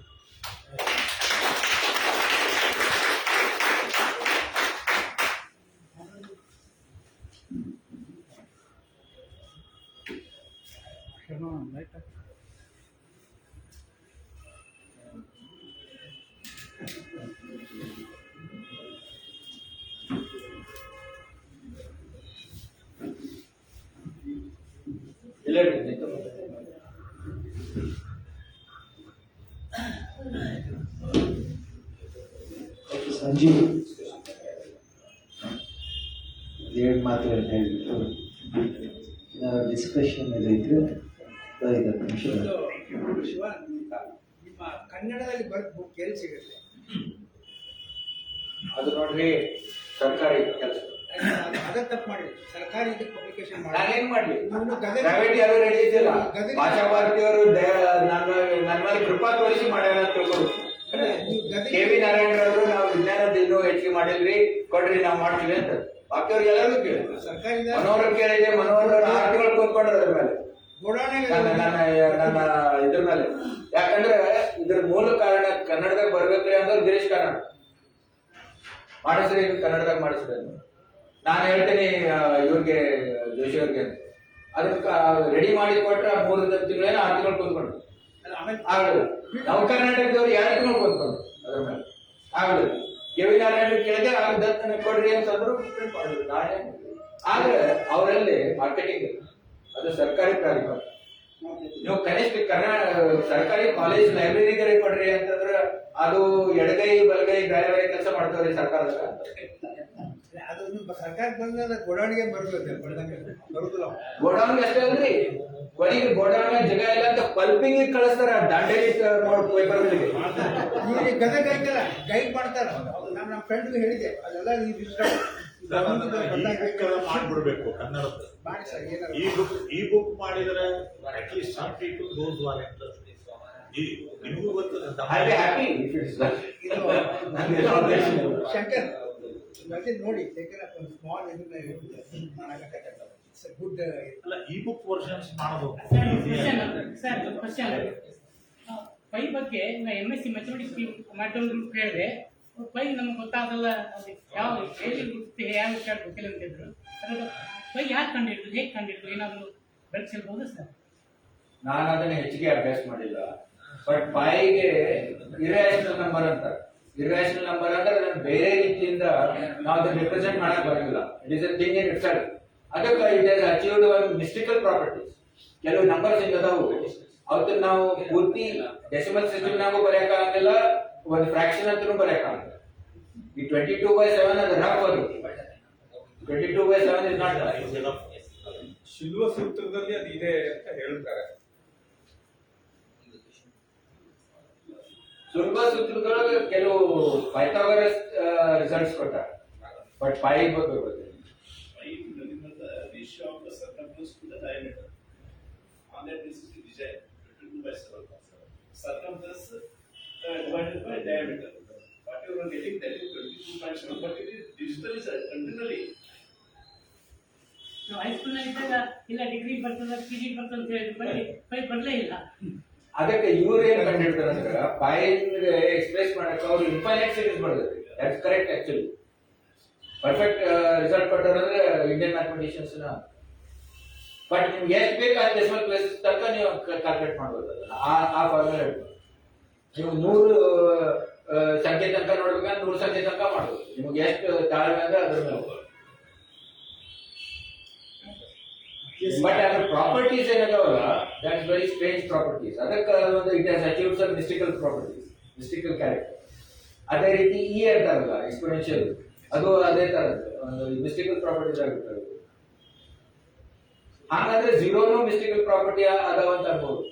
ಶೂನ್ಯ ಯಾಕಂದ್ರೆ ಕೆಲವರು ಅಂತಾರ ಶೂನ್ಯ ಹೆಂಗ್ ಉದಯ ಆಗುತ್ತೆ ಅಂದ್ರೆ ಅದ್ರ ಬಗ್ಗೆ ಬಹಳ ಸ್ಪೆಕ್ಯುಲೇಷನ್ ಇದೆ. ಝೀರೋ ಕೆಲವರು ಅಂತಾರ ಪಾಣಿನಿಯ ಅಷ್ಟಾಧ್ಯಾಯಿ ಒಳಗ ವ್ಯಾಕರಣದೊಳಗ ಲೋಪ ಅಂತ ಒಂದು ಬರ್ತದೆ. ಲೋಪ ಅಂದ್ರೆ ಅದನ್ನ ನೀವು ಆಡ್ ಮಾಡಿದ್ರೆ ಏನು ಚೇಂಜ್ ಆಗಂಗಿಲ್ಲ, ಒರಿಜಿನಲ್ ವರ್ಡ್ ಆ ತರ. Okay, I am not a ವ್ಯಾಕರಣಿ but this what I heard. ಆಮೇಲೆ ಇನ್ನೊಂದು ಇಂಟರ್ಪ್ರಿಟೇಷನ್ ಏನೈತೆ ಅಂದ್ರೆ ಝೀರೋ ಬಲಗಡೆ ಹೋದ್ರೆ ಪಾಸಿಟಿವ್ ಆಗ್ತೈತಿ, ಎಡಗಡೆ ಹೋದ್ರೆ ನೆಗೆಟಿವ್ ಆಗ್ತೈತಿ. ಅದು ರಿಯಲ್ ನಂಬರ್ ಲೈನ್ ಮೇಲೆ ಝೀರೋ ಏನ್ ತಿಳ್ಕೊತೀವಲ್ಲ ಅವ್ರಿಗೆ ಬರ್ತಾಕೈತಿ. ಇದು ಎಲ್ಲಿಂದ ಬಂದಿರಬಹುದು ಅಂದ್ರೆ ಕೆಲವರು ಹೇಳ್ತಾರ ಇದು ಸಂಧ್ಯಾ ಕಾಲದಿಂದ ಬಂದೈತಿ ಅಂತ. ಯಾಕಂದ್ರೆ ಸಂಧಿ ಕಾಲ ಅಂತಂದ್ರೆ ಅದು ಸೂರ್ಯಾಸ್ತ ಆಗಿರ್ಲಿ ಸೂರ್ಯೋದಯ ಆಗಿರ್ಲಿ, ಸ್ವಲ್ಪ ಮುಂದೋದ್ರೆ ಬೆಳಕಾಕೈತಿ, ಸ್ವಲ್ಪ ಹಿಂದೋದ್ರೆ ಕತ್ತಲಿರ್ತದೆ. ಅಂದ್ರೆ ಬೆಳಕು ಕತ್ತಲು ಕೂಡಿ ಇರುವುದು ಝೀರೋ ಅಂತ. It's pregnant with both. ಹಿಂಗೂ ಕೆಲವರು ಹೇಳ್ತಾರೆ. ಎಲ್ರಿಗೂ ನಮಸ್ಕಾರ. ಹಂಗೆ ನೋಡಿದ್ರೆ ನನಗೆ ಅದೃಷ್ಟದೊಳಗೆ ನಂಬಿಕೆ ಇಲ್ಲ. ಆದರೆ ಇವತ್ತು ಮಾತ್ರ ನನ್ನ ಅದೃಷ್ಟ ಬಹಳ ಚಲೋ ಅಂತ ಹೇಳ್ಬೋದು. ಯಾಕಂತಂದ್ರೆ ಬೆಳಿಗ್ಗೆ ನಾವು ಜನ್ವೀರ್ ಕಣ್ವಿ ಮತ್ತು ಶಾಂತಾದೇವಿ ಕಣ್ವಿಯವರ ಕುರಿತಾದಂಥ ಬಹಳ ಉತ್ಕೃಷ್ಟವಾದಂಥ ಬಹಳ ಸುದೀರ್ಘವಾದಂಥ ಕಾರ್ಯಕ್ರಮದೊಳಗೆ ಭಾಗವಹಿಸಿದ್ವಿ. ಅದು ಮುಗಿಸ್ಕೊಂಡು ಮುದೋಳಕ್ಕೆ ಹೋಗೋದಿತ್ತು ನಮಗೆ. ಈ ಕಾರ್ಯಕ್ರಮವನ್ನು ತಪ್ಪಿಸಿ ಅಲ್ಲಿ ಮುದೋಳದೊಳಗೆ ಒಂದು ಬಹಳ ಮಹತ್ವದ ಒಂದು ಕೆಲಸ ಇತ್ತು. ಅದಕ್ಕೆ ಮುದೋಳಕ್ಕೆ ಹೋಗೋರಿದ್ದೀವಿ ನಾವು 1:30-2 ಗಂಟೆಗೆ. ಕಾರಣಾಂತರ ಅದು ತಪ್ಪಿ ಹೋಯಿತು. ತಪ್ಪಿ ಹೋಗಿದ್ದಕ್ಕೆ ನಮಗೆ ಇದು ಸಿಕ್ತು. ಬಹಳ ಬಹಳ ಉತ್ಕೃಷ್ಟವಾದಂತಹ ಉಪನ್ಯಾಸ, ಬಹಳ ಕಣ್ಣು ಕೆರೆಸುವಂತಹ ಉಪನ್ಯಾಸ. ಆದರೆ ಮತ್ತೆ ನಮ್ಮ ದುರದೃಷ್ಟ ಏನಂದರೆ ಇಷ್ಟೇ ಜನ ಇದೀವಲ್ಲಪ್ಪ ಇದನ್ನು ತಗೊಳ್ಳಿಕ್ಕೆ ಸ್ವೀಕಾರ ಮಾಡಲಿಕ್ಕೆ ಅಂತ. ಇರಲಿ, ಆದರೆ ಸಿಕ್ಕಿದ್ದು ಎಷ್ಟು ಮಹತ್ವದ್ದು ಅಂತ, ಸಿಕ್ಕಿದ್ದು ಎಷ್ಟು ಮಹತ್ವದ್ದು. ನಮಗೆ ಫೇಸ್ಬುಕ್ ಲೈವ್ ಇರೋದ್ರಿಂದ ಬಹುಶಃ ಜಗತ್ತಿನಾದ್ಯಂತ ಬಹಳಷ್ಟು ಜನ ನೋಡಿರ್ಲಿಕ್ಕೆ ಸಾಕು. ಇದು ಒಂದು ನಾನು ಕೆಲವು ಸಂಗತಿಗಳನ್ನು ಮಾತ್ರ ಹಂಚ್ಕೊಳ್ತೀನಿ. 8 ಗಂಟೆ ಆಗಲೇ ಆಗಿರೋದ್ರಿಂದ ಒಂದು IIT ಬಗ್ಗೆ ನನಗೊಂದು ತಪ್ಪು ಅಭಿಪ್ರಾಯ ಇತ್ತು.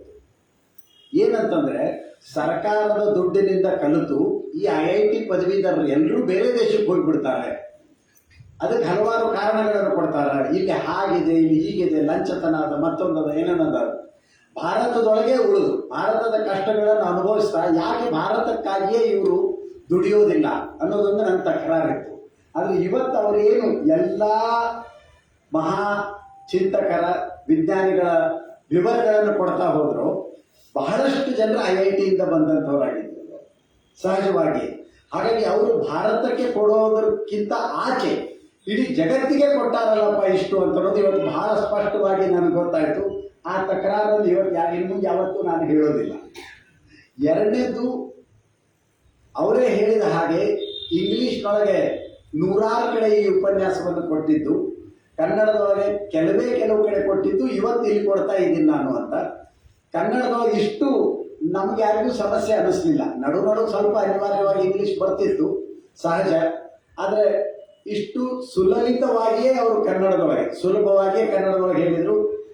ಅವರ ತಾಯಿ ತಂದೆಯವರ ಪ್ರಭಾವ, ಅವರು ಧಾರವಾಡದ ಕನ್ನಡ ಕಲಿತದ್ದಾದ ಪ್ರಭಾವ, ಬಹಳಷ್ಟು ಒಳ್ಳೊಳ್ಳೆ ಶಬ್ದಗಳು ನಡು ಬರ್ತಿದ್ವು ಕನ್ನಡದ್ದು. ಕೇಳಲಿಕ್ಕೆ ಒಟ್ಟು ಎಲ್ಲಿಯೂ ಬೇಸರ ಆಗಲಿಲ್ಲ. ಇದು ಯಾಕೆ ಮುಗಿಯುವಲ್ದಪ್ಪ ಅಂತ ಅನಿಸ್ಲಿಲ್ಲ. ಬಹಳಷ್ಟು ವಿಷಯಗಳನ್ನು ಅವರು ತಿಳಿಸಿ ಹೇಳಿದರು. ಮತ್ತು ಒಂದು ರೀತಿಯಿಂದ ನಾವು ಹೆಮ್ಮೆ ಪಡಬೇಕು. ನಿಜವಾಗಿಯೂ ಈ ಇಡೀ ಕ್ಷೇತ್ರಕ್ಕೆ ಇವತ್ತು ನಾವು ಯಾವ ಜೀವನವನ್ನು ನೋಡ್ತಾ ಇದ್ದೀವಿ, ಅನುಭವಿಸ್ತಾ ಇದ್ದೀವಿ, ವಿಜ್ಞಾನ ಮತ್ತು ತಂತ್ರಜ್ಞಾನದ ಲಾಭವನ್ನು ನಾವೇನು ಪಡಿತಾ ಇದ್ದೀವಿ, ಅದರ ಮೂಲ ಮೂಲ ಮೂಲ ಬೇರುಗಳು ಎಲ್ಲಿ, ಭಾರತದೊಳಗೆ ಯಾವೆಲ್ಲ ರೀತಿಯಿಂದ ಅವು ಭಾರತದ ಮಣ್ಣಿನೊಳಗೆ ಹರಡಿಕೊಂಡಿದ್ದಾವೆ ಅಂತ ಅನ್ನೋದನ್ನು ಏನು ಹೇಳಿದರು, ನಿಜವಾಗಿಯೂ ನಾವು ಹೆಮ್ಮೆ ಪಡುವಂಥ ವಿಷಯವೇ ಅದು. ನಿಜವಾಗಿಯೂ ಹೆಮ್ಮೆ ಪಡಬೇಕಾದ್ದು. ಬಹಳಷ್ಟು ವಿಷಯಗಳು ನಮ್ಗೆ ಗೊತ್ತಿಲ್ಲ. ಹಾಗಾಗಿ ಇವರಿಗೆ ನಾನು ವಿನಂತಿ ಮಾಡ್ಕೊಳ್ಳೋದೇನೆಂದರೆ, ಬಹುಶಃ ಮುಂದಿನ ದಿನಗಳಲ್ಲಿ ಶಾಲಾ ಮಕ್ಕಳನ್ನು ಕರೆದು 8, 9, 10 ವರ್ಗದ ಮಕ್ಕಳನ್ನು, PUC ಮಕ್ಕಳನ್ನು, ಸುಮ್ಮನೆ ಜಾತ್ರೆ ಅಂತೇಳಿ 1000 ಮಕ್ಕಳನ್ನು ಕರೆಯೋದಿಲ್ಲ. ಶಾಲೆಯಿಂದ ಆರಿಸಿ 3-4 ಮಕ್ಕಳನ್ನು ಕರೆದು ಇನ್ನೂ ಹೆಚ್ಚು ವಿವರವಾಗಿ ಅವರಿಂದ ಆ ಕುತೂಹಲದ ಪ್ರಶ್ನೆಗಳು ತಿರುಗಿ ಬರುವ ಹಾಗೆ, ಇವರು ಅದಕ್ಕೆ ಉತ್ತರ ಕೊಡೋ ಹಾಗೆ, ಅಂದರೆ ಆ ವಯಸ್ಸಿನೊಳಗೆ ಹೌದಲ್ಲಪ್ಪ ಇಷ್ಟೆಲ್ಲ ಸಾಧನೆ ಮಾಡ್ಬೋದು ನಾನು ಅಂತ ಗೊತ್ತಾಗ್ಬಿಟ್ರೆ, ಅವ್ರು ಹೇಳಿದ್ರಲ್ಲ, 2 ಅಂಡರ್ ಗ್ರಾಜ್ಯುಯೇಟ್ ಸ್ಟೂಡೆಂಟ್ಸ್ ಇಟ್ಕೊಂಡ್ಬಿಟ್ಟು ಅದ್ಭುತವಾದಂಥ ಸಾಧನೆ ಮಾಡಿದರು ಅಂತ ಅನ್ನೋದು. ಹಾಗಾಗಿ ಕನಸು ಕಾಣೋದಂತ ಏನಂತೀವಲ್ಲ, ಭಾಳ ದೊಡ್ಡ ಕನಸು ಕಾಣಲಿಕ್ಕೆ ಸಾಧ್ಯ ಆಗ್ತದೆ ನಮ್ಮ ಮಕ್ಕಳಿಗೆ ಅಂತ ಅನ್ನೋದು. ಹೀಗೆ ಒಟ್ಟಾರೆಯಾಗಿ ಏನು ಇವತ್ತಿನ ಉಪನ್ಯಾಸ ನಮಗೆ ಸಿಕ್ಕಿದ್ದಿದೆಯೋ ಬಹಳ ಅದ್ಭುತವಾದದ್ದು, ಬಹಳ ವಿಷಯವನ್ನು ನಮಗೆ ಕೊಟ್ಟಂಥದ್ದು. ನಾವು ಪ್ರೊಫೆಸರ್ ಶಿವಾನಂದ ಖಂಡ್ರೆ, ಪ್ರೊಫೆಸರ್ ಅಂತ ಹೇಳ್ಬೇಕಾ, ಡಾಕ್ಟರ್ ಅಂತ ಹೇಳ್ಬೇಕಾ, ಮೇಲಿಂದ ಧಾರವಾಡಕ್ಕೆ ಬಂದಿರ್ತಾರೆ. ಈ ಹಿಂದೆಯೂ ನಾವು ಉಪನ್ಯಾಸಗಳನ್ನು ಕೇಳಿದ್ದೀವಿ.